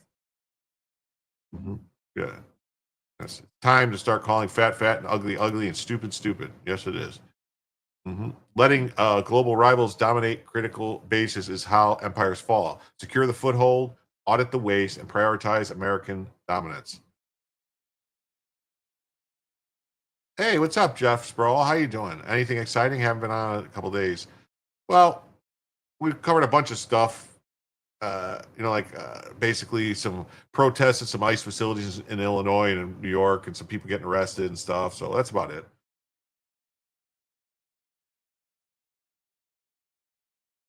I've been called fat by a 140-pound, 5'10" man in skinny jeans and a ponytail. It was funny. Can we all be nice to this big bone city councilor so she can thin up and maybe become a Republican, as those with fit bodies are normally red-pilled? Well, Algon News, I'm not being mean to her. I'm just saying she has a pattern of constantly complaining about being called fat. So, I don't know. I mean, did this just start in her life? But hey, look at that. We are now only $48. I forgot to put this up. We are only $48. I'm sorry, no.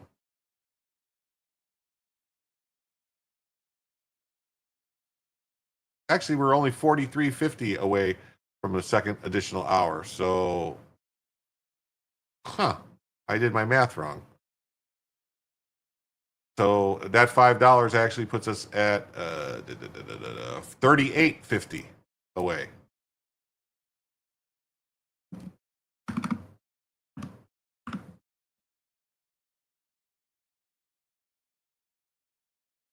Thank you very much.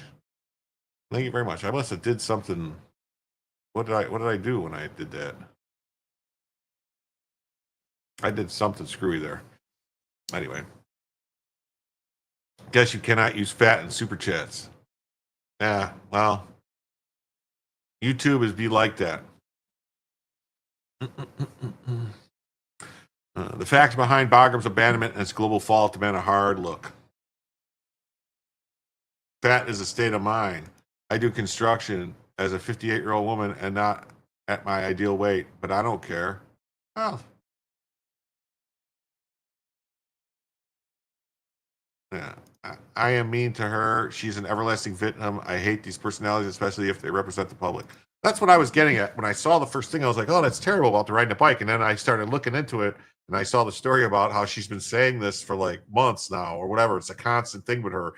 Someone called me fat. I'm a victim. They called me fat. It's like, okay, come on. You got elected to public office. You got some responsibility to actually do your job. So President Trump announces that the U.S. is trying to get Bagram Air Base back from the Taliban. This is like breaking news. On Thursday, President Trump and UK Prime Minister Keir Starmer spoke to the press following a historic meeting. While speaking to the press, President Trump announced his administration is trying to get the former U.S. Bagram airfield in Afghanistan back from the Taliban. Trump criticized Biden's chaotic and disastrous withdrawal. They abandoned Afghanistan's airfield after nearly 20 years by shutting off the electricity and slipping away in the night without notifying the base's Afghan commander, who discovered the America's secret departure more than 2 hours after they left. Taliban quickly took over Bagram, which is only 30 miles north of Kabul, and August 15th, and they released thousands of terrorists held into prison. Oh, what do you know? Days later, terrorists killed 173 Afghans and 13 Americans at Kabul Air Base. Wow.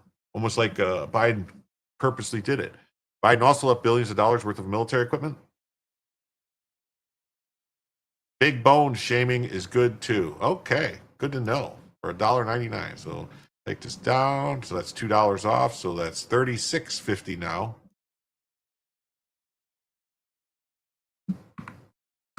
For another hour.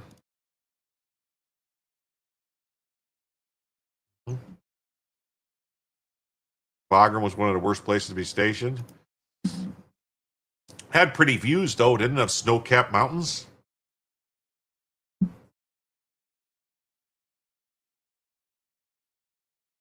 My 59-year-old hubby and me at 58 moved our daughter into a second-floor apartment. Her boyfriend could not get the couch up the flight of stairs. I took over on the bottom and got it up there in a couple of minutes. Well, man, that sounds awesome. You sound like an awesome person to have around.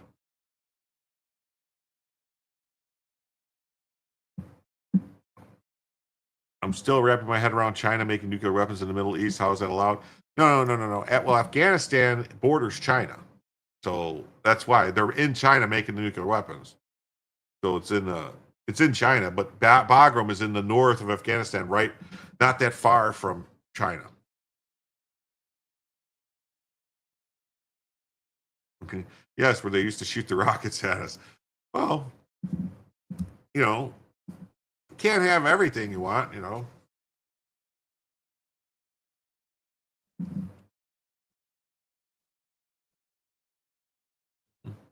Although China has denied it, there are reports the communist nation may be posturing to take over the abandoned base.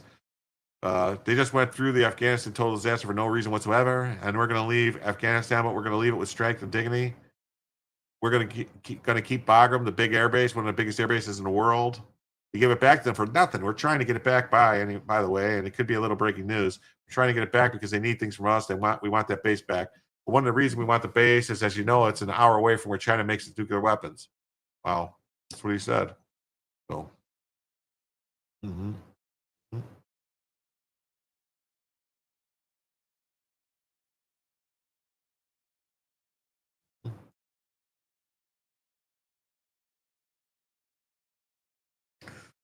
Mm-hmm. Then some other highlights from that meeting is President Trump tells Starmer he must stop the migrant invasion by any means, even if by ushering in the military, because it destroys countries from within. Yes, it does. It destroys them from within.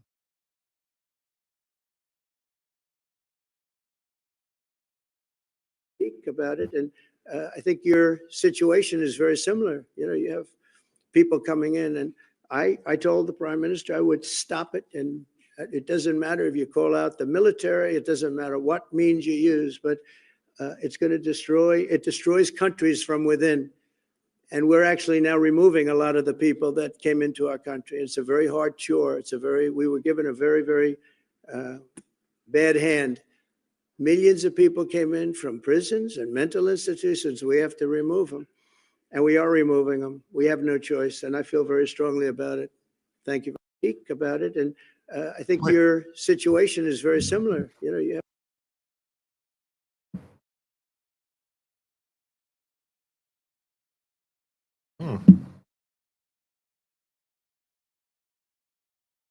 Oh, I just received another $6.75 from Kim. Thank you, KPT. Thank you very much. Let me come back into here. So now I will shut the banner down again. So now I have to do this. It says $6.75, so that will take us down to $29.25.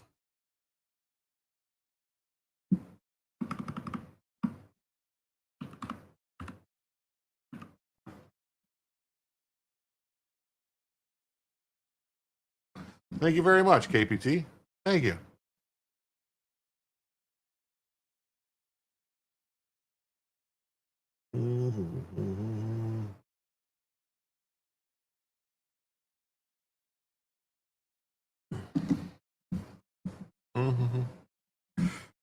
What do you think of Trump spreading himself thin, especially with idiots in the Senate not approving all his staff? Bagram would be a big commitment, a huge commitment. But here's the thing, if we were invited back in by the Taliban, like if they said, yeah, they're going to lease it to us or something like that in exchange for something they want off of us, I don't think Congress could say anything about it. But I don't know, And then we got Keir Starmer saying that they will bear down on any limits on free speech, but protect it jealously and fiercely, always will, which is a lie. And on free speech, that has long lived in this country, free speech. It's one of the founding values of the United Kingdom, and we protect it jealously and fiercely, and always will. And we will bear down on any limits on free speech. And on free speech, that has long lived in the...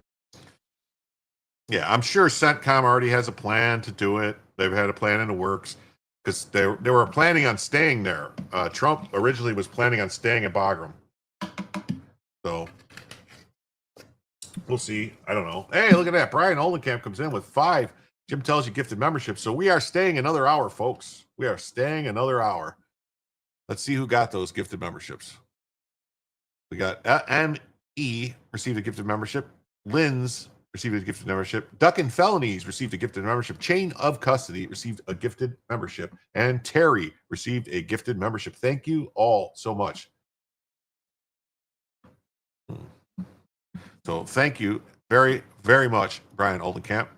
And with that, we are now on our way. Let's see here. We'll take the banner, take it down. We're going to hide this. And we're going to do this. And we're going to say we are now $75. Well, no, $74.75. No.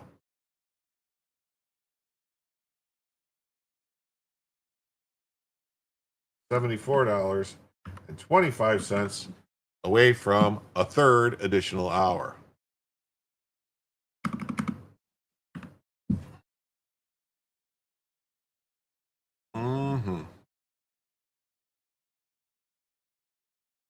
Oh, we still got 15 minutes to go on that.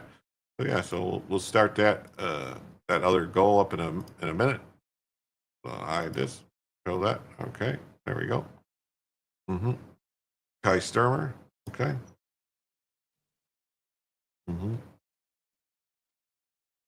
Okay.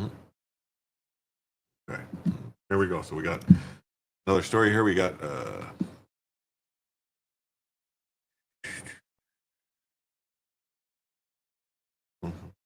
oh, Sunshine says, I'm behind watching Bella cracks me up seeing the slow camera follow her. Where's Bella? Bella's right there. Oh, wait, she moved. Sorry. I fix it. I fix it.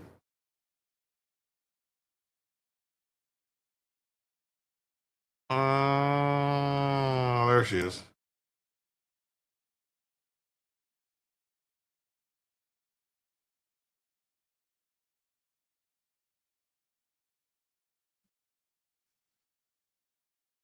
Okay.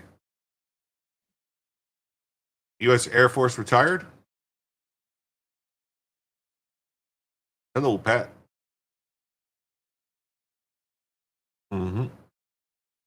You want your money back?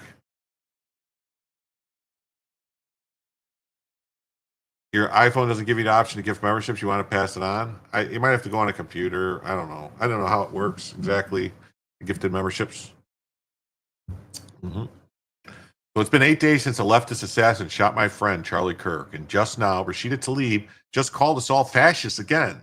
This rhetoric is wrong. This rhetoric is unhinged. This rhetoric is out of line. This rhetoric has inspired murder. We will not stand to be defamed. Oh, reserve. I'm sorry, reserve. I thought it meant retired. Okay, reserve. Cool. Jar retired though, right? I think.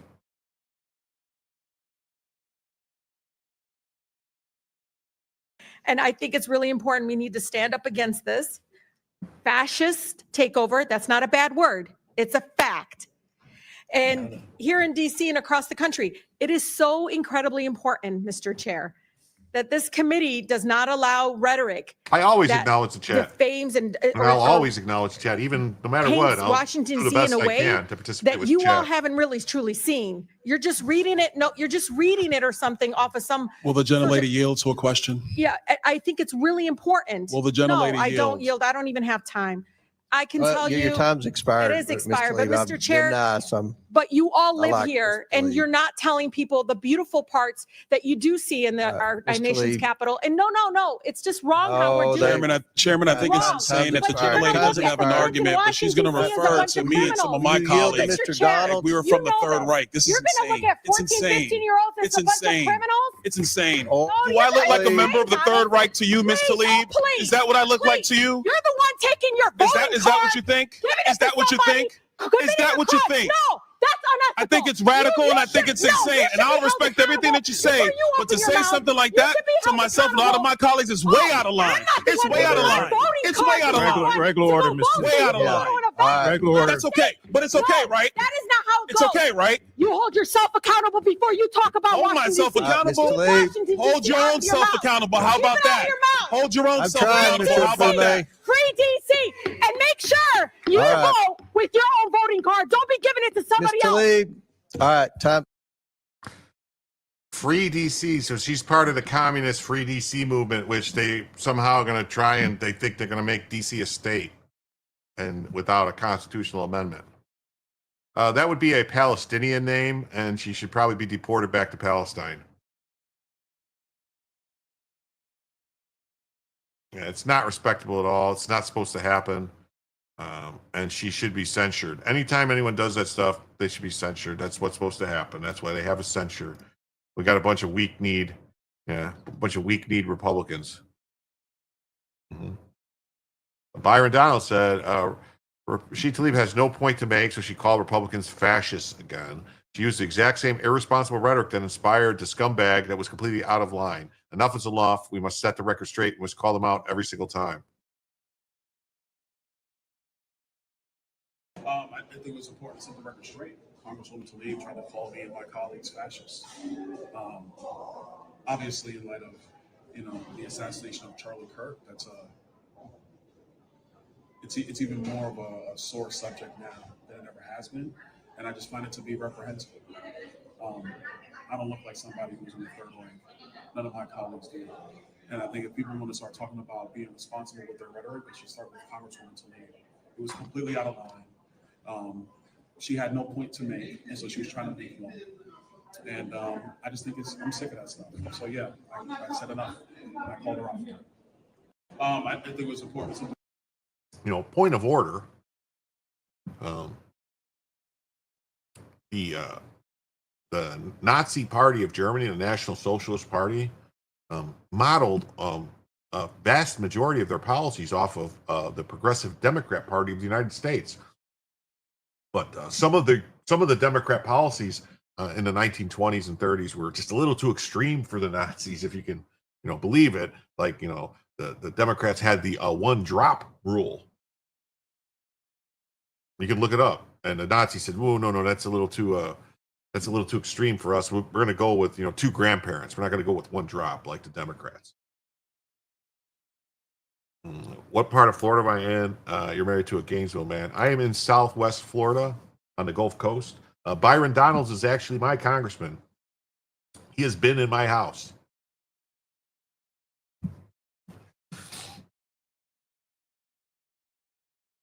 Mm-hmm. Call him out, expose him, hold him accountable. The left hated Charlie Kirk because they say he was a transphobic and homophobic. They love the Palestinians who are openly transphobic and homophobic. Make it make sense. Yeah, he'll make a great leader someday. He's running for governor, and hopefully, I was hoping he was going to take the Senate seat from Marco Rubio when Marco Rubio went. I would have preferred him in the Senate, but I'll take him as a governor. I'll take him as a governor.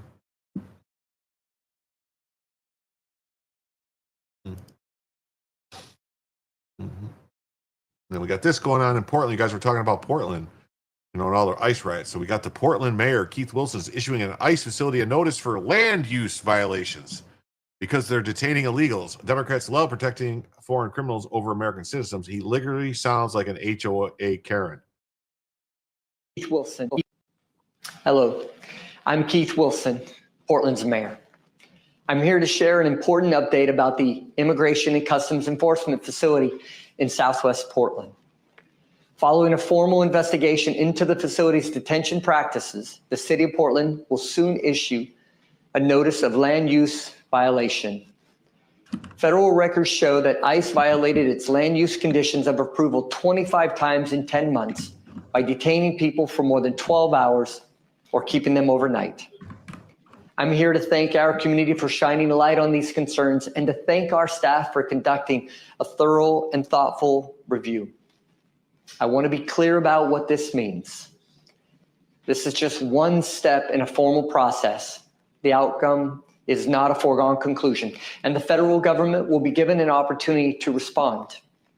However, we must remember this review was triggered by the federal government's breaking promises to our community regarding the detention of human beings. Whatever comes of this process, I hope you will join me in celebrating and supporting Portland's immigrant community and standing in solidarity with all those who've been impacted by the actions of the federal government in recent days. I owe a special thank you to city staff for doing this hard and important work. Yeah. Someone's going to have to explain to him that the federal government doesn't need permission from the city to do a fucking thing. Mm-hmm. There it is. Portland to issue land use violation notice against the ICE building. The city said it will issue the land notice because detainees are being kept overnight or for more than 12 hours. Yeah, because there's people outside protesting and they can't leave. Holy shit, man. The city of Portland announced will issue a land use notice against an immigration and customs enforcement building as accused the agency of holding detainees in a manner that doesn't comply with the conditions of the site's land use approval. Federal government records from a 10-month period show that more than 24 detention policy violations of the facility's land use conditions of approval with the city, which does not allow detainees to be kept overnight or held for more than 12 hours. The city said it will issue the notice, which references what it calls a second violation regarding boarded up windows. Well, yeah, they had to board up the windows because the people are throwing shit. What the hell? Landowners have 30 days after receiving a notice of violation to correct the issue. A fine can be issued if there is substantial evidence of violation. Yeah, the city of Portland thinks they're going to fine the federal government. Let's see how that works out. The city said on Wednesday the city's permitting bureau can also initiate a reconsideration of the land use approval by scheduling a hearing at least 60 days after the notice is given. The decision from the hearing officer can be appealed to the city council. Yeah. This is going to play out very poorly for this mayor. The ICE building has been the site of nightly protests and clashes. Yeah, criminals and Antifa-affiliated groups have attempted to dox or reveal the personal information of ICE officers in Oregon and other places. Yeah, they've talked about this for 4 months. Yeah, but the problem is that they won't let them transfer the people out. They're blocking them. They're facing a 700% increase in assault. And the rioters have attacked enforcement agencies, destroyed federal property, and posted death threats on the facility and outside the facility. Prominent politicians are actively encouraging these attacks by demonizing the federal law enforcement and refusing to cooperate with lawful immigration.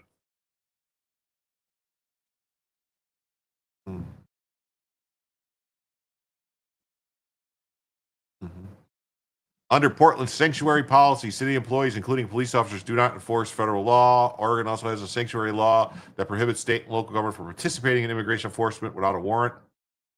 On Wednesday, Trump said in a post on Truth Social that Antifa, an anarcho-communist organization, see that?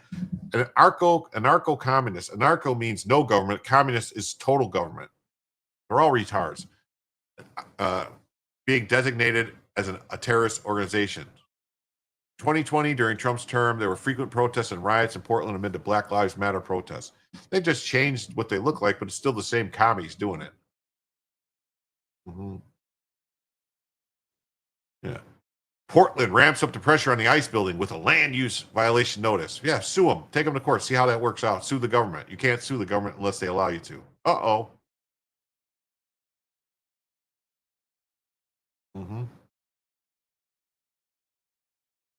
Meantime, in Oregon tonight, the Immigration and Customs Enforcement Facility in Portland has become the scene of demonstrations for more than 80 consecutive nights. Correspondent Dan Springer shows us this evening. Night after night, this is the scene just outside the ICE facility in Portland. Hundreds of residents live in apartments just feet away. They routinely call police about the noise and crime. I'm calling about the protesters. They cornered 2 women out here. They need help. Please send the cops. But the cops did not come. Residents on their own. Turn that down. It's midnight. We the people need sleep. This week, protesters brought what looked like a guillotine. Some confrontations end with residents getting assaulted. First a bullhorn, then a fist. No arrest was made despite the injuries. On this night in late June, federal police used tear gas and flashbangs. Again, no Portland police in sight. It came out later in court that one officer told another, if it were not ICE, we could assist directly. Julie Parrish sued the city to force police to enforce local laws. This is a full-on abdication of police duty in a 4-block radius that impacts some of the most vulnerable Oregonians that we have. Now they've said, meh, we're just going to let violent rioters do this for 80 straight nights, and we don't care. Portland police responded, we take these concerns seriously. At the same time, we are committed to protecting individuals' rights to express themselves peacefully. The Portland approach is pathetic. It's childish. And if you enable people to behave the way the protesters have and wreck the neighborhood for everyone else, they will come back and wreck it the next night. The protest chaos, which began with riots aimed at social justice in 2020, has severely damaged Portland's reputation. It's now ranked by the nonpartisan Urban Land Institute as the second worst place in America to invest. With 6.5 million square feet of commercial vacancy, the top 20 office towers have lost 57% of their combined value in 5 years. Portland's elected leaders ignored our request for comment about what some are calling the city's death spiral. As for those nightly protests, police admitted to us that they have not made a single arrest out there since June 18th. Aisha? Wow, those numbers are startling. Dan Springer, thank you. Wow, that's crazy, right? The Sanctuary City of Portland was going to issue a land warning, and officials noticed they started a review of the facility is following the rules of this 2011 land use permit, which bars keeping people overnight or for more than 12 hours. It follows a report from a local nonprofit group accused the facility of holding people for longer than permitted 25 times from between October and July. Oh, okay. Well, that's because there are people outside protesting every night and they can't get them out. So that's what's happening there. Then we got this. Look at this. We got Representative Maxwell Frost labels Republicans and President Trump as fascists. Fascism is not on the way. It's here. They aren't going to stop this until more people are killed. These people, there is no unity with these people. These people are saying, oh, we need to come together. We need to work together. Donald Trump doesn't want a democracy. He wants a throne, and his cronies are clearing the way. The president and his lapdogs here in the United States Congress, the vice president, the FCC chair, the attorney general, secretary of state, and congressional Republicans are implementing a dangerous agenda to punish their opposition. Fascism is not on the way. It is here. The First Amendment is how generations of Americans, from civil rights activists to labor organizers, American worker, LGBTQ plus activists, have fought for progress, and it is our power. Donald Trump doesn't want a democracy. He wants a throne, and his cronies are clearing the way. The president and his lapdogs here in the United States Congress, the vice president, the FCC chair, the attorney general, secretary of state, and congressional Republicans are implementing a dangerous agenda to punish their opposition. Fascism is not on the way. It is here. The First Amendment is how generations of Americans, from civil rights activists to labor organizers, American worker, LGBTQ plus activists, have fought for progress, and it is our power. Donald Trump doesn't want a democracy. Sorry, I was updating the goal for another hour. Define fascism. Oh, wait, I know. Fascism is disagreeing with you on any subject. Yeah. It's been here. It's yours. You, bro. Wake up. There's no difference between the Nazis and the Democrat Socialists. Look at, here's what it says. National Socialist German Workers' Party. Look at this. Look at the Democrats. Whoa. Control schools, control healthcare, take individuals' guns, high taxes, control major industry, abortion, euthanasia. Yes, yes. Race determines identity. Oh, yeah. Democrats, National Socialists. Yes, they're both socialists. Blame capitalism. Right out of Alinsky's Rules for Radicals. Leftists have gathered outside New York City's ABC studios demanding ABC grow a spine due to Jimmy Kimmel's cancellation. We are facing fascism. Yeah, they're not peaceful. That is the problem. Yeah, lapdog. Yeah, no. Rhetorical there. Yeah, the people in our government are the biggest problem. It probably should have been a good problem for the biggest problem in the universe. Should have probably set that into them. Yeah. So just so everybody knows, I updated the goal. All right. I started it at 4, just a couple seconds ago. So we can add another hour on top of this extra hour if we hit the 74.25. Just saying. We can I have links to go all night if you want. So let's see. I want to know who this clown is. ABC, grow us fine. ABC, grow us fine. ABC, grow us fine. ABC, grow us fine. ABC, grow us fine. ABC, grow us fine. Well, let's be clear about what happened. ABC did not cancel this show in a vacuum. He did was call out the fact that they are using the murder of Charlie Kirk to come after, they're cynically using it to come after their political opponents. Was he right about that? Yes! Did they prove him right once again when they came after him? Yes! All right, Jimmy Kimmel needs to be brought back on air immediately. Yes, he does! Oh. And I want to echo everyone, including Jim Keedy, who very powerfully talked about how what we are facing now is not just another bad that inspire me. Should the government censor speech? It does. Why is he reading off a phone? If this is his words and what he wants to say, why is he reading off a phone? Oh, because it's not his words. It's not what he feels. It's what someone told him to read. Look at him. Yeah, read off the phone. Democracy requires your courage, but authoritarianism requires your complicity. Yeah. Look at, another trans right there holding the microphone, a black microphone, all dressed in black, and this is a Democratic Socialist politician. Yeah. This is who you're voting for. This is what you get, man. You get what you get in New York. I hope you're ready. Yeah. There's 30 people there. The signs were printed by refusefascism.org. Bill Ayers, the Weather Underground bomber and Obama's mentor, is a founding member of Refuse Fascism. It's a tax-exempt financial sponsor, is Alliance for Global Justice. If you're looked at their international answer, they have long been funding the various Marxist events. They also include their name on the signs they create. Answer Coalition is one of the Neville Singham's group. I suspect Neville Singham will be taken care of very, very soon. See entry number 2. That's right. They're gonna, if they do this with Antifa, yeah. If they do the stuff they're claiming with Antifa, Singham and the rest of them are gonna get taken care of. Representative Eric Swalwell talking to Republicans, they also think privately that Patel is not up for the job. As one Republican told me, I don't feel safe with this guy. You look at him and you think, this guy's unhinged. What? These people are such liars, man. Such liars. You know what I found interesting, Lawrence, talking to... Is he going to fart again on camera? Is that they also think privately that Patel is not up for the job. And not just because he screwed up the Charlie Kirk investigation. It's not just because... How did he screw up the Charlie Kirk investigation? They got the guy, don't they?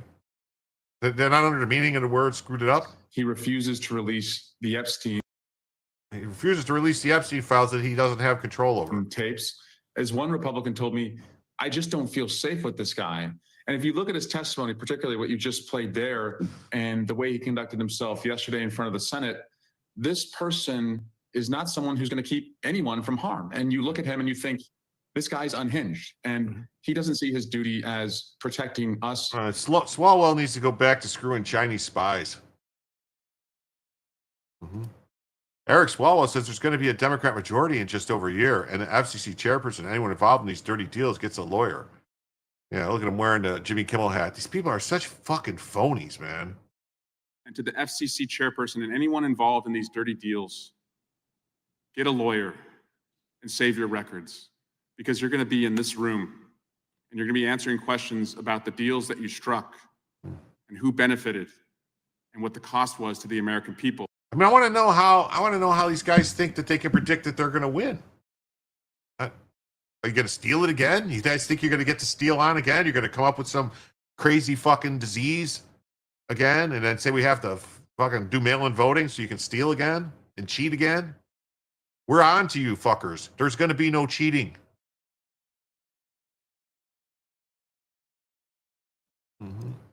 Yeah, Chris Murphy accuses corporations like Disney and ABC of being willful participants in the effort to destroy political speech.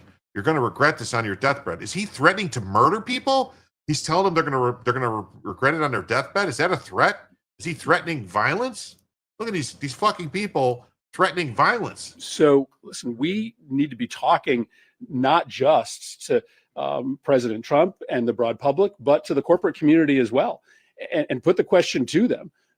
You're going to rue this moment. You're going to regret this moment on your deathbed, when America is no longer a democracy anymore, and you were willing participants in the effort to destroy political speech, either by shutting down voices like Jimmy Kimmel that had every right to be able to speak in dissent to the president, or patrolling the speech of your employees who have just as much of a right to express their political opinions as well. So listen, we need to be talking not just to President Trump and the broad public, but to the corporate community as well. I really appreciate and put the question to.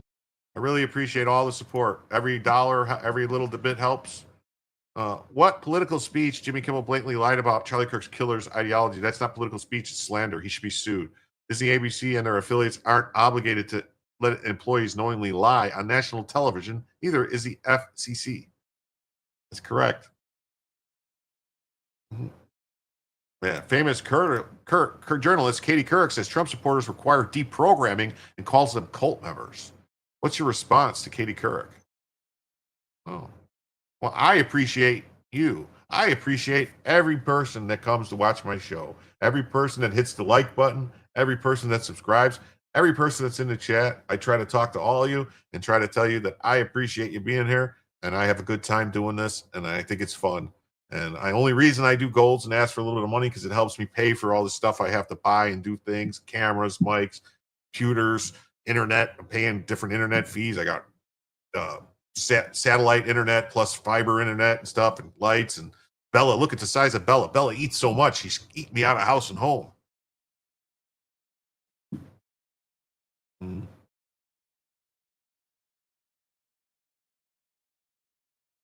Oh, I thought this was a video. Where's the fucking video? Why are you going to do that and not show me the video? That was such a shitty... I thought that was a video. I'm sorry. Palm Beach County School Board member Edwin Ferguson called Charlie Kirk a racist bigot. He compared Charlie to Hitler in a disgraceful rant. Oh, that's terrible. Hold on.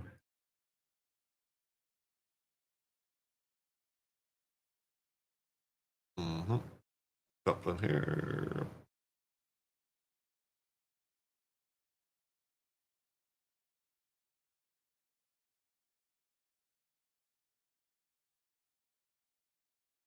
Hold on. I'm looking for, there's something that goes with this. I don't have it. Where is it?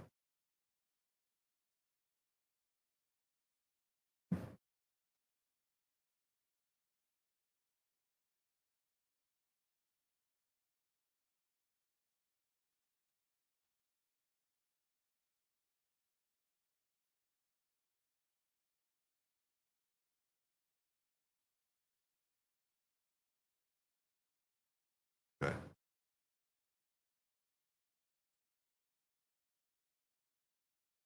All right, here we go. All right, sorry.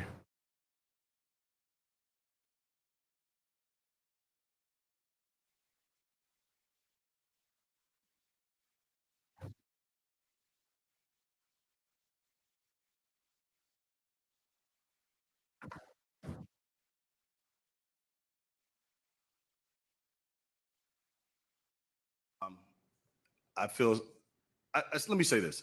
So there's a letter that came from the DOE to the superintendents.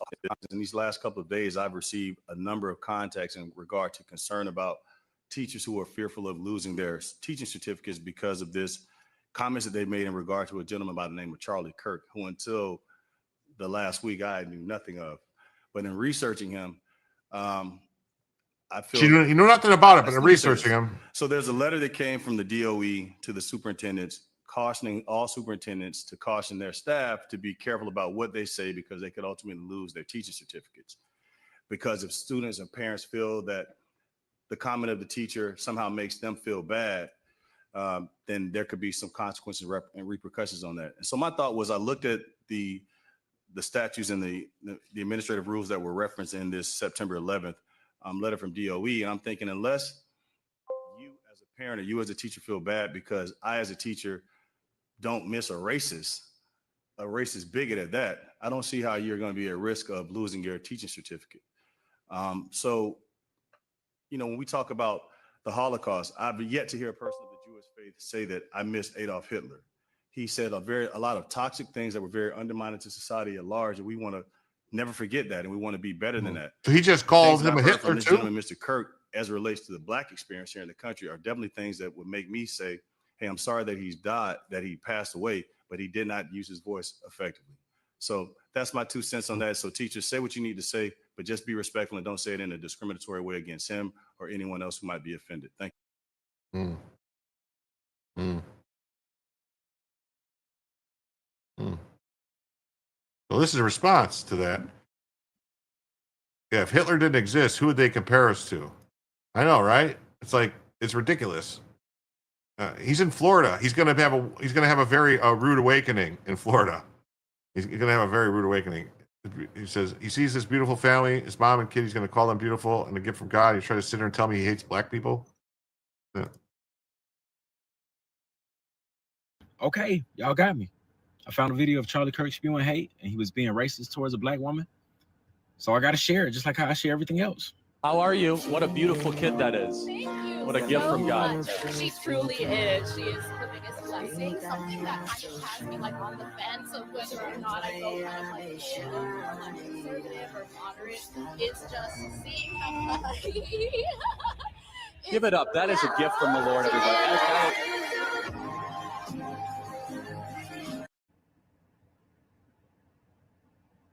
That was the person y'all said that was racist and hated black people. I don't know about y'all, but you can't turn hate on or off. And a racist person would never call you and your family beautiful. Like, that's who y'all said hated black people. Like, I don't know, bro. Like, the more I go down this rabbit hole, the more I just get like re-pissed off all over again. Cause I just get like the videos of folks celebrating and all of that just come back in my head. And the people who were saying, I'm celebrating because he hated black people. I'm celebrating because he was racist to us. And I come across videos like that and I'm like, huh? Like, and I already know somebody gonna say that was just a clip. You contradicting yourself because this whole time I've been preaching full context. Don't go off clips. And I just went off of a clip of him showing love to a black woman. But the point is, you cannot turn hate in your heart for somebody or for a group that y'all say on or off. If you hate a group, you're going to stand 10 toes on that. And that man showed would have stood 10 toes on something if he actually hated something. But all of a sudden in this situation, he sees this beautiful family of this mom and kid, and he's going to call them beautiful and a gift from God. And you trying to sit here and tell me that he hated black people and trying to tell me that he was racist to black people. All right. Wow, that was awesome. Maybe, I don't know. Seems interesting. Oops, I'm spilling stuff. Oh, I'm spilling stuff. Oh no! Oh no! Oh no! Oh.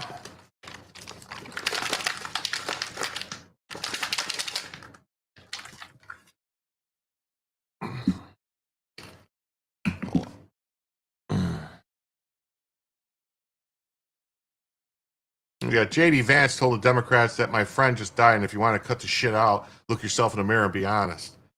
Yeah, JD Vance is not playing. Who grew up in a pretty normal family, actually had a pretty good home life, who was radicalized by the far left, by the social networks of the far left, by the ideas of the far left, and got so far down the path of radicalization that he killed my friend. That is not a both sides problem. My friend is dead because of left-wing political radicalization, and if you want to cut that out, then be honest about it and look yourself in the mirror. Who grew up in a pretty normal family, actually had a pretty good home life, who was radicalized. Yeah. Look at this one. Because this is the best video you'll see on social media today. I want to shake this young man's hands. So I'll let you guys decide what you think. Uh-oh. Yeah. Manny Goat says, we wasn't sure about JD. He's really grown on me. Yeah, me too.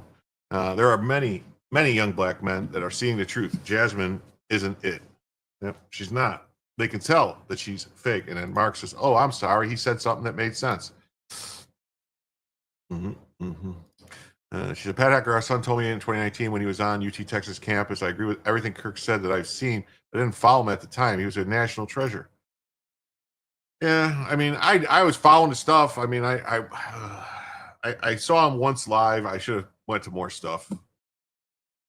But all right, I'm gonna apologize in advance because this person says "bro" way too many times. Y'all brain is scrambled eggs and mashed potatoes, fool. There's no way y'all believe this man was truly racist. How is somebody racist for saying that you should be judged of the content of your character, not the color of your skin? Like MLK did. You remember what MLK said? Like what, bro? He wanted you to have merit. He let us know that there was nothing holding us back from doing whatever the white man could. Like, bro, I literally do not see how y'all feel like there's something in America that the white man can do that y'all can't do. You can do anything in this world that you want to do, bro. Don't let your fucking people tell you that you can't, bro. All you need to do is have hard work, dedication, and some grit, bro. That's all you need to be successful in this world, bro. Discipline, respect, be good to people, bro. You'll be good, bro. I promise you, bro. There are absolutely zero laws in place preventing a black man from doing anything that a white man could.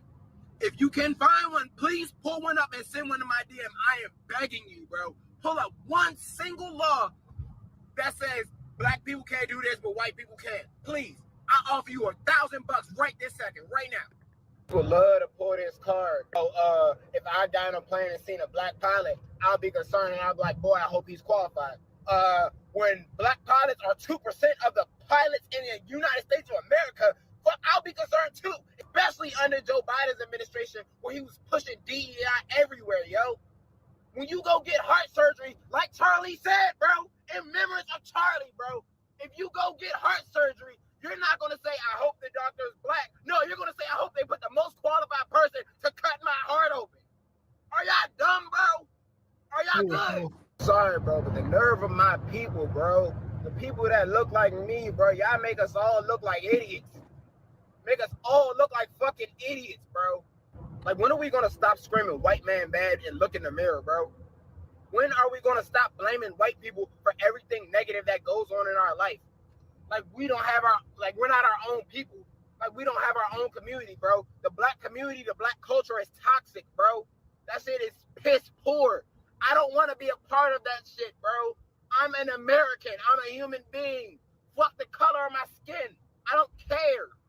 Y'all so worried about skin color, ready to pull the race card, bro. And that's why we're still stuck in past, bro. We're stuck in the past and we can't move forward as a people because y'all don't want to let go of the white man bad. Like, what is wrong with y'all? Mm-hmm.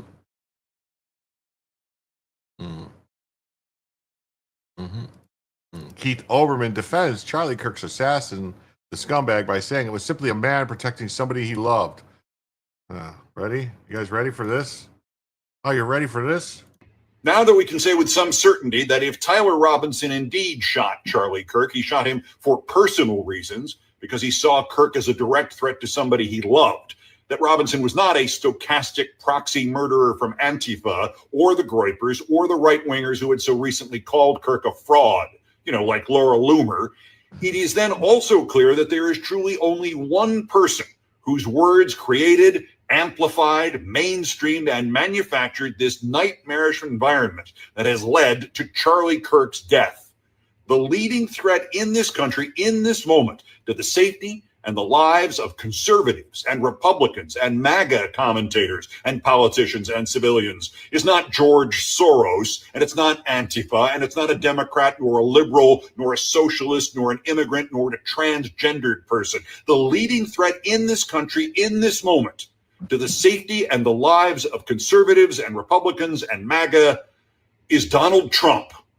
It's Donald the individual Trump who's done the most to put the lives and welfare of all of us directly and also by his perverted lead and demonic inspiration of others is Donald Trump. The America in which Charlie Kirk was murdered, the America in which Melissa and Mark Hortman were murdered, the America in which Paul Pelosi was beaten, the America in which Donald Trump himself was shot is Donald Trump's America. More of my commentary on that, and my thanks to Kash Patel for again relighting the Trumpstein fire yesterday on the all-new Thursday Countdown podcast. a second. I'm in the wrong one here. Let me get this. I had it. County Democrats ICE facility arrested.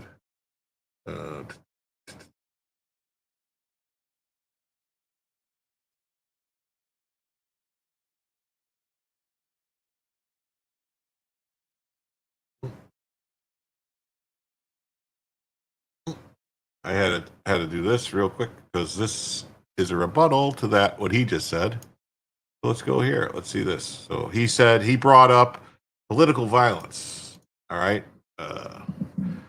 And so this says, to this day, Democrats and their willing accomplices in the drive-by media claim that Vance Luther Bolter, a Tim Walz appointee, was a far-right Republican. Please never play him again. Well, it's, while he shot 2 Democrat legislatures, they both had just voted with Republicans to deny health care benefits to illegal aliens in the state. Something Bolter was deeply upset about. The fact is, Bolter was a Democrat, and he took out his anger on 2 Democrats and their families who he felt had betrayed his party. Look at, there he is. Look at, Democrat appointee. He had no Kings flyers all over the place. Van Bolter appointed, Democrat appointee, shot Minnesota state officials for voting with Republicans on the immigration bill. I mean, that's what happened. He was mad that they voted with Republicans and went and shot him. I mean, what? There's no evidence this guy was ever a Republican or anything. He had all these weird things. His wife, there's pictures of them wearing, I vote Democrat because I have a brain or all this weird shit.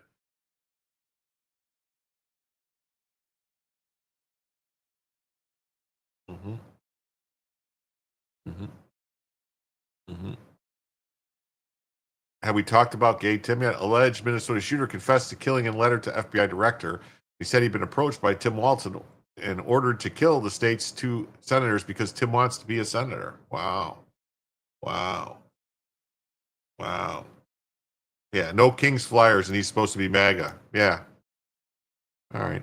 Well, let's talk about this one because he brought up both of these. The attack on Paul Pelosi is cited as an example of right-wing violence. But what Democrats won't tell you about David DePepe is that he was an illegal alien who voted illegally for socialist candidates. His life partner is an LGBTQ Russian immigrant named Oksane Gypsy Taub, and her home featured BLM and LGBTQ signs and flags.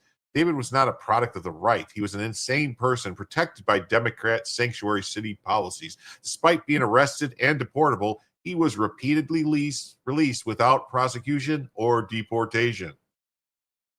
Mm-hmm.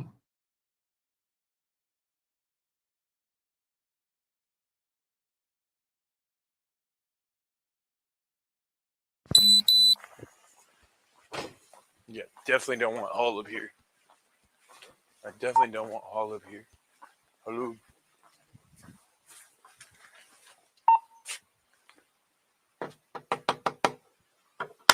So this is the scene. All right, we saw this. Hey.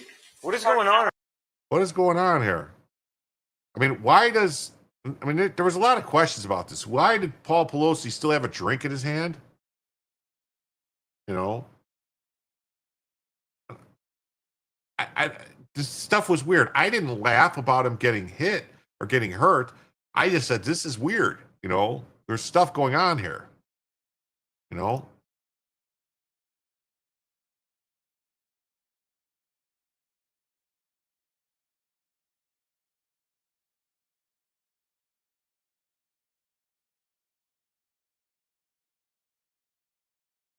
We got like this. We got Chuck Schumer saying this is despicable, disgusting, and against Democrat values. Trump and his allies seem to want to shut down speech they don't like to hear. This is not what democracies do. Really? Huh. Really? All over Jimmy Kimmel. Wow. Out front now, the Senate Minority Leader, Chuck Schumer. Senator Schumer, your reaction to this? It is outrageous. It's a page right out of Xi's playbook. No, it's not a Xi's playbook. This is just playbook. despicable, disgusting. Wait a minute. So this is now Trump isn't Hitler. Now Trump is a communist. You just call him Xi. Xi's a communist. So now they're switching it up. He's calling Trump a communist dictator, like Stalin, Lenin, Xi, Pol Pot, Mao.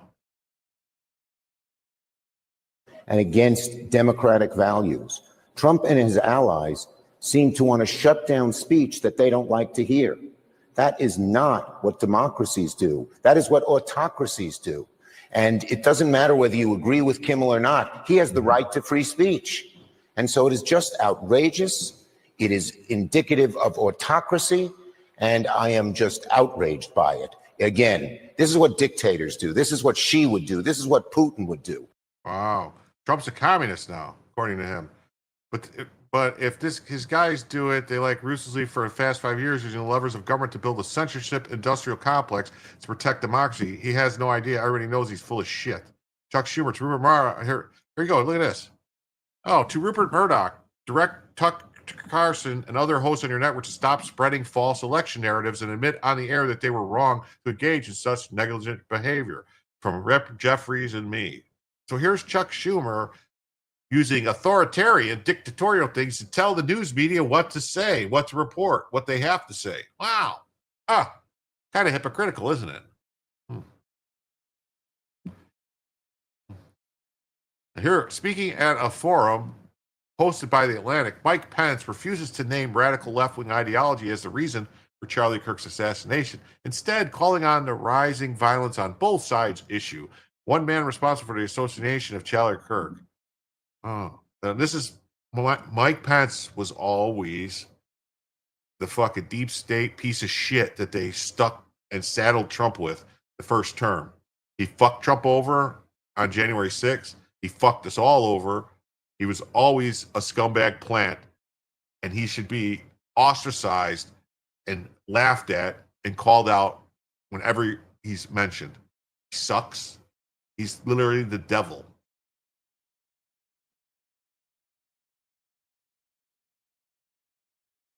The Bible says you mourn with those who mourn and grieve with those who grieve. And I think it's important that in the wake of this national tragedy that we take time simply to grieve the loss of life that occurred here.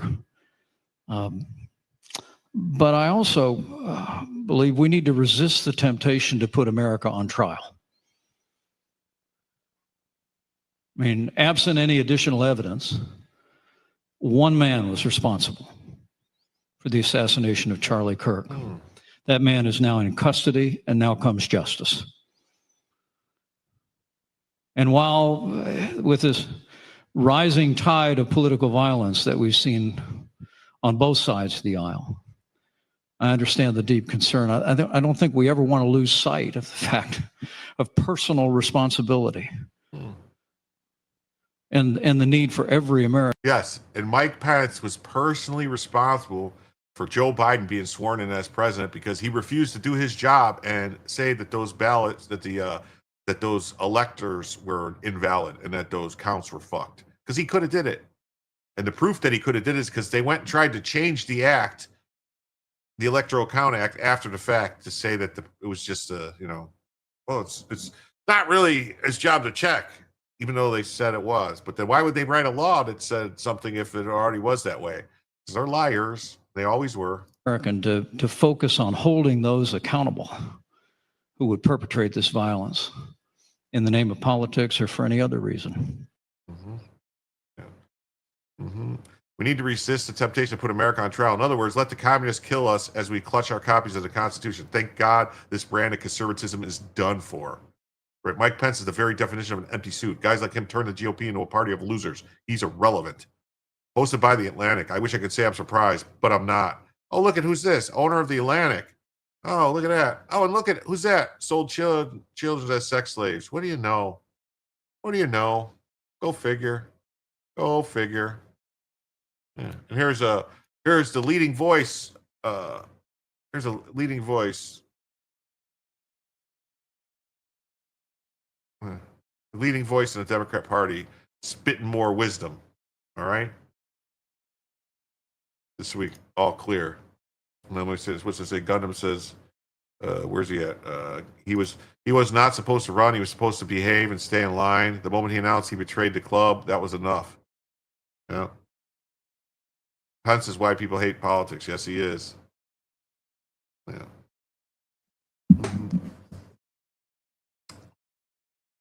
I understood what was kind of pushing them there. And so I do want people to know that just because someone has committed a crime, it doesn't make them a criminal. Okay, you hear that? Just because someone commits a crime doesn't mean they're a criminal, right? Someone has committed a crime, it doesn't make them a criminal. But I know that just because someone has committed a crime, it doesn't make them a criminal. I know that just because someone has committed a crime, it doesn't make them a criminal. That is completely different. Being a criminal is more so about your mindset. Committing a crime can come for a lot of different reasons. I understood what was. Yeah. Yeah. Just because someone has been elected to Congress doesn't mean she's smart. She really is this stupid. Charlie Kirk didn't create psychopaths. He just showed us who they were. That's right. Jasmine Crockett just tried to paint Charlie Kirk's assassin as MAGA, and MTG shut her down. He was not MAGA, not one bit. This is a complete lie, and it's insult to every Republican and person that identifies with those type of politics.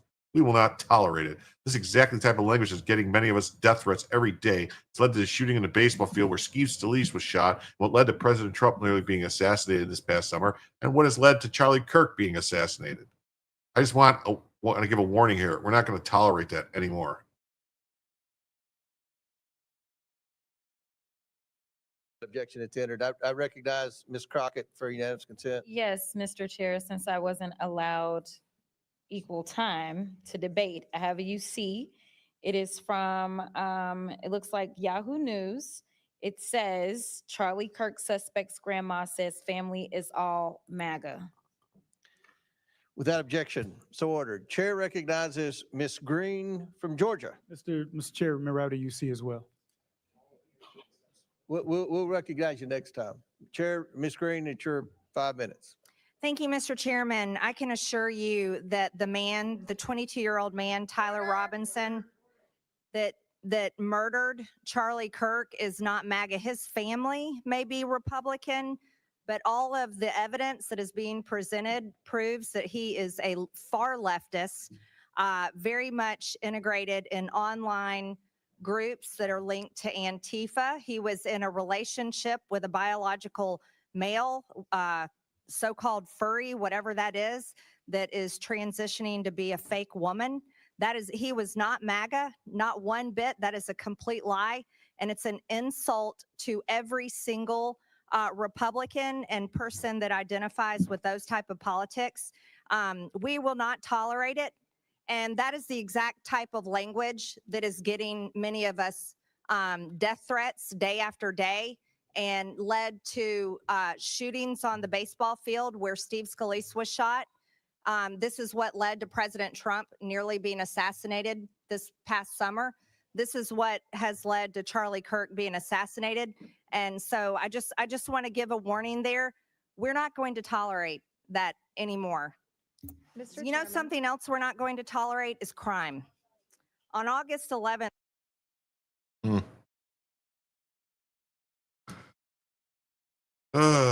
All comments made before January 6th, 2021. There needs to be unrest in the streets, and Nestle Presley. Protesters should not let up, Kamala Harris. If you see anybody from that cabinet in a restaurant, an apartment store, you get out and you create a crowd and you push back on them, Maxine Waters. I don't know why there ain't uprisings all over the country. Maybe there will be, Nancy Pelosi. Oh, that's weird. They all said that stuff. What do you know? And here it is.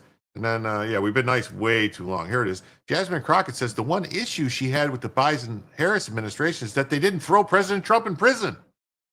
If I had one issue with the Biden-Harris administration, is the fact that they didn't move forward and make sure that this man was put where he should have been. I've been a defendant. I never had a defendant that had 34 convictions for felonies and did not spend one day in jail. Well, because those felonies are all bullshit. Never in my life. Last time I checked, the party of law and order is the only one that decided that they'd be out of order. Yeah. This bitch is fucking crazy. I'm going to be so happy. I did say that I had one issue with the Biden-Harris administration. It is the fact that they did not move forward and make sure that this man was put where he should have been put. Because the last time I checked as a criminal defense attorney, and Mr. Attorney General, you may have a different experience, but I never had a defendant that had 34 convictions for felonies and did not spend one day in jail. Never in my life. And the last time I checked, the party of law and order is the only one that decided that they would be out of order and decided to nominate someone who was not only indicted, but was actually convicted of multiple felonies. That has never happened in this country. And it is a shame that we are dealing with it now. And now he wants to tell y'all how to do your jobs. Okay. I thought I did say that I had one issue. Yeah. You ever look at something and wonder how it got there? Yeah. It's not fascism when we do it. Yeah. Let me ask you a question. Here she is. Let me ask you a question. I like to call her Jasmine Slavey Crockett. Slavey Crockett. JD Vance calls out Jasmine Crockett. I didn't go out and hurt somebody. I asked Jasmine Crockett, what did you think when you call them Nazis? What is it that you want them to do when you call them fascists?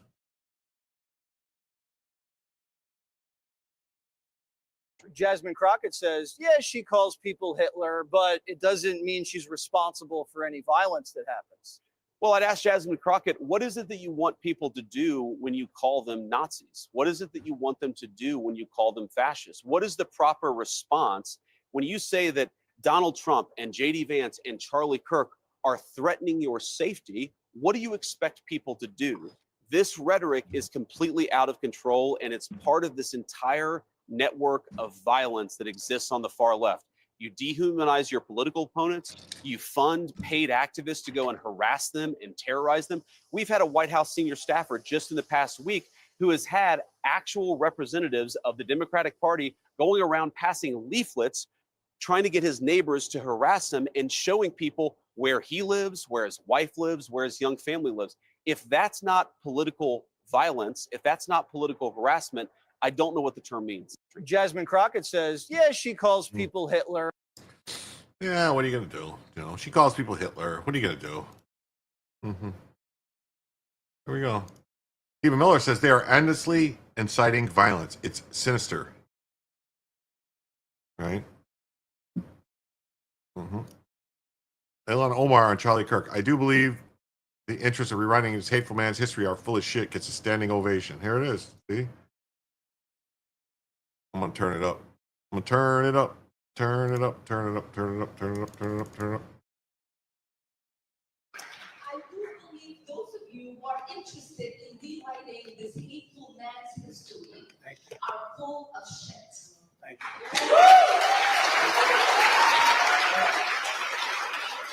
you. Yep. That's her. And just in, while on board Air Force One, President Trump has called for Ilhan Omar to be expelled from Congress after she glorified Charlie Kirk's killing. She's from Somalia. These people come from a place of nothing, and they tell you how to run our country. Expel and deport. I think she should be impeached. I think she's terrible. Is she originally from Somalia? Yes, sir. So how are they doing this? How's their government? Do they have a president?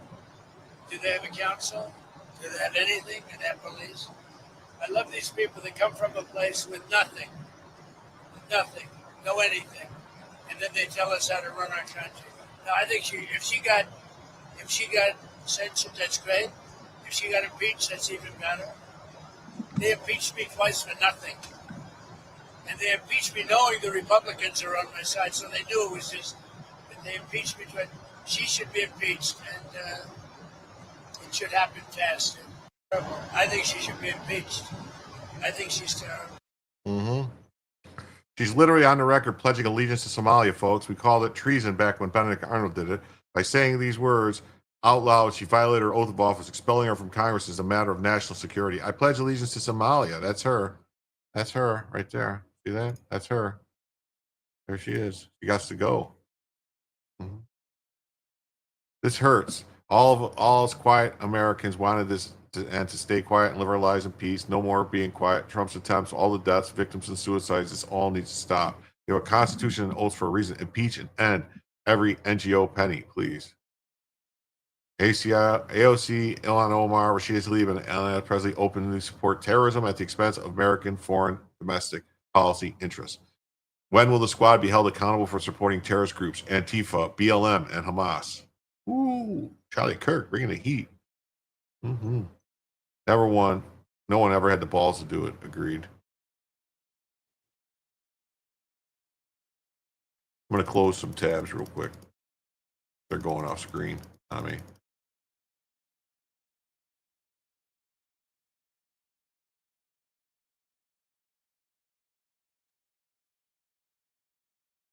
Mm-hmm.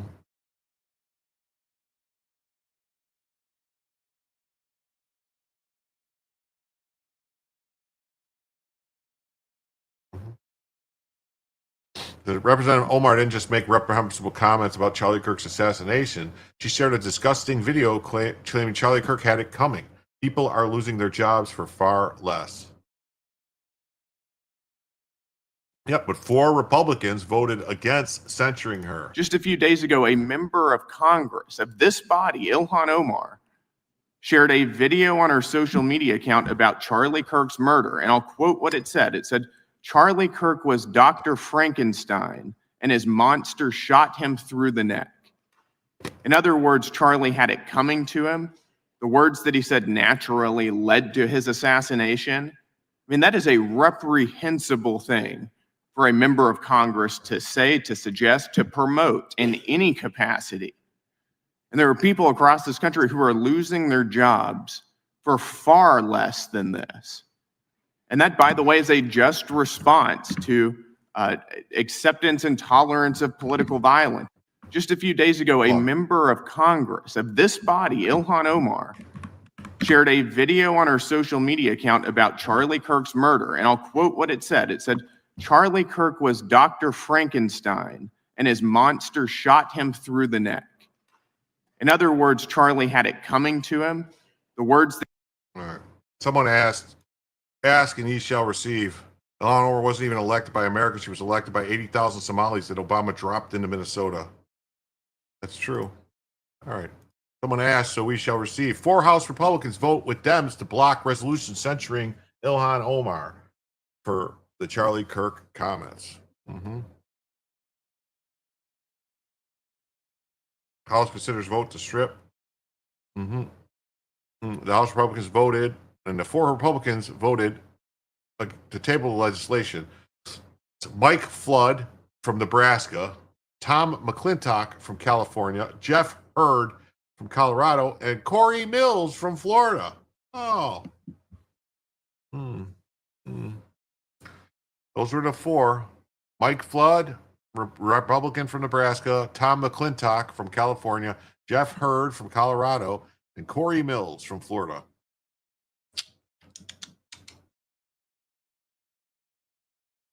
Mm-hmm.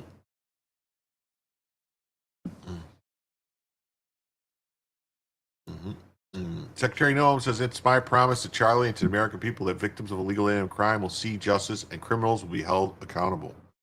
Yeah, Corey Mills from Florida. He's the Nebraska guy is a piece of shit. We got some problems. We got basically in some of these counties and some of these places, we have Democrats that just say they're Republicans to get elected. It's happened in Nebraska. It happens in California. It happens all over. So Adam Kinzinger in Illinois was a Democrat pretending to be a Republican. Okay. He was incredible. He's it still makes me so sad that it's hard to talk about. Just I don't know why it feels like such a heavy grief, but I think everybody's feeling that. Yeah. The last message he had texted me was the day before he passed away, and it said, we have to hold these mayors and local officials accountable for what they're doing.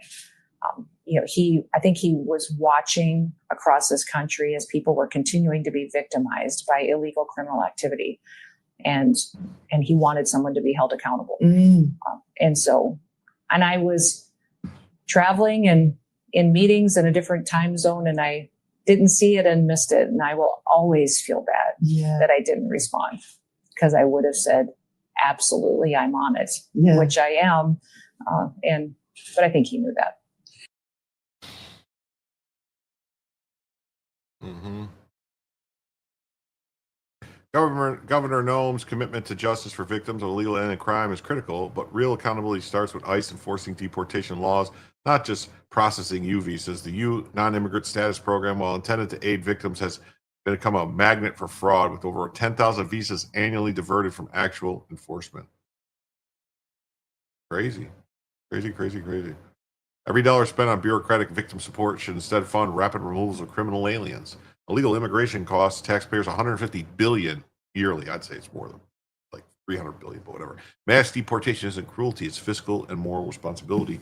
Prioritize enforcement, not benefits. That's right. The data behind this enforcement failures and the true cost is laid bare. Yeah, we need them to sign a letter of resignation. If they don't vote MAGA, the letter will be filed. Yeah, that would work. And we got some illegal alien crime stuff. Sauk County, Wisconsin, illegal alien Brandon Bent is charged with homicide in the July 4th shooting death of his female roommate. One roommate told investigators there's been tension in the house that night, and he said Bent was angry about a missing gun and accused others of stealing it. He said the argument started earlier when Bent and another man showed up at the home.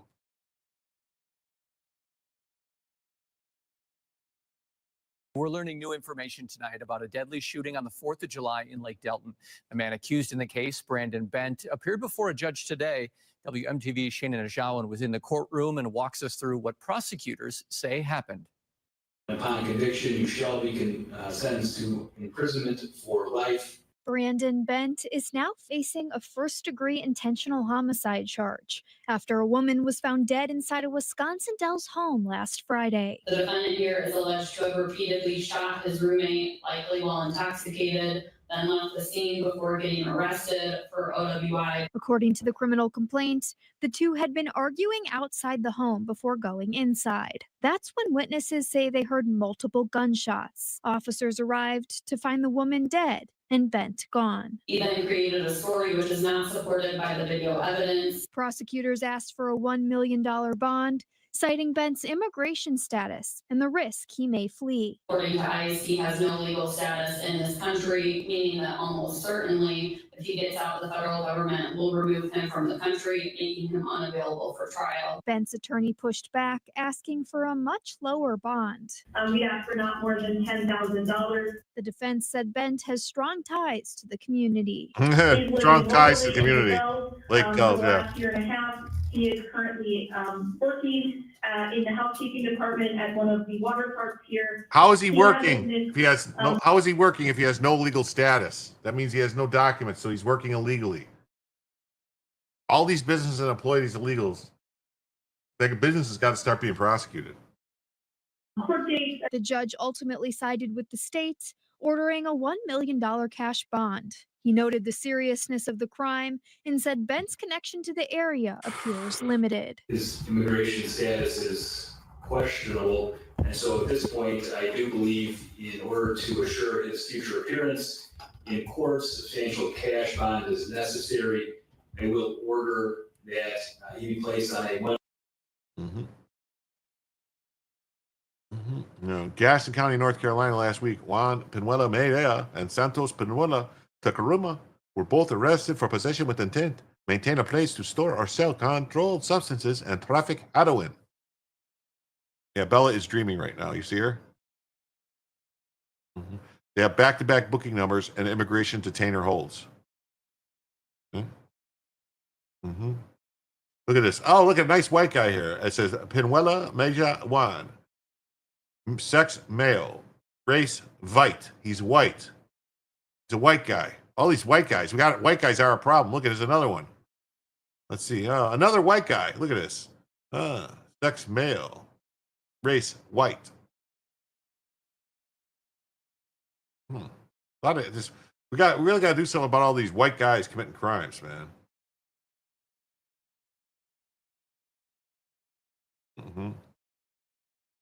Yeah, she's chasing bunny rabbits. An illegal alien, Jose Cruz Diaz Vasquez, was previously charged in 2019 with battery of a household member in Dona Ana County, New Mexico. According to the documents, they're white. So, just a couple of white guys hanging out, chilling. A warrant was issued for his arrest at that time, and was valid until his arrest earlier this month. Let's see. So we got this guy here. His name is Diaz Vasquez Jose, another white guy. Look at this white guy. Household member battery. Yes, Las Cruces, New Mexico. Battery of a household member. Not guilty plea. And all these white. Now I can see why the Democrats say that white people are most dangerous. Because look at all these white people. I guess that's how they do it. Yeah. Yeah, brown goes out the window when it's convenient for a narrative. But I thought there were people of color. That's what they say. They're people of color, but yet they're white. That's how they stack the crime. It's not a racist thing to say, but that's how the crime stats get stacked. It's stuff like that. And they say, oh, it's white people committing the crimes. It's like, really? Are they really, though? Because those look like Hispanic. Like, maybe we should have another category there, Hispanic or something. And then it's like, oh, but natural-born Americans commit way more crime than illegal aliens, per capita and all that. It's like, well, no, they don't, because you don't actually count the numbers. If you actually look at the number of people in the prisons, people convicted in prisons, it's about, depending on, federal level, state level, different stuff, it varies, but average is around 20% to 25% illegal aliens in our prisons. They're not 20 to 25% of the population, so they're way over their portion of the population. I mean, granted, you compare it to another group, it's not that bad, but that group is native born, so we got to deal with those. But, the numbers get skewed because they call them white instead of Hispanic, and they don't classify them as illegal aliens when they arrest them. Well, Indians, like Indians, dots or feathers. Another one, let's see. This guy's at immigration. Oh, what does it say he did? It says, this county, Essex County, New Jersey, last week, Jose Akia was arrested for lure or entice child, sexual assault of a victim under 13. Let's see here. Sex, male, date of birth, hair color, fair complexion. Oh, see, they did here. They just say a fair complexion. They don't classify what race. It says race Hispanic. Okay, here's one. See, Hispanic race. So they're doing Lord's work in New Jersey. It looks like. Bye bye.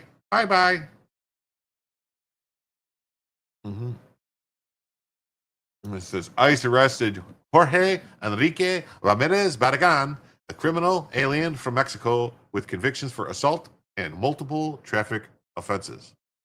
Operation Midway Blitz. Assault. Do it for Charlie.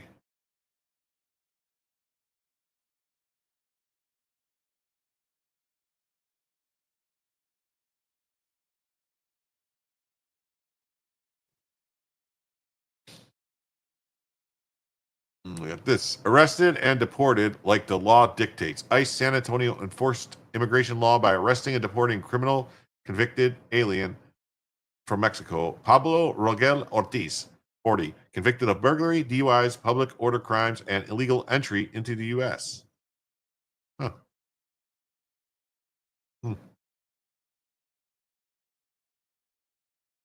Acting ICE director shows how sanctuary policies killed another innocent American while protecting deadly criminal aliens.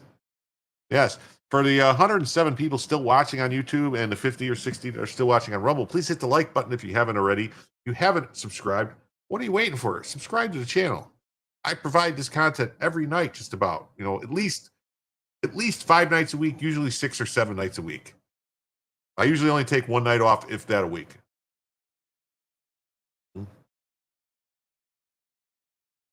Out of New York City, ICE telling Fox that the suspect arrested for intentionally hitting and killing a 16-year-old girl with his car is an illegal immigrant from Honduras. Not being allowed to do our job has now led to the 16-year-old girl losing. He was last deported in 2005, several prior DUI arrests, and again, not deported after an October 2024 arrest for possession of a forged instrument because he didn't meet the Biden administration immigration enforcement priorities. The intoxicated defendant drove his SUV onto the sidewalk and took aim at the group of four. John, this just shows the danger of sanctuary policy. What we're doing is righteous work. and fighting ICE is wrong. They are not doing anything for public safety. All they're doing is keeping people like this, these criminal aliens that are killing people in the United States, committing crimes in our neighborhoods. All they're doing is sheltering these criminal aliens, these violent criminal aliens, and they're not protecting U.S. citizens, protecting people that voted for them. He said of New York City, ICE. This is crazy, right? This keeps happening. Giovanni was 110th preventable death I posted today. 1,110th preventable death, that person. It says, legal alien arrested for murder in Colorado has a criminal history in New Mexico. Go figure. Huh. El Paso County Sheriff's deputies revealed today the suspected shooter is facing a second-degree murder charge and was in the country illegally. This all happened back on August 26th. Highway 24 was closed for hours as investigators tried to piece together what happened after the three-vehicle crash. Officials found a passenger in one of those vehicles who had been shot. He was 29-year-old Noel Gutierrez Cano.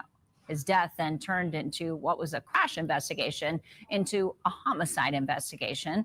Deputies revealed today the suspect in his death is 26-year-old Jose Cruz Diaz Vasquez. He was arrested earlier this month in Las Vegas on an unrelated outstanding warrant. Deputies then connected him to that shooting on Highway 24. Right now, he's in jail in New Mexico. Deputies are working to bring him back here to Colorado. El Paso. How's Colorado feeling about those sanctuary laws now? El Paso County, Colorado legal alien Jose Cruz Diaz Vasquez has been charged with murder for shooting death of Noel Gutierrez Cano. The three-vehicle crash involved investigation in August turned into a murder investigation. He's on unrelated warrants in New Mexico. Hey, look at this. Says, hey, we see Hugo Hernandez Mendez is not a Maryland man. He's an illegal alien from Guatemala who murdered a Maryland woman. Don't you dare ask why no one trusts you legacy media for news anymore. Maryland man charged in killing of missing 19-year-old Dakota Thompson, police say. What do you know? Another Maryland man with that nice scar on his face. I wonder who cut that scar on his face and what he did. Hugo Hernandez Mendez is an illegal alien from Guatemala and has been charged with the first and second-degree murder in the gruesome death of 19-year-old Dakota Thompson. ICE issued a detainer for this criminal illegal alien, and justice will be served for this Maryland family. They'll also be charging the Maryland Dems, Governor Wes Moore, Chris Van Hollen, and Rep. Raskin when the taxpayers of Maryland did not consent to have a legal supported by us or give up our safety for their sicko fetishes.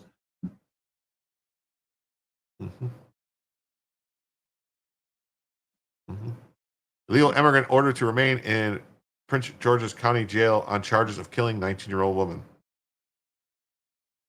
An illegal immigrant is accused of killing a 19-year-old woman who was ordered to stay behind bars on Monday in Prince George's County as investigators try to piece together how the two knew each other before she was allegedly killed in his bedroom. I think we can kind of put together how she was killed in his bedroom and how she got there. So let's just move on to the next thing. And then, oh, hey, look at this. The Netherlands Parliament just voted to designate Antifa as a terrorist organization following President Trump's lead. Every country in the Western Europe should follow this ASAP. That's right. Name them all as terrorists. Antifa will be quashed if everyone follows suit. Oh, look, here we go. We heard Rashida Tlaib talking about Free DC. Here we go. Here's Kaya Chatterjee, one of the radical moron founders of Free DC, mentioning that they're intentionally tainting the jury pool in DC as part of the resistance. I previously posted about them hosting juror training. This is a direct evidence of why the DC courts need to be abolished. That plus the corrupt judges.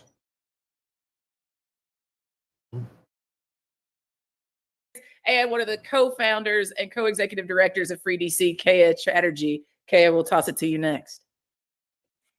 Thanks, Ash. I am calling in from occupied Washington, D.C., where they have really thrown everything at us. The last time there was a No Kings event, there was actually a military parade happening in D.C.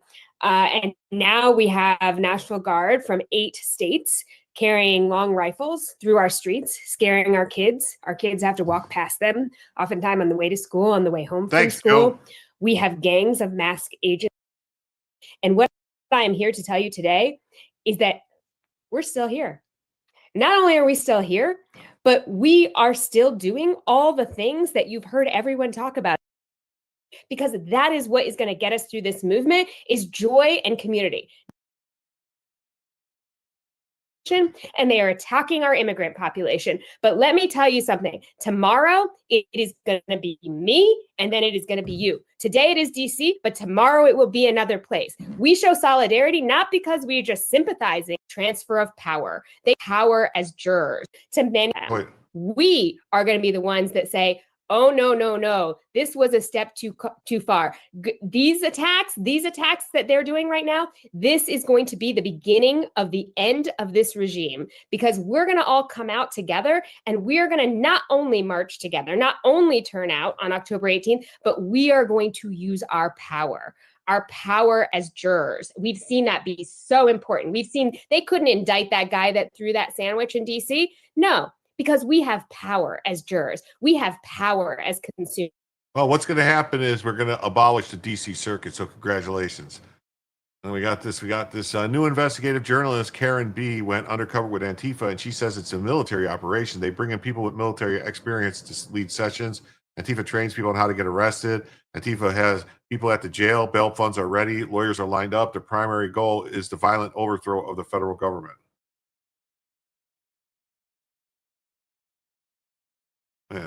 Yeah, they scheduled the No Kings rally on the day of the parade on purpose, and she's reversing the order of events, acting like the military is meant to intimidate her. Yeah, they're all liars and scumbags. Karlin Borisenko is an undercover investigative journalist for Decode the Left who's infiltrated these terror cells. Karlin, tell me about how these people train. They look pretty. Not a man or a woman. I can't tell what that is. Yeah, absolutely. They do have sessions where they bring in people with military experience. Anti-war is a very big thing for Antifa, so they do hand-to-hand combat trainings. I was just undercover with them in New York City over the weekend, where they had a whole self-defense class where they were teaching people how to violently, confront the police, but also defend themselves if they needed to be put in that position. And why do they always get out of jail so quickly? You see all these people get popped, they get bailed right out, and charges never stick. How is that? Well, Antifa, actually, they train people on how to get arrested. And it's interesting with far left subcultures because they actually volunteer to get arrested and go through this type of training where they are provided legal support, they are provided lawyers, they are provided all of this stuff with mutual aid. And so as soon as they get arrested, Antifa basically goes down to the jail and they bail them out, and they are all set up with a lawyer and ready to go. So they plan all of this stuff out ahead of time, and they have the resources set up for people to be able to be taken care of. Yeah, I mean, obviously someone's paying for their legal representation.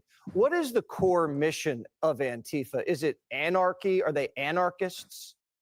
Yeah, Antifa are anarchists. Their primary goal is the violent overthrow of the federal government. I cannot emphasize this enough. We've been hearing a lot of talk about civil war over the last couple years between Democrats and Republicans, red versus blue. I firmly believe that the real civil war we have coming is the radical revolutionary socialists and communists in Antifa versus the federal government. That is their goal. That is their only goal. And people need to start taking this problem very, very seriously. Wow. Well, everybody, this is the same. Hold on, the Carrie Smith. I kind of like Carrie Smith from the program. This is the same psychopath who said Hitler is in heaven, and she wants Christians and conservatives to have their kids trans, and that she'd rather live in Marxist country than a Christian one. Do better vetting. Water's a big fish, and she is a parasite. I thought I recognized as an investigative journalist. You really don't to reach us on this woman. She's got a troubled background. Say what you will about her, at least she's exposing extreme left. So is he playing a role here rather than an investigative journalist? Already here to shitpost, huh? You don't have the likes of her, but information is useful. However, James Lindsay has nothing useful. She's a good investigator, though. Seems like if she's weaseled her way onto the limelight somehow. And it says a lot of people give me praise and thanks for how the work I've done for many years reporting, but I think it was really Charlie Kirk who brought this past the finish line. All right. So we saw that video there of you having been truly under attack by some of these members. Do you agree with President Trump's designation of Antifa as a terror group? I do. And I think expectations also need to be realistic. So first of all, there's reactions online. People are thinking that this is like a new law, that this is like a new executive order. It's really more so a statement of what his intentions and agenda is for his administration. I know who she I know who she is, Rogue Thought. I'm blocked. I was blocked by her on Twitter because I got into it with her about her boyfriend, I guess. Let's call it her boyfriend, and the stuff that she was saying when she was trying to run for governor of Rhode Island, I think it was. She was trying to basically yeah. I think it was Rhode Island. And yeah. That was blocked by her for the longest time. I might not still be blocked by her on Twitter, but I was blocked for the longest time.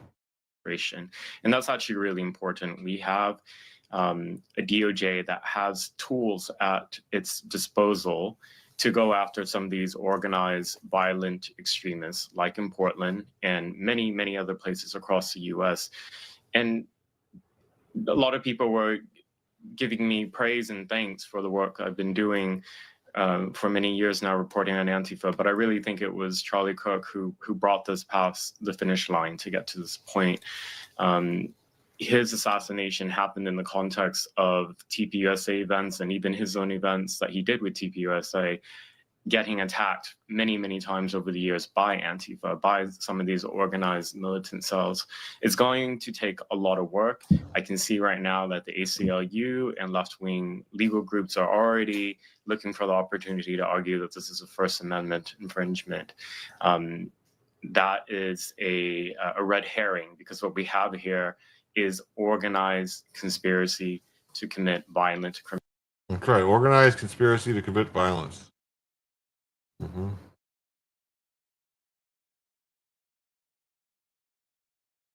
All right, everybody. I want to thank everybody who came out tonight. I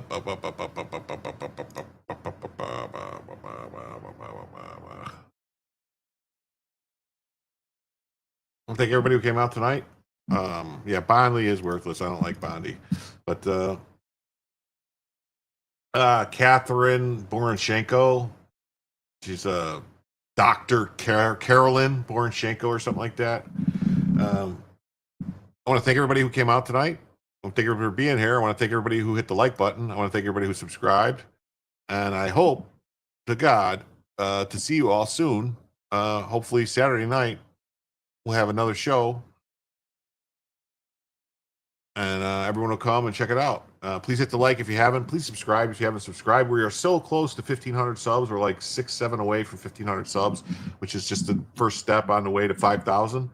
So thank you all for being here. Come on back and let Jim tell you the news.